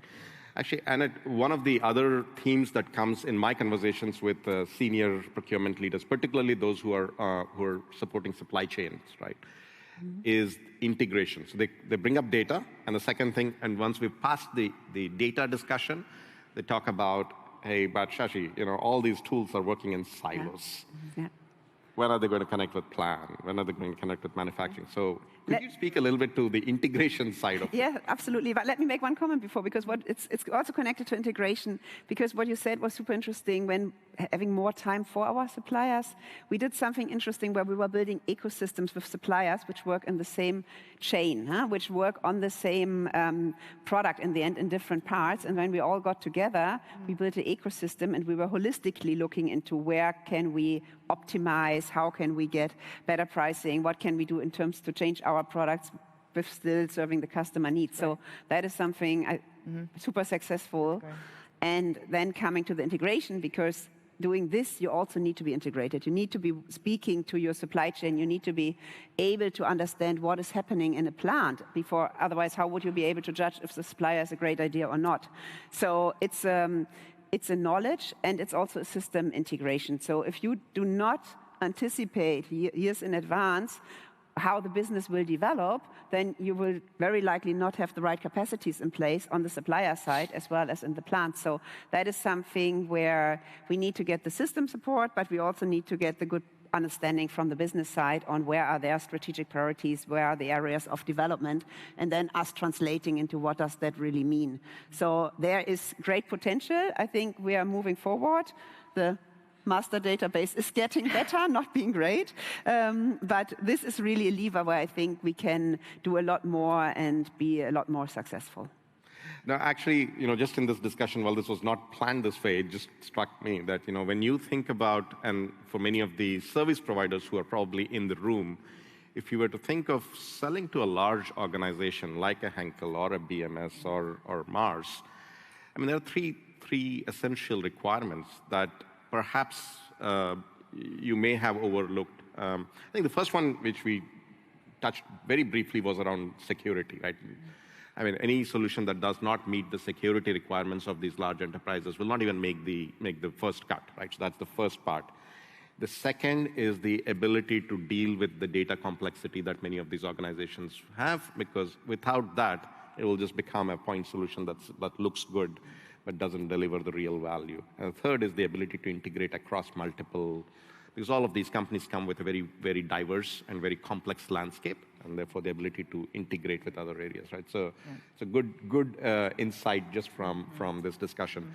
So in the 4 or 5 minutes that we have, can you think of maybe just one headwind or a tailwind that you see as we go into this, as we evolve into the function of the future?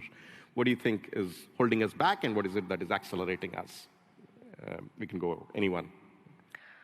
Well, I can go first. I think in terms of tailwinds, so what's going to enable talent, is our big enabler in the organization. And when I think about our future talent or 2030 talent strategy, right, we need to inject more business thinkers. And we need to inject more, tech fluent, digitally fluent talent in our organization to accelerate. And I'm always thinking like we can sacrifice, some of the traditional procurement pedigree experience and just, pair those newcomers or talent that we inject with the, ones that know the function and have this team of teams concept where they could partner together. We really need to break through because we have all the different kind of, generations of people inside the organization. And we have just a few, I think, that are digitally fluent, but that's the future. So that's where I'm like going, how do we create this capacity for business thinking, but also continue digital acceleration? So you would think that's an interesting point, because on the topic of this digital mindset, because it's also, you will need this digital mindset on the one hand side, but then again, you will need to bring the knowledge on the more traditional procurement capabilities also to the younger people, which maybe have a different mindset and have different expectations. So here, creating some kind of mentoring, reverse mentoring programs, transferring the knowledge, really bringing those different schools of thought together, I think that is very beneficial and something we should reinforce even more. Totally. I mean, obviously, we can sit here and talk about talent for a long time, and a lot of my team is here and probably listening in from the U.S. The talent is really needed to, take the digital innovation that's happening for us to be able to see it through, and we're seeing that. We're seeing folks show up in a more vulnerable, more empathetic. Definitely, they're more curious than I think they've ever been before. So we've been encouraging folks to ask for help, really kind of test things out, spend time, just kind of playing around and seeing where you land with some of the tools and some of the, quite honestly, our company has done a phenomenal job of giving folks access to learning and development, AI related, and, they're asking us to use it, and they're, setting aside time to make sure that we're getting involved, and, people are sharing. I tried this on Copilot, and have you tried this yet? And, it's fun to start having those kinds of conversations that, quite honestly, we hadn't been having for a long time. So a consensus across three of you that it's talent, right? And the flavor that I'm hearing is that if you think of business acumen, procurement excellence, or procurement knowledge, digital acumen, and then the soft skills or the real skills, there's a shifting of weights away from procurement excellence. Not that it's not important, it is still important. But you would move it more towards business acumen, digital acumen, and the curiosity, the other softer skills. And procurement excellence is still important, but it's sort of lesser weight than what we had given it in the past. Right? Perfect. So we have just this last few minutes remaining. So is there any one thing that you would say as, here is the one thing that I would want to do right now so that I'm set up for success as a CPO 3 or 4 years down the line? What is the one thing that you would do right now? My one focus is being a connector. Connector. Being a connector. Being loud, bringing ideas forward. Being loud, fantastic. Julia? Long-term digital strategy and getting the funding for it, which Getting is long-term. You're a smart CPO. You're getting the funding now so that you can succeed when you take over. Perfect. Thank you very much. Thank you very much, everyone. Thank you, Sashi. Thank you. Amazing. Thank you so much for joining us today. Give them an extra round of applause. Thank you so much. Wonderful conversation we just had. We'll be back in a sec because we need to rearrange the stage for a session I'm really looking forward to. AI agents, they are everywhere, and Google Cloud is here to show us how to harness them at scale.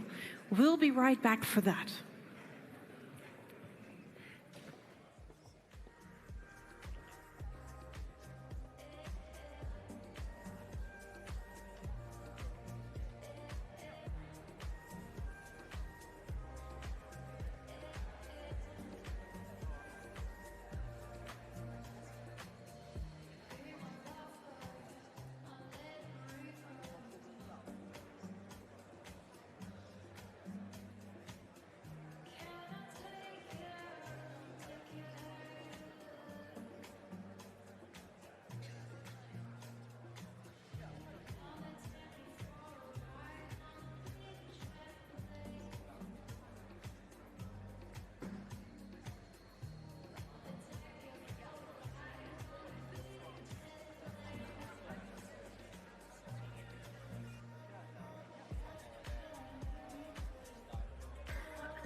And we're back.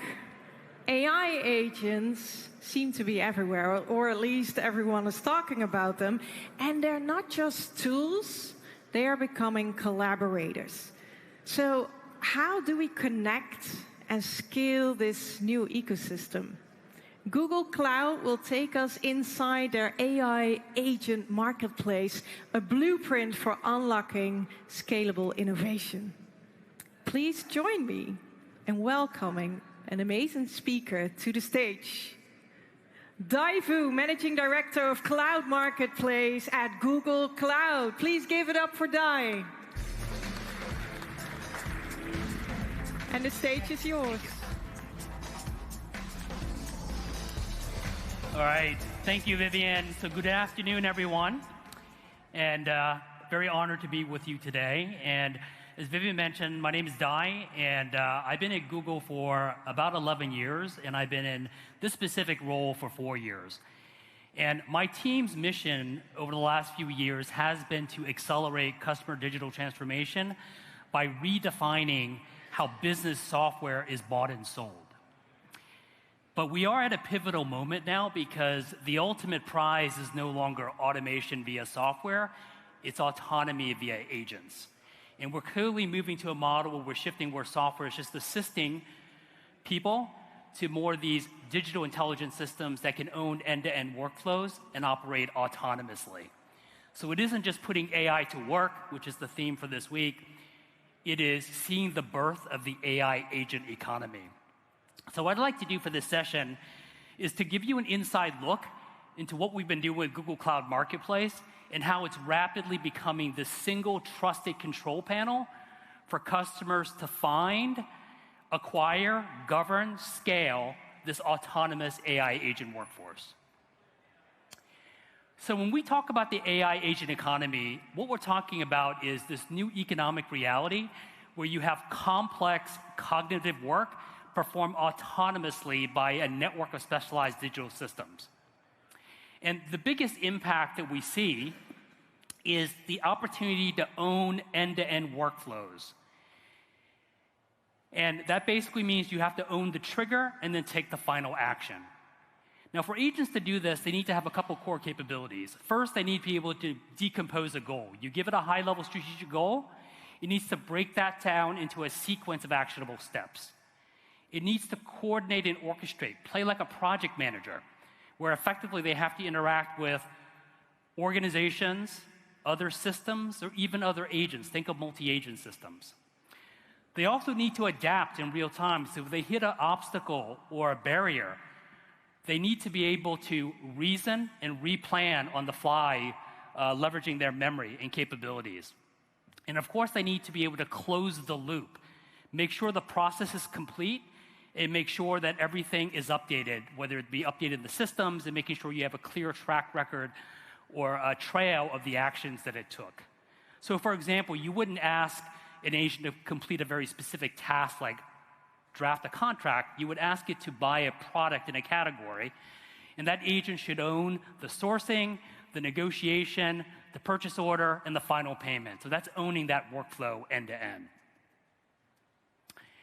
So when we think about the opportunity, we think agentic AI will impact every single industry and every single business function. And as Kareem mentioned this morning, it is an economic and organizational rewiring that has transformational impact that we haven't seen since the Industrial Revolution.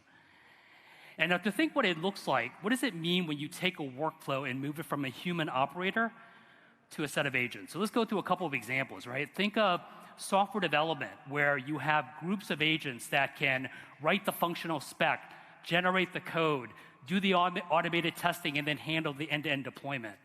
Or think of customer service and support, where an agent, which has full visibility across all support channels, voice, email, chat, can autonomously diagnose the issue a refund to the customer, update the appropriate systems, and then confirm it with the end customer. Or say manufacturing and supply chain, where an agent can monitor equipment data, identify where there could be a failure several days in advance, create a maintenance ticket, and then order that spare part, right?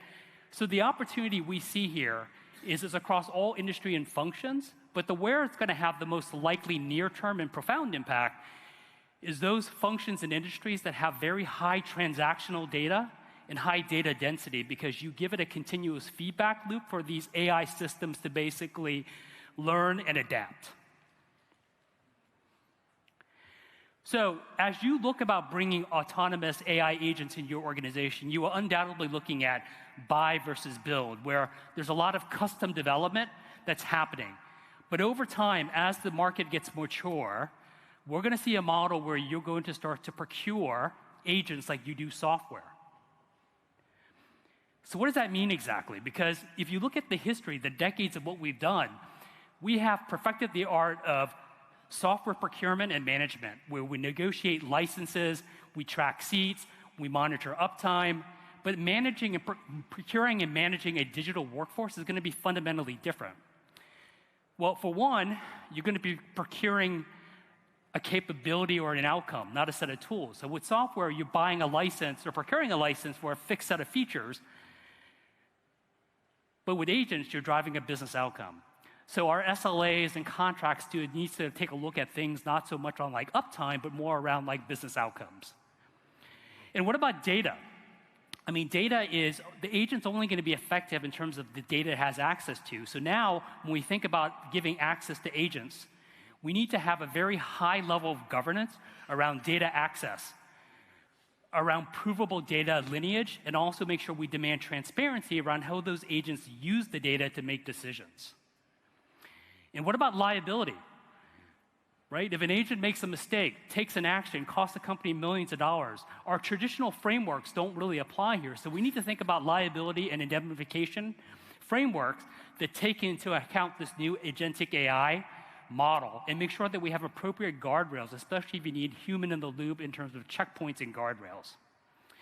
And then lastly, if you think of the traditional commercial model for software, it's typically access-based. Think of per seat, per user. Well, that doesn't make very much sense in an agentic AI world where the shift is going to be more on business outcome.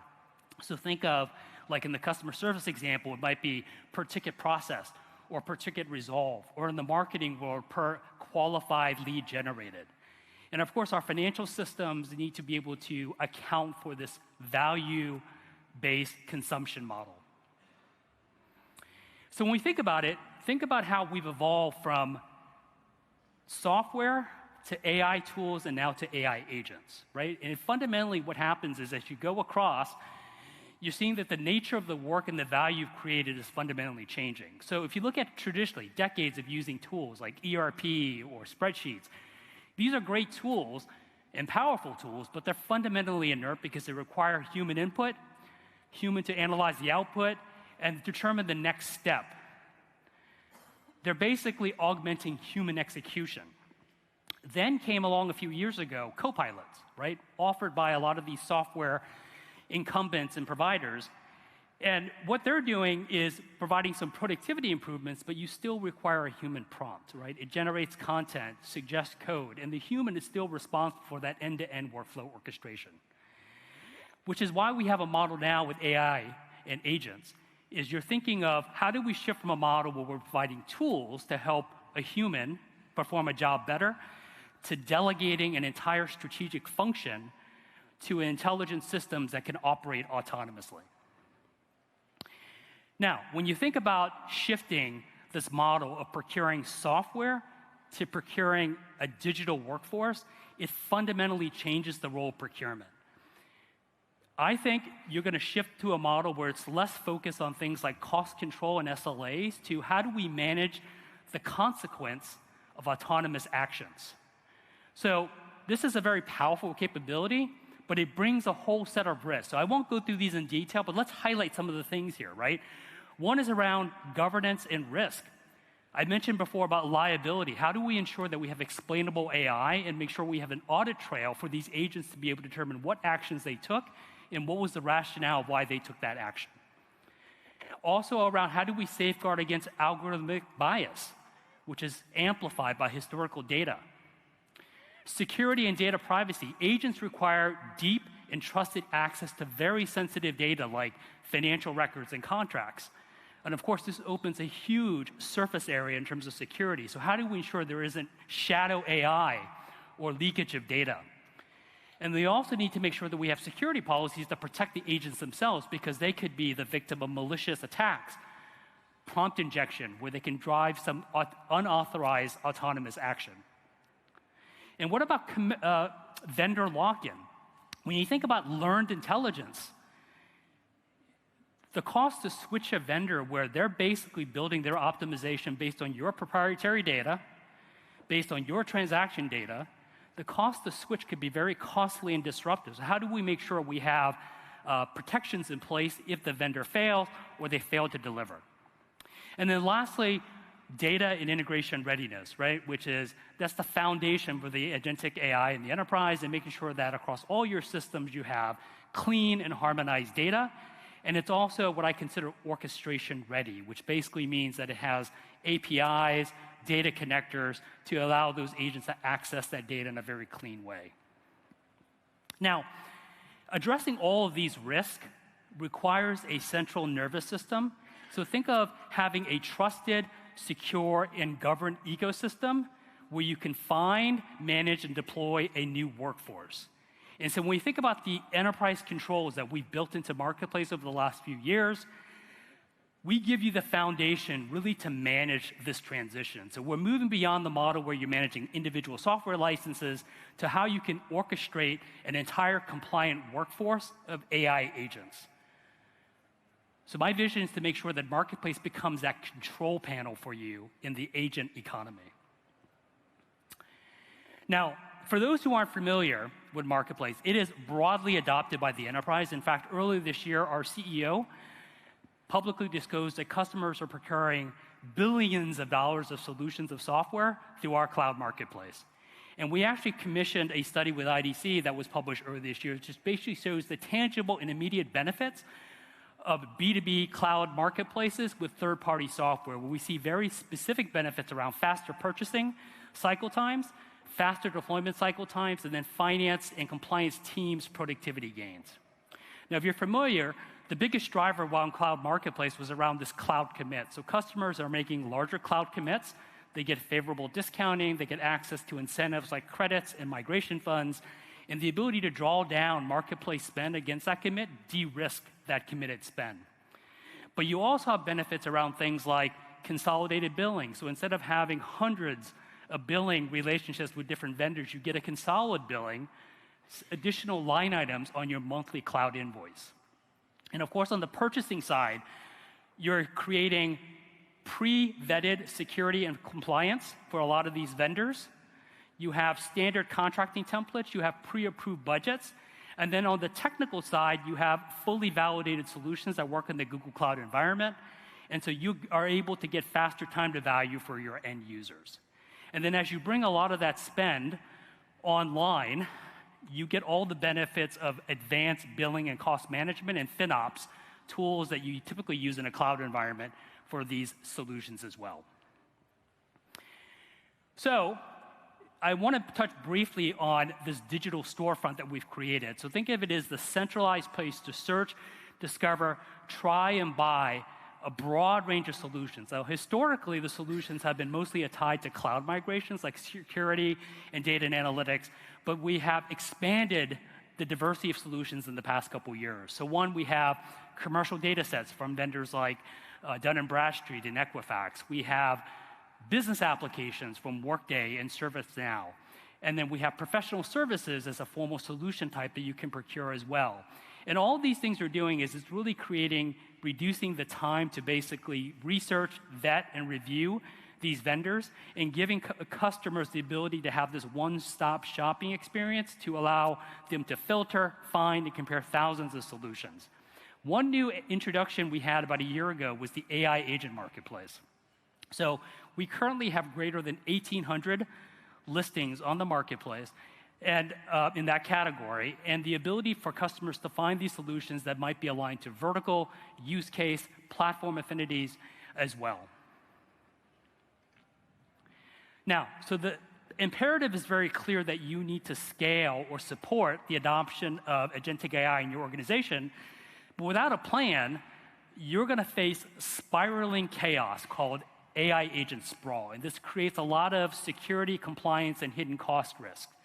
So what you need is a central platform, such as Cloud Marketplace, where organizations can go find this trusted enterprise-grade agents along with commercial data sets and professional services and business applications that have been validated for security and for production use.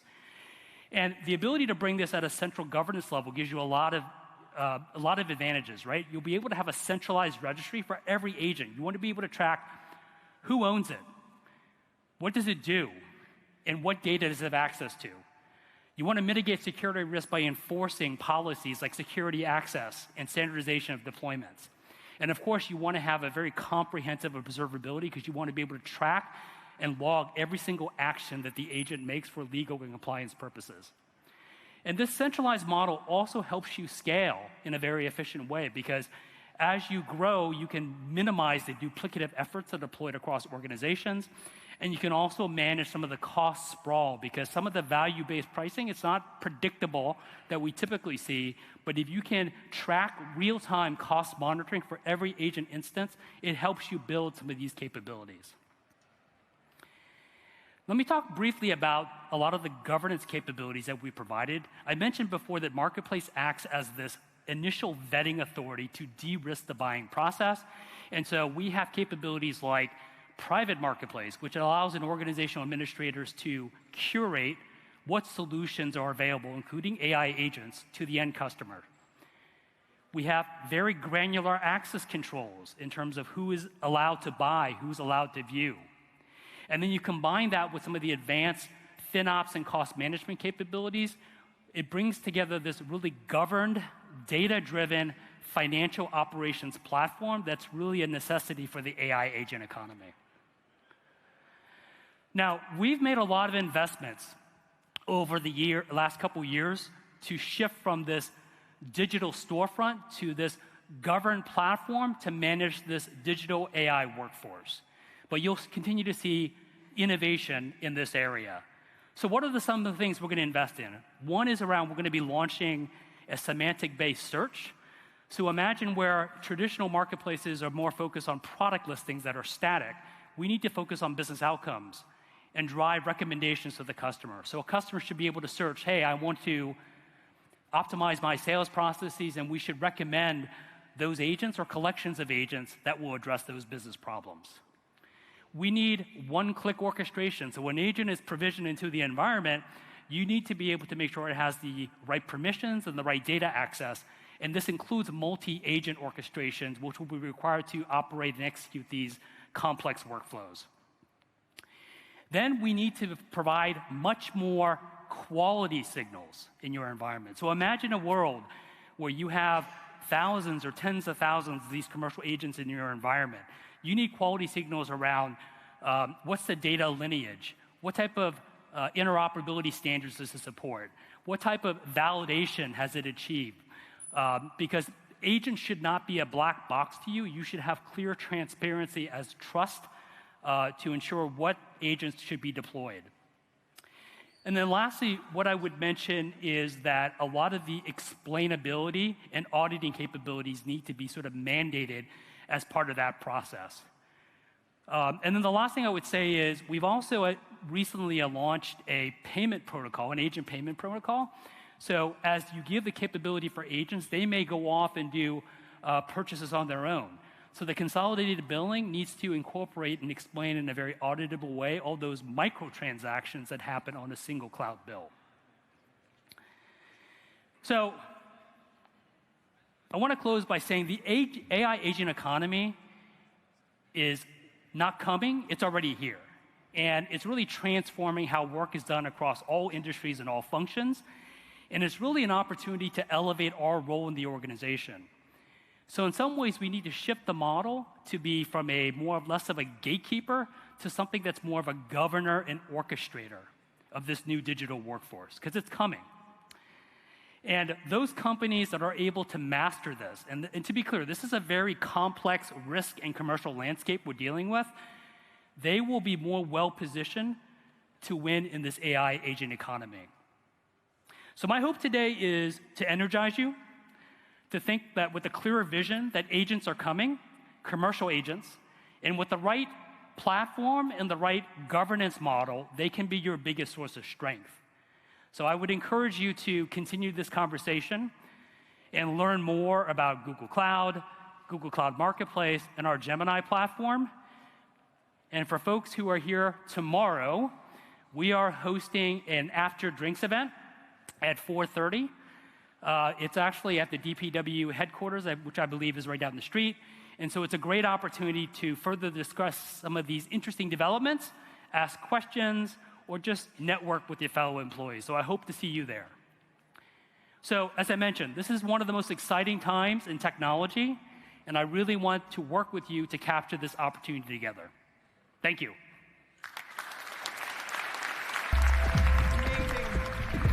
Thank you so much, Dai. Yes, and just like Dai said, keep that conversation going, people. So up next here on this stage, investors versus corporates. Two lenses on emerging tech.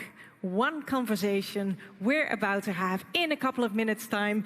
Take 4 minutes, and then we'll start this center stage up again. See you soon.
Hello, everyone. Welcome back again.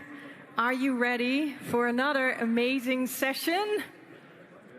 No, okay, I'm going. Are you ready for another amazing session here on this stage? Yes, all right. Then let's get started. People, let's talk about startups. Because the way they are evaluated, it can make or break their future. And yet corporates and investors tend to see things pretty differently. Now, when those perspectives don't align, it can slow down innovation. So how do we bridge that gap? And how can we help the most promising technologies to thrive?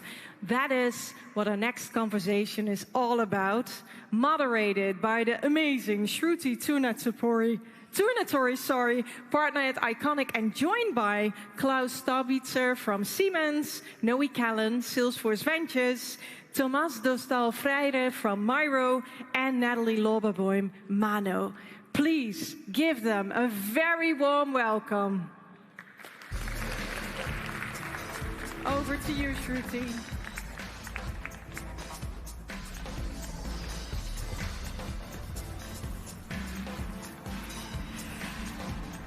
Well, thank you so much, Vivian.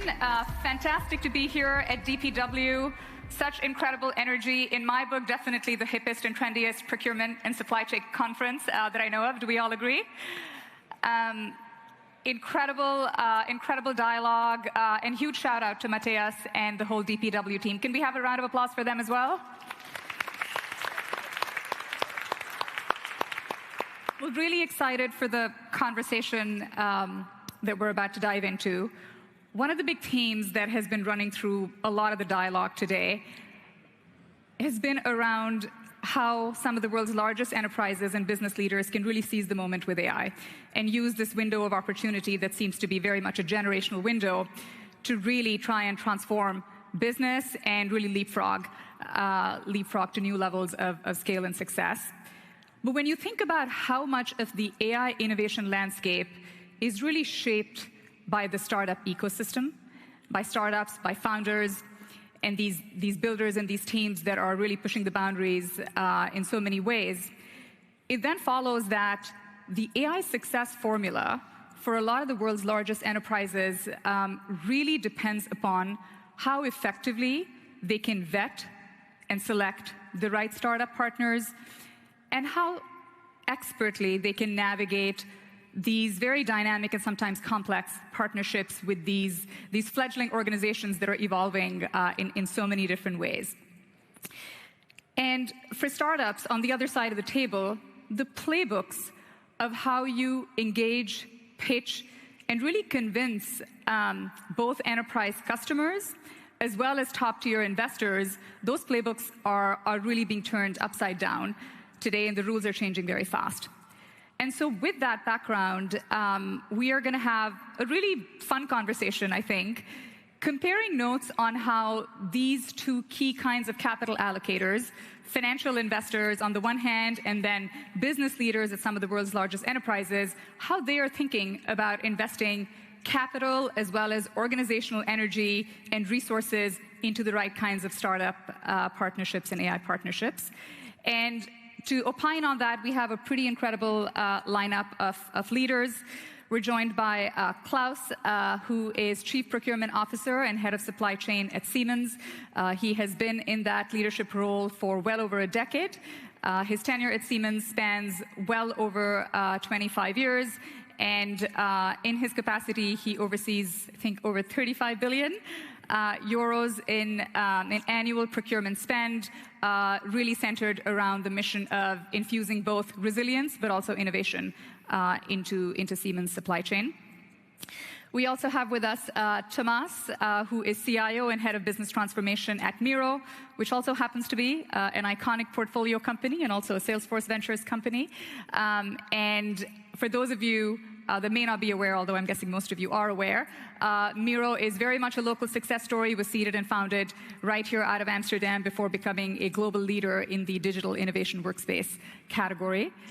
Noe joins us from Salesforce Ventures, where he's a managing director based out of London, really helping lead the organization's investment and operations out of Europe.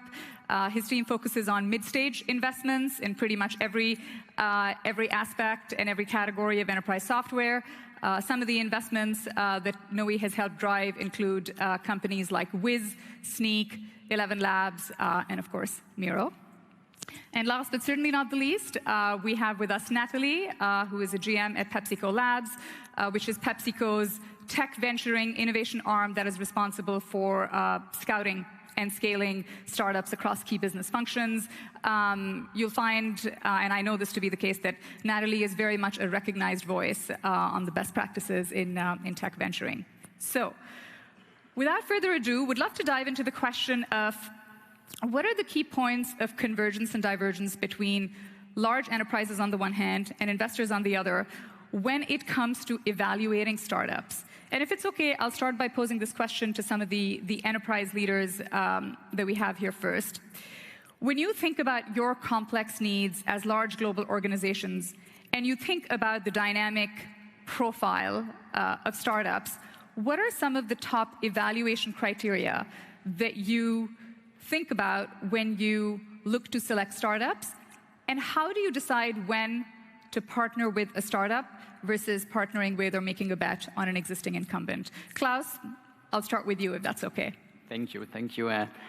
To answer your question, I guess it's pretty simple. Okay, so first of all, it must be an excellent solution. So this is per se not so easy to figure out because it should deliver a certain value which fits into our process landscape, which is normally not so easy because if you can imagine, a company like Siemens has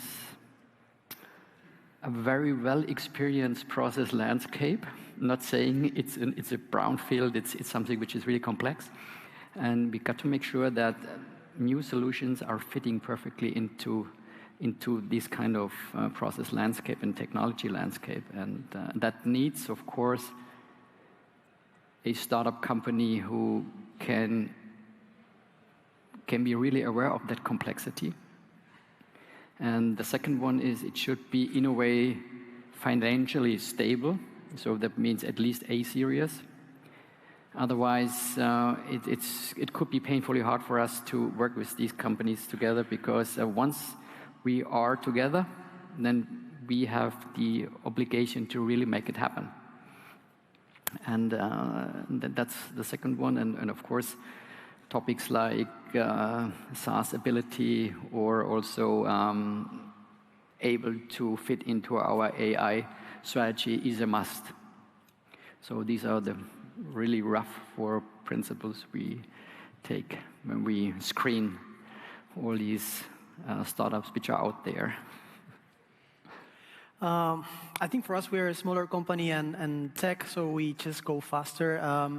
There are a few things. I think on top of what you said, I agree 100%. I would say security is one huge aspect nowadays for scalability as well.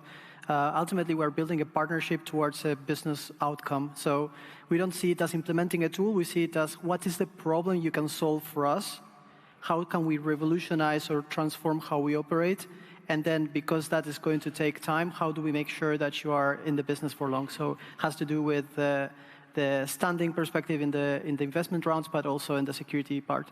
I think the other part that is critical is discerning or distinguishing what are the companies that are solving for a particular problem statement versus for a business outcome. And more we see that this shift is starting to happen, where I'm no longer being pitched for a tool that solves a particular problem, but rather for a solution that is actually a bit more horizontal across the board. So the pitching is no longer to the CIO only, but the CIO as an opener for the whole executive suite across the board. Those actually make a huge difference between, regardless of whether they are small or larger companies. Yeah. Yeah, so happy to add. So I agree with Thomas that solving a critical business problem for us is key, and that's how we first and foremost start evaluating startups, right? You see here multiple startups, some are in the same domains, but then really for us, it's what's the problem to solve. Then we look into what is the business value and ROI we're going to get from these solutions, and how they differ, to your maybe second questions, from the incumbent type solutions, right? And if we're thinking about it, let's say from, it's 3 or 4 T's when I was thinking about it in my head, it's technology, right? Is your tech very, very good? How is it differentiated from an incumbent solution, right? Timing, are you faster? Are you really more agile? And can you get us to our business outcomes and solve our business critical needs in a timely way? And that's our expectation when we do work with startups. And then traction, right? We want to make sure that we're working with companies that have already had some experience working with enterprises or with other customers, just to give us that level of confidence. And going to confidence, it's also trust, right? We need to make sure that we're working in the long run, right, to Klaus's point, and we're really creating a business partnership for the long run, especially when we're working with startups. So we want to make sure that we can not only solve for the current critical needs, but that we can potentially also build a roadmap together with the startups that we partner with, right? And those are some of also the key elements why we would choose a startup versus an incumbent, right? It's typically speed, also price, right? Sometimes their pricing needs to be more competitive. And when they're solving a white space, right? That's maybe the easiest part, because certain incumbent solutions can't solve for everything within, let's say, our needs. And those are the areas where it's easiest to implement. So fit within your broader technology portfolio and landscape. Security is a given, obviously. Solving for a business outcome versus tech for the sake of tech. And then that ability to really influence the product roadmap is certainly unique to startups. Noe, from an investor's perspective, based on what some of our other panelists have shared, where do you see the points of convergence versus divergence in terms of how you parse the landscape and how you evaluate startups from where you sit? For sure. And thanks for having me, Shruti.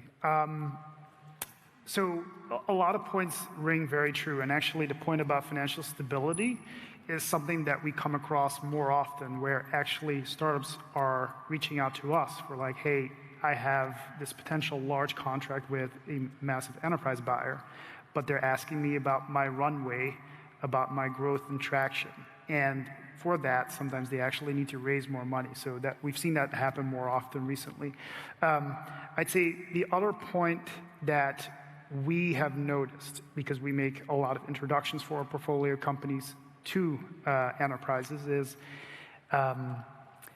we are very comfortable talking to the founders and figuring out what is the product, what does it look like now, what does it solve for now, and then see how they look at future roadmap, what is the bigger vision, and what will the product look like in the next 6, 12, and 24 months.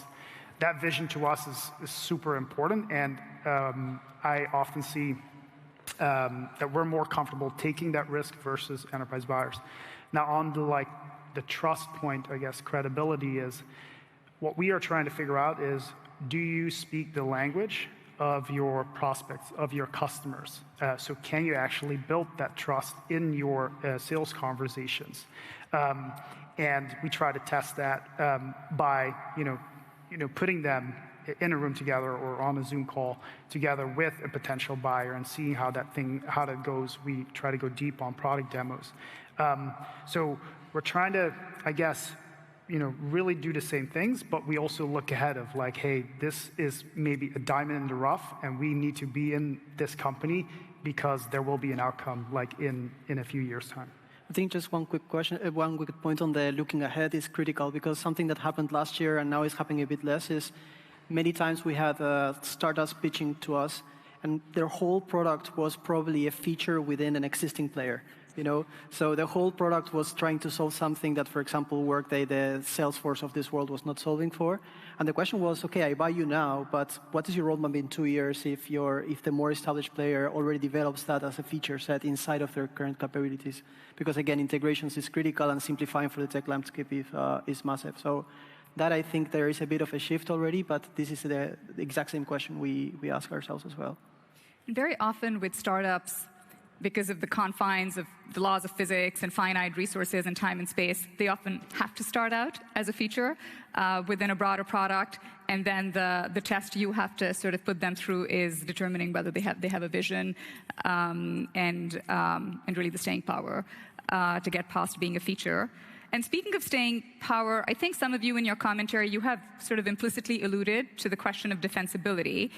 And for AI startups in particular, in the last few years, the playing field has just been disrupted so significantly.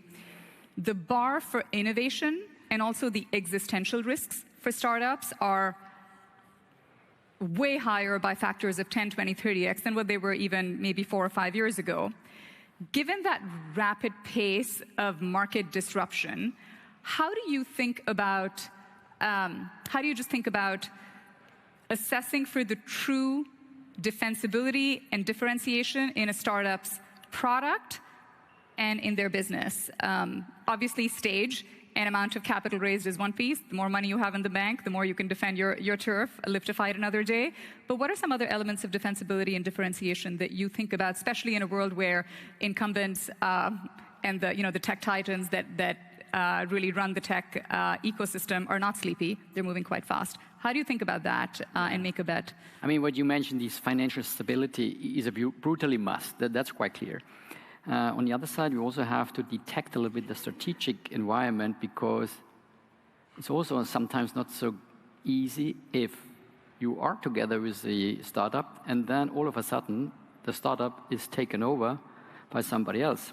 And then you are in a complete different ball game. So this is something you shouldn't underestimate. It's not easy to figure that out up front, but it's an issue. The other topic which we see is many startups underestimate this complexity they are facing if they are together with Siemens. For these startups, Siemens is a big euro coin. Okay, so they can increase their revenue, and they want to do everything for us. And I can tell you, they promise us the moon. Okay, so not knowing what it means if you are together with a company who has different business types: software business, product business, big project business around the globe, more than 65,000 suppliers. So sometimes they are a little bit overwhelmed. And for us is this thin line to figure out in which point in time we really say, okay, stop, we can't go forward because it's too risky. And what is the point to say, okay, this solution is so unique, we put all our effort into, because then we can create this famous advantage against competition, or we gain efficiency or effectiveness, or you name it. So this is not always easy to detect up front. From an investment standpoint, Noe, how do you assess for defensibility when you're listening to startup pitches and making decisions about initial investments, follow-on investments, and beyond? Yeah.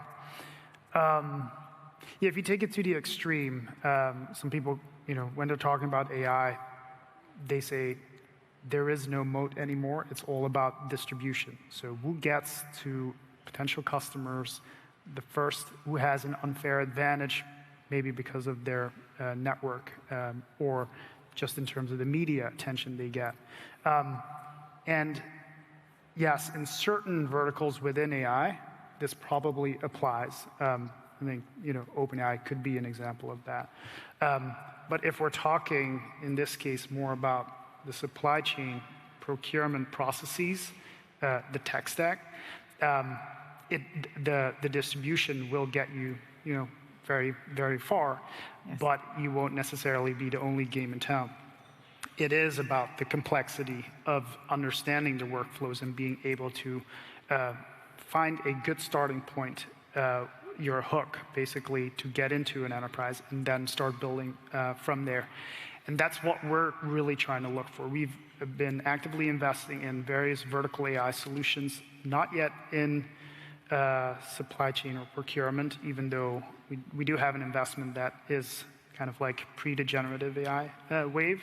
But for example, in insurance and in credit and lending, trying to figure out how do they think about the tech stack in place at their prospects, and how to then essentially create a layer that can work with whatever is in place, such that they can get deeply embedded in the workflows, also understand the workflow, so then the domain expertise of the founders becomes super relevant. And that's more how we think about defensibility. The last bit is, and people keep talking about this also in the here and now, is taste of how do you create software? What does it look like? What is the UI and UX? And that, I think, is now more often forgotten because we've seen the ChatGPTs, the Geminis pop up. But actually, how you can interact with the software is still super relevant, and you're still going to need to build that, even though it will be augmented by vibe coding solutions and things like that. Yeah. Stickiness absolutely is something that's easy to undervalue, but really, really goes to the test in moments of just pending disruption and just dislocation in enterprise IT portfolios. And I think the second piece that you were alluding to was really just around founder resilience, right? A big part of a startup's defensibility or lack thereof is really the founding team, and whether they have the staying power and the right mindset to keep pivoting and driving through changes. What are some of the biggest mistakes, Natalie, that founders make when pitching to really attractive potential customers like PepsiCo? You've opined on this. A lot of your thoughts on these topics have sometimes gone viral. Would love to hear about, in the current environment that we are in 2025, the golden age of AI, what are some of the biggest mistakes that even some of the most successsiul founders are making? Yeah, so I'll try to keep it brief because this is a topic I love talking about. No, so I think it's a few things, right? First and foremost, and I think this is relevant for every pitch that every person is doing, is really not knowing your audience, but in the broader sense of the meaning of this. It's not knowing whether it's a technical team or an innovation team or a business owner. So you need to understand if the level of technicalities, especially today with Gen AI, agentic AI, sometimes business leaders don't exactly know the difference, right? And if you're talking to enterprise architecture or to a technical team, you're not talking to a business leader. You need to talk business to them. You need to talk outcome. You need to talk ROI. So it's a different type of conversation, right? I think another mistake is really how you're engaging in general, right? It's also, of course, don't overpromise, underdeliver, but especially when we're talking or thinking about earlier stage companies, you really need to know the complexities before you go into any of these conversations. I try to keep it to one thing that I think is most critical, but I think that's what we're mostly seeing. So shifting gears to talking about the potential for AI to transform procurement and supply chain as core functions. Klaus, where are you most excited for AI-led innovation in these functions? And also, the counterpoint of that, where have you been perhaps the most disappointed or underwhelmed in areas where maybe AI should have had an impact, but we are still waiting for that to happen? Sure. Now all eyes on me. Yeah. No, I have to say the opportunities we can get from these AI and AI agent is enormous. And we did a lot of, let's say, exercises also within the company, and we try to prepare us for this kind of transformation process. And it's always the same story. We all know a lot. We have high expertise. We talk to many people. But when it comes to the implementation, how do we create really value? Then it is at the very end, it's, from my point of view, it's no longer a technical issue, okay?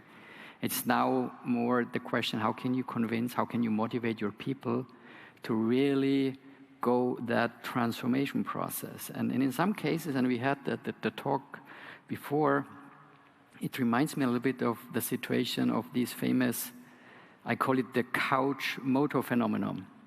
So as I remember, that there was a time when we had horse-drawn coaches.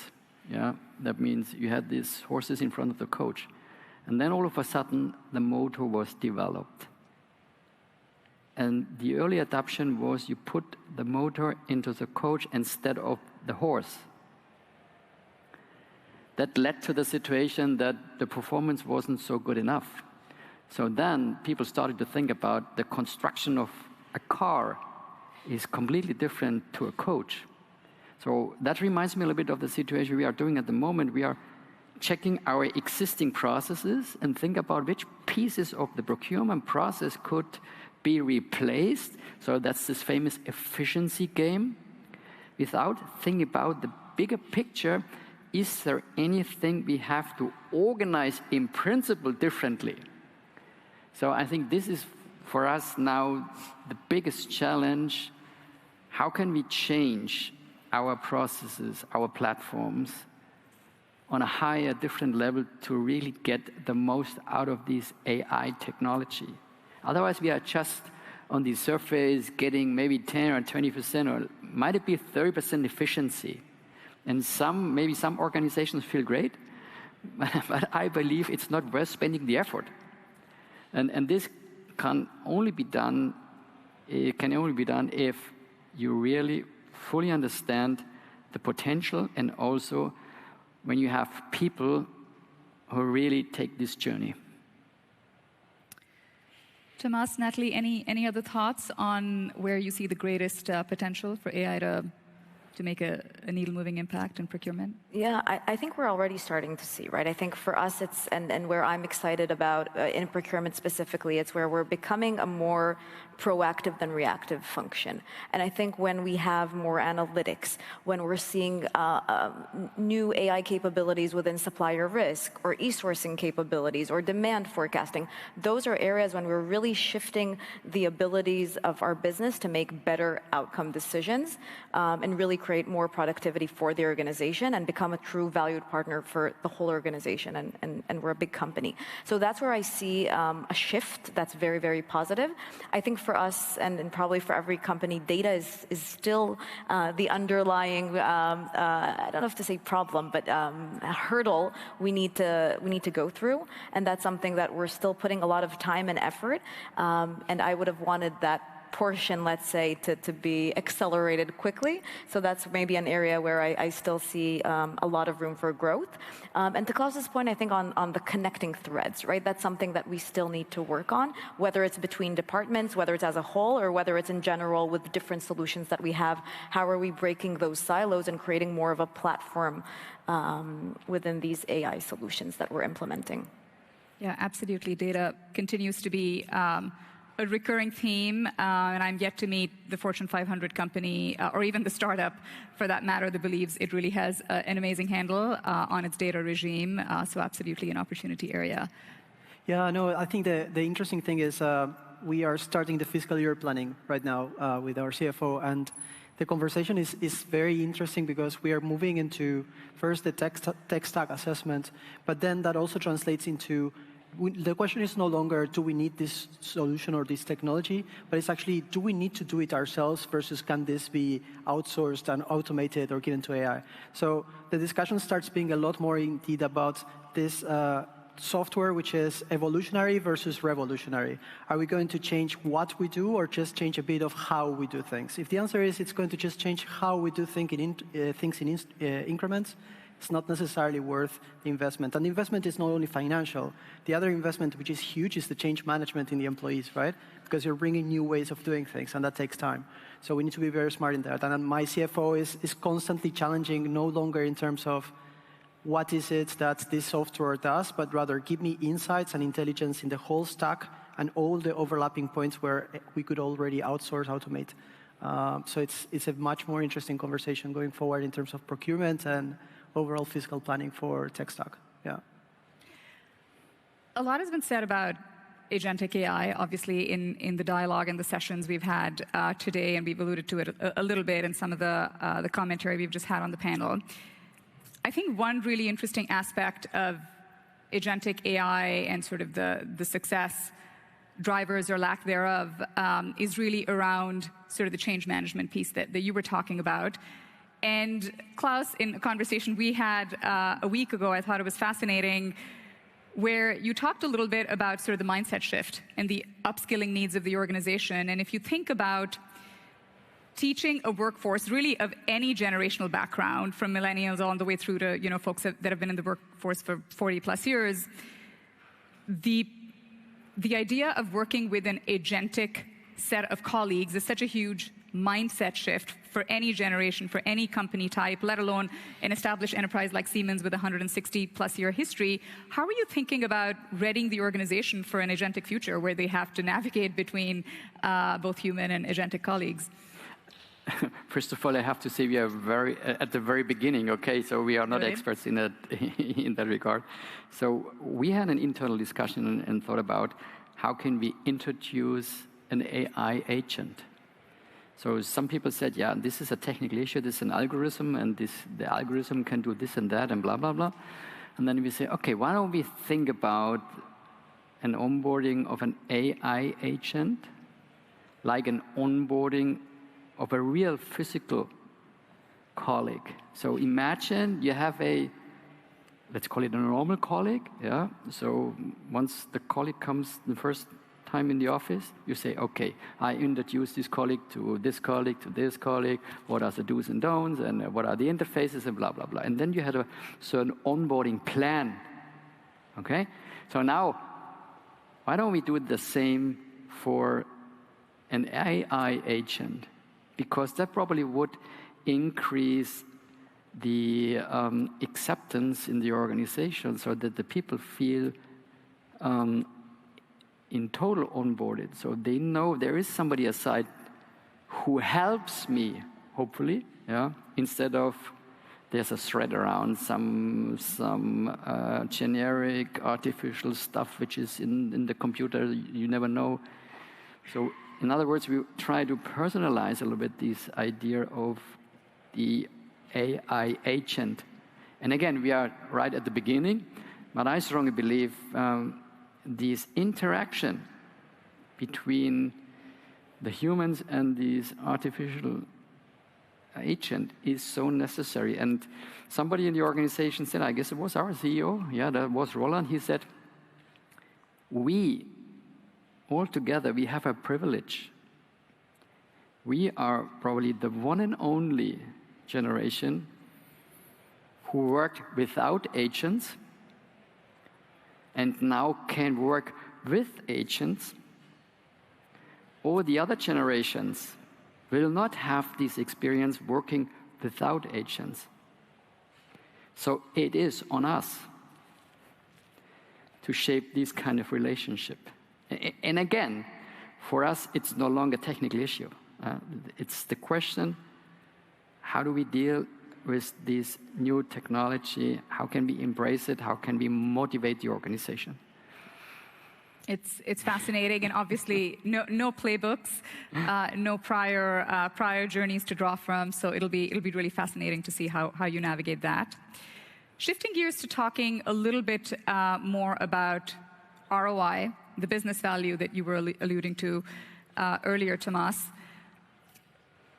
In a lot of the enterprise and C-suite conversations that we have with global enterprise leaders, board directors, and CXOs across industries at Iconic, we are noticing that as the costs, the real costs, that total economic cost you were just alluding to, as the costs of AI adoption are becoming much better understood, executives are just becoming much, much more hyper-attuned to which kinds of economic models and commercial models they sign up to when they start working with a startup.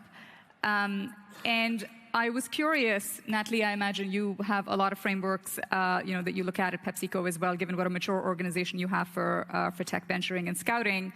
How are you thinking about sort of the entire gamut of commercial and economic models when you are figuring out short-term, medium-term, and long-term pricing models and commercial models ranging from the traditional seed-based to consumption and usage-based, all the way through to the more commonly seen outcome and performance-based? Yeah, so I think we're also still evolving in this space, right? I think we're still probably most comfortable with subscription-based because we just know what that means and what the remit is. But I think today when we're starting to pilot with new solutions, that's always a question that's coming up right now. Because I think for us, on the one hand, if you're saying or thinking about a usage model, and you want to create stickiness, and you want the company to work at scale, I'm not sure that's always in the best intention, right? Even of the startup, because you're saying, okay, they'll use more, and then will we need to limit the usage? That's not something we necessarily want to do in the short term. So I think for us, thinking about that, it's probably going to be more of the hybrid models of some sort of subscription-based plus, let's say, usage or performance-based. Personally, I'm a big fan of shared interest, right? I think there should be a component of shared interest. Sometimes in the short term, it's harder to quantify it. What will be the true business outcome, and how are we going to pay for it? But when it's really hard cost savings, then I think that's where we're more comfortable with those type of models. And it's also a question of risk and maturity of the area that we're looking at, right? Because if it's an area that's much more risky, or if we're not really sure of the business outcome, then the more traditional models will be probably easier for us to deploy and use. When we think about ROI, one of the key challenges that we are often hearing about, and it emerged actually as a top challenge with AI adoption in a recent report that Iconic did on the state of AI in 2025, is really around credibly proving ROI. And I was just curious, Klaus, when you are engaging with your C-suite peers, with your CEO, with your board, and the leadership at Siemens, and you're building the business case together with them for just long-term adoption of AI and keeping investment levels where they should be, how are you thinking about, proving that ROI and building that business case? What do you find works most effectively with your C-suite peers? I mean, that's a very relevant question, because when we talk to our CFOs, they always say, okay, where is the efficiency improvement by using AI?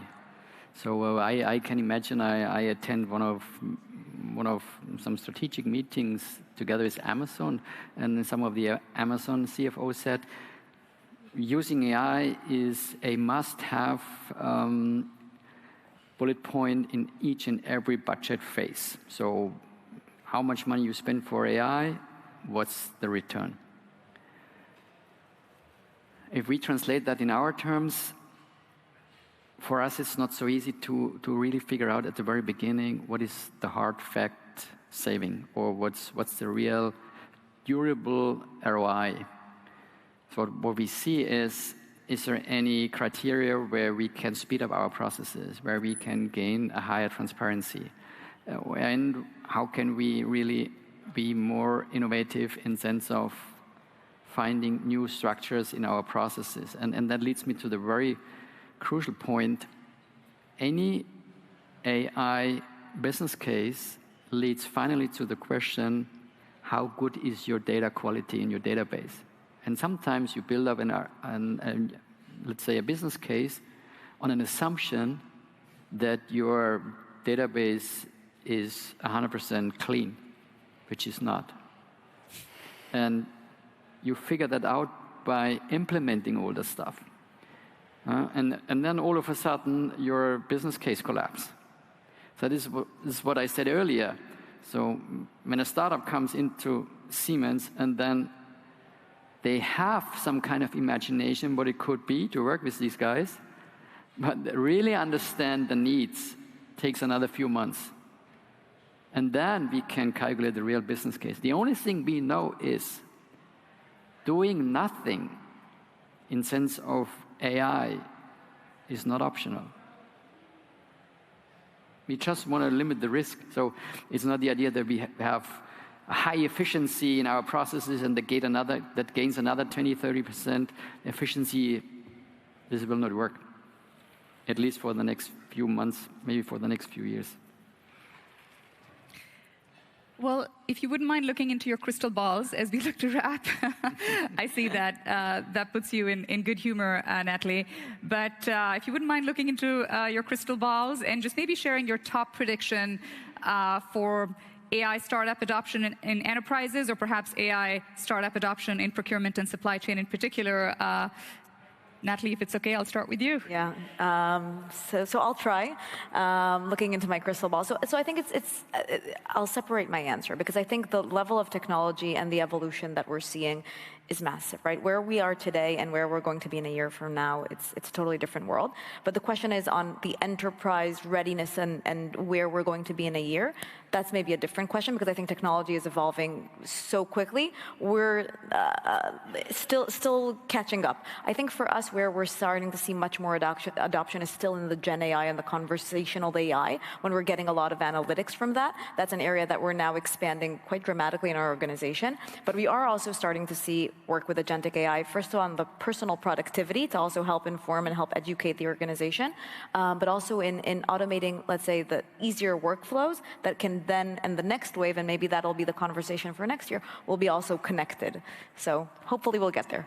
Thank you. We'll check back with you in a year.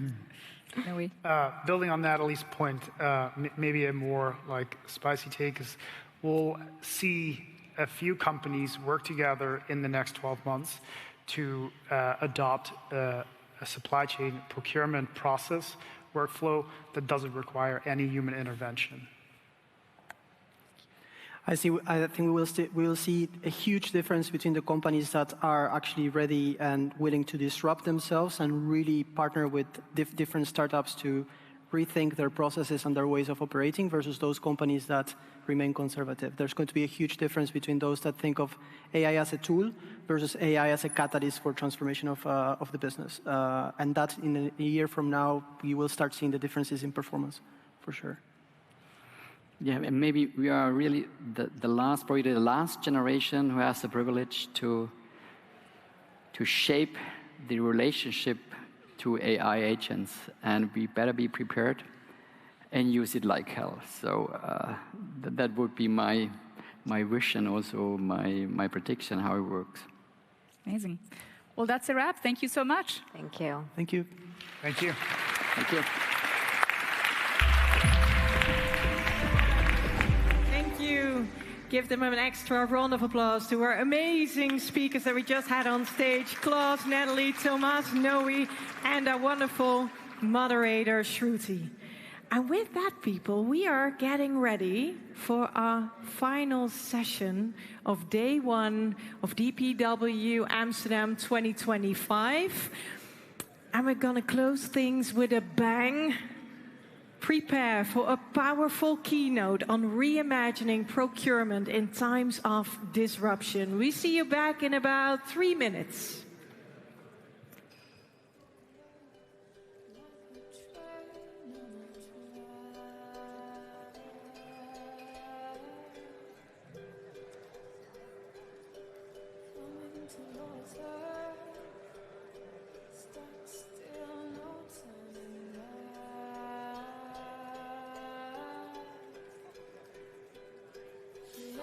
Around corners and she hid under bed.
Welcome back, everyone. Are you ready for the final session of DPW Amsterdam 2025 Day 1?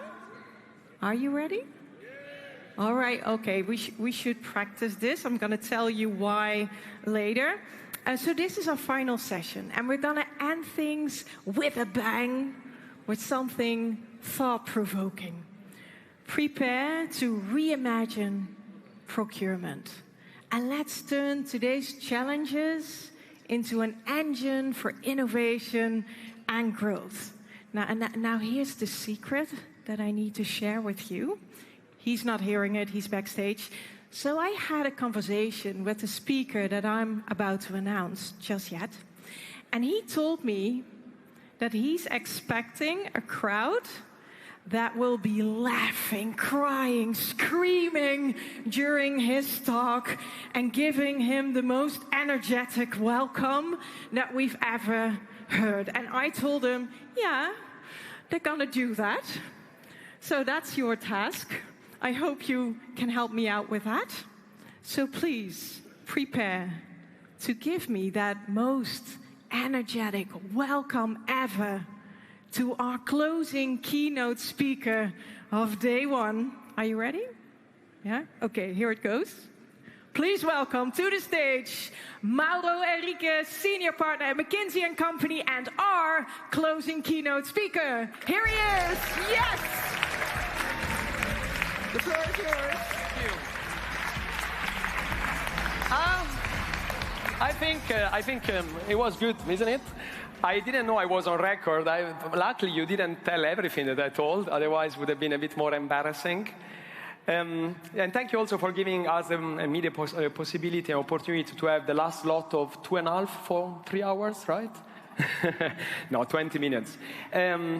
How many people work in procurement globally? That's the right answer. Globally, this is a small portion. It's 4 million people work in procurement, in the procurement function globally.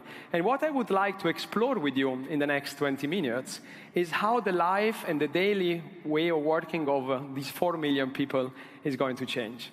I'm Mauro Enriquez, as Vivian has said, leading at McKinsey our procurement and product development practice.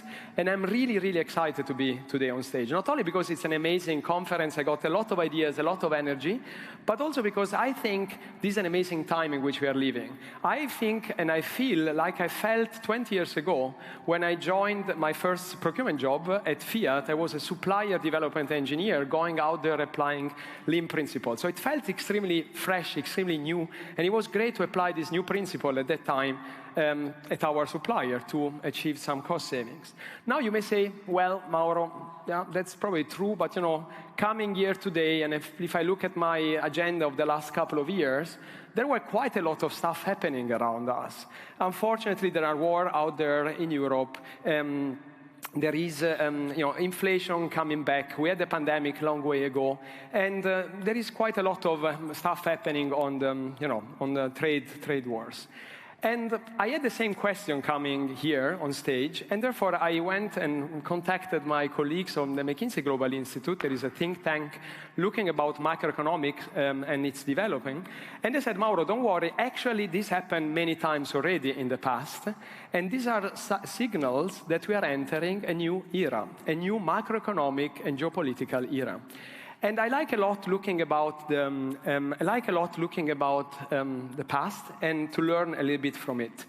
And basically, if you go back in the 70s, there were already similar situations happening with fiat currency, basically the Bretton Woods system, decoupling dollar and gold coming to life, Vietnam or US going away from Vietnam, oil crisis entering an era of stagflation.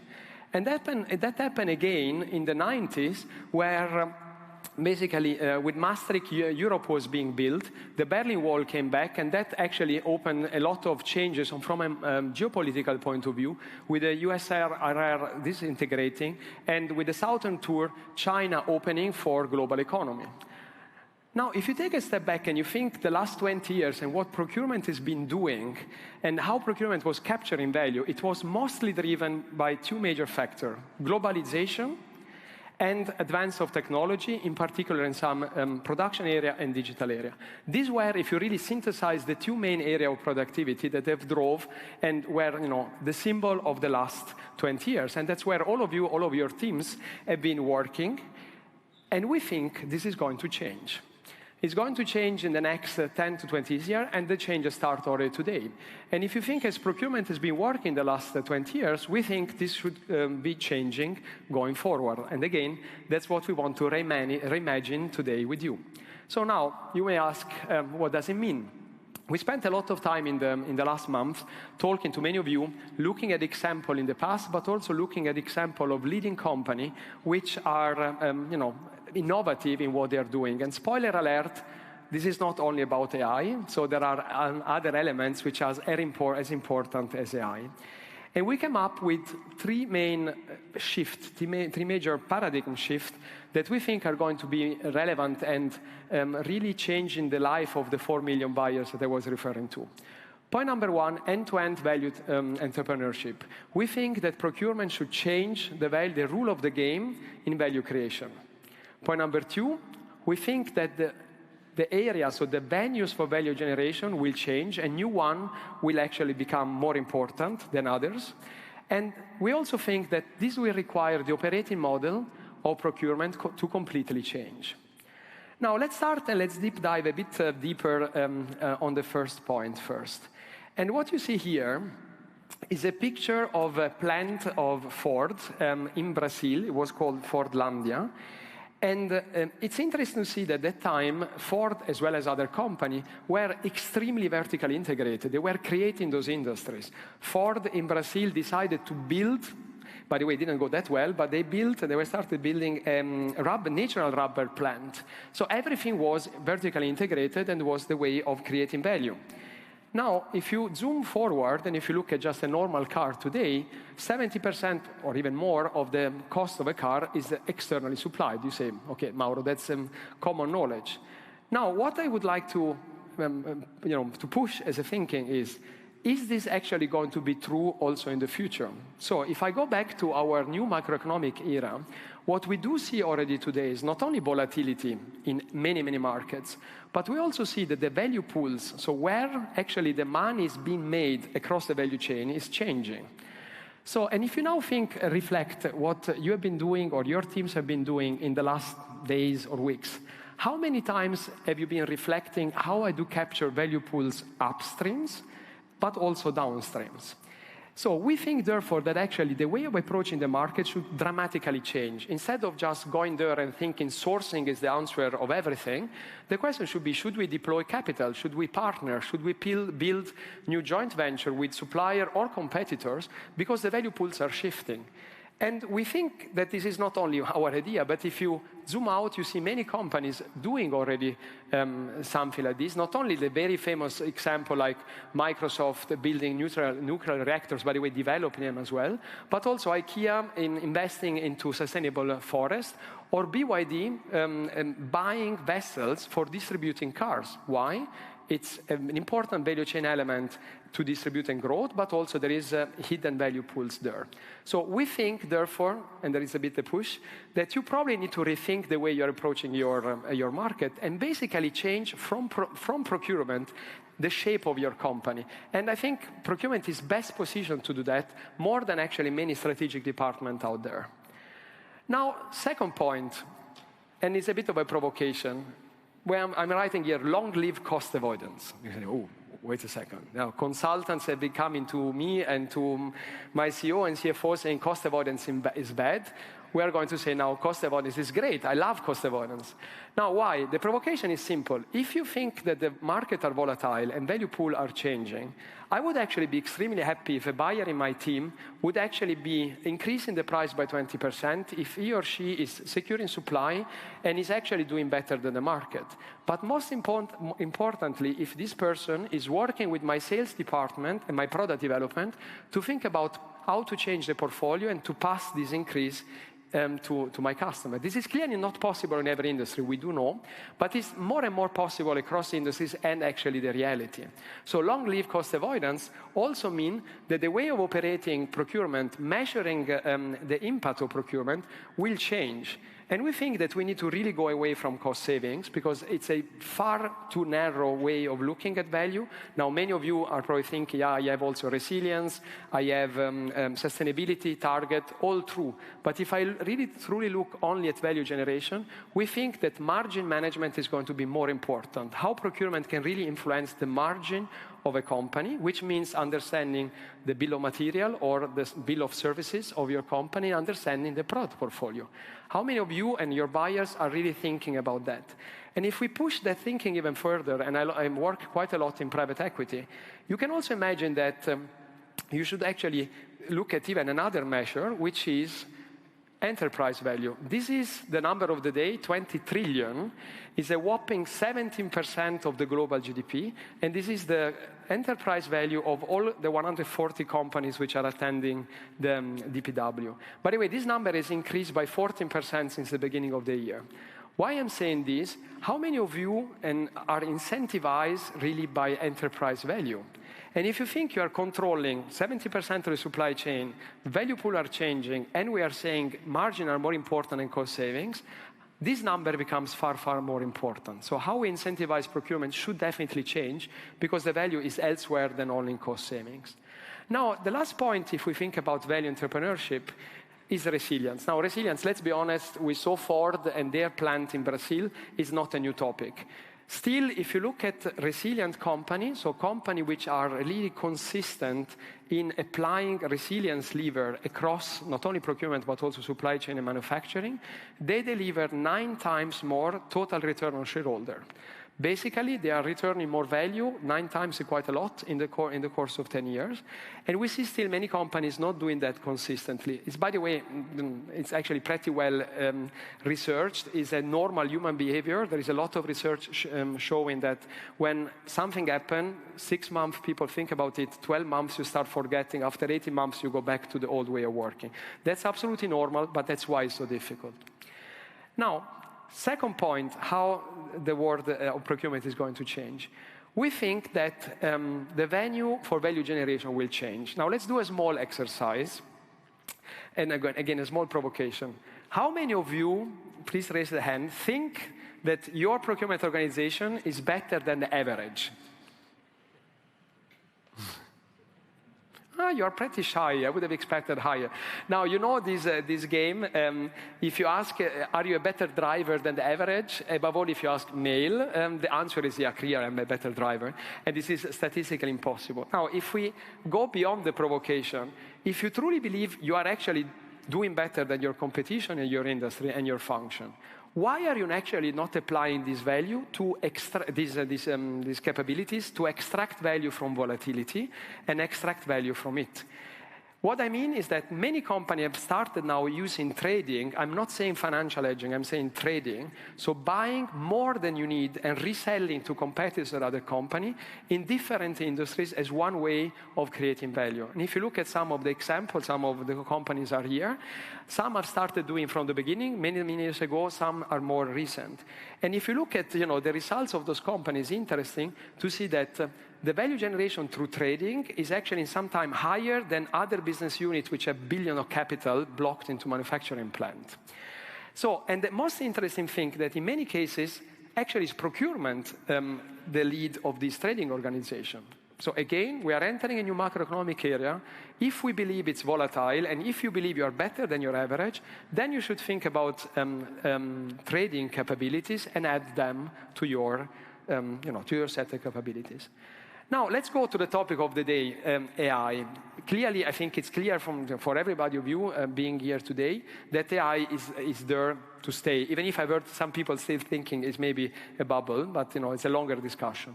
What we think is that in the future, the winner of the new macroeconomic area are the ones which are going to really put AI at the core of value generation. And this is not about doing another pilot, but really completely rethinking how value generation is doing. And if we look at a few successful cases, by the way, there is a very interesting article of MIT, which has been published a few weeks ago, which basically say, while in the past 70% of transformation were not successful, with Gen AI, and AI is 95%. So still many companies are just trying it out and not being successful. But the few companies which have been successful in procurement, where we see the first, the first pilot working well, AI is really making a difference if you abstract in two different points. Clear is efficiency, and depending on where are you looking, is between 30 and 80%. Nothing new to you, we have seen that out there. But where actually the difference is coming from is doing things that you can't do today. And it's like giving, somebody which has a motorbike, is not only going from A to B more faster, but all of a sudden you can start carry weight, you can carry your friends, families, whatever. You can actually open different way of creating value that you have not done before. And therefore, if you ask us, where do we see this value coming from, and what we call agents family or agent framework, which families will prevail? We see 5 areas. So Matthias, maybe next DPW, we can we negotiate, you can use the framework if you want. We see 5 main areas. Strategic agents, basically copilot to help your buyer being better. Second, sourcing agents. There is no reason in a couple of years or a couple of months to have people doing sourcing. You should be doing that automatically. This is where, above all in tail spend, there is probably a lot of untapped value already today.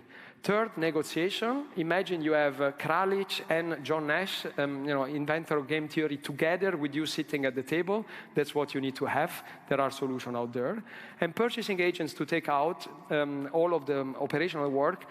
A whopping 60% of the 4 million out there are doing pure operational work. If you think 2.4 million are punching POs in SAP or Oracle, that's not really value adding. That should go away.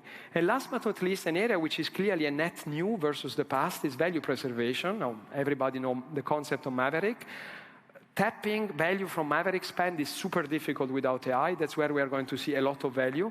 By the way, our point of view is the last one is paying the bill for all of the others. If you find a way to tap into Maverick spend, that's net new value, and with that you can finance all of the rest.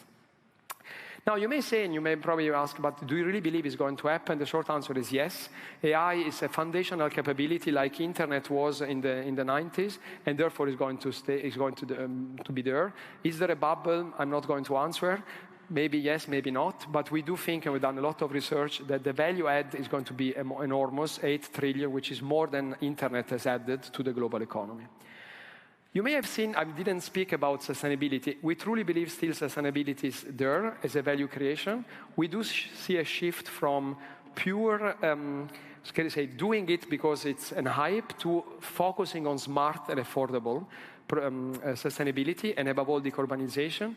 That's where I think all of you can play an important role. I think it's not net new, but it's going to be an important element over the next 10 years.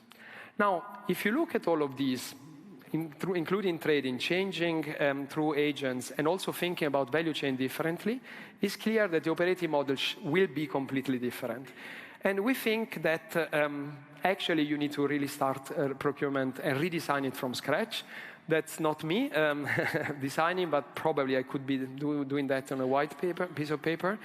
We think that additionally implementing some of those elements is not going to be enough.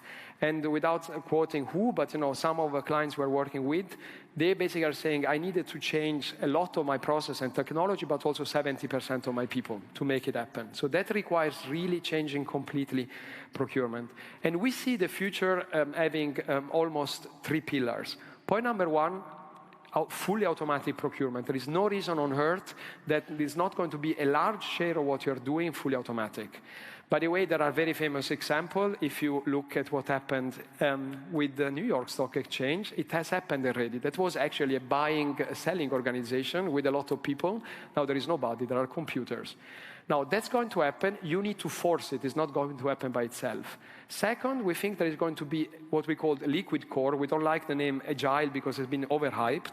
We think that actually the old category organization, as we know, with category teams, is probably going to disappear because through AI, actually the value of expertise is going down quite a lot, and therefore you can actually rather use strong people with a lot of project management capabilities flying around. And you will need, for the topics I mentioned before, a very strong strategic core, people which are actually extremely good in business building, in M&A, and different topics than they are today. So, and talking about that and capabilities, if tech is the table stake, and we are going to outsource quite a lot of, or automate quite a lot of the spend, actually human relationship management with your internal business partner and with your external supplier is going to become more important. Now, you may say this is clear, but if you think about it, how much are you putting time in developing your organization to become a better relationship manager? Are you incentivizing your team to do so? And we are actually looking at that in hiring. Second question is that we think that the role of the buyer is going to become far more about digging data. Because if GenAI is taking over part of the analytics and even part of, through agents, of the doing, finding the right data is going to be the source of distinctiveness. And this, that's nothing new in trading, by the way, is actually how people make money, is information asymmetry. But if you think also about that, how much time are your buyers spending time in saying, I need to find data versus complaining that the data is poor? And that brings to the last point, which I think poor master data is actually not a reason not to get into this revolution, but it's actually the reason of doing it. Because if data is poor, that means there is a lot of value to be captured. And therefore, from a talent acquisition point of view, I got a lot of questions today in different sessions about that. We think that the talent acquisition is going to change dramatically, and the type of profile you need is also different. And it's going to be clearly focused about digital capabilities in data science, data engineering, and, as I said before, human relationship capabilities. So the profile is changing dramatically. Now, the small problem here is that you are not the only one and not the only function having this as a target. So the war for talent is going to become extremely hyped and extremely relevant. And this brings me to the last point. Now, this is quite a lot of change. When I was discussing about this idea with another colleague and another CPO, he said, Mauro, you're a typical consultant. Now I'm even more stressed. I had already a lot to do. Now I have even more to do. So how do we do it? That's actually one way of looking at it. We look at it as actually a positive thing, because we think, and that's the excitement coming from, we think the next 10, 20 years are going to be extremely changing, and a lot of different things will happen if the leaders pave the way. The most important thing, also if you look in the past, in all of this macroeconomical area, many companies succeeded and they captured a really high share of value in that period for the 20, 30 years. Many other companies were slow in adapting and failed. I'm not going to make any name, but you know probably some in the mobile space, for example. So winners, which is, I hope, all of you, really need to take an additional high share of risk versus the normal way of working and the normal day of work. So winners will need to forge a path and actually take risk in doing stuff that nobody, no consultant, no peers have done before. That's probably what is going to happen and how success can happen for the next 20 years. I hope we could give you some inspiration for how procurement can be reimagined. We are going to publish a book soon, in the next few weeks, about this and explaining this a bit more in detail. A book written by me, my colleague Teano and Mark. And thank you so much for listening. I hope you get some inspiration, and I wish you a nice evening.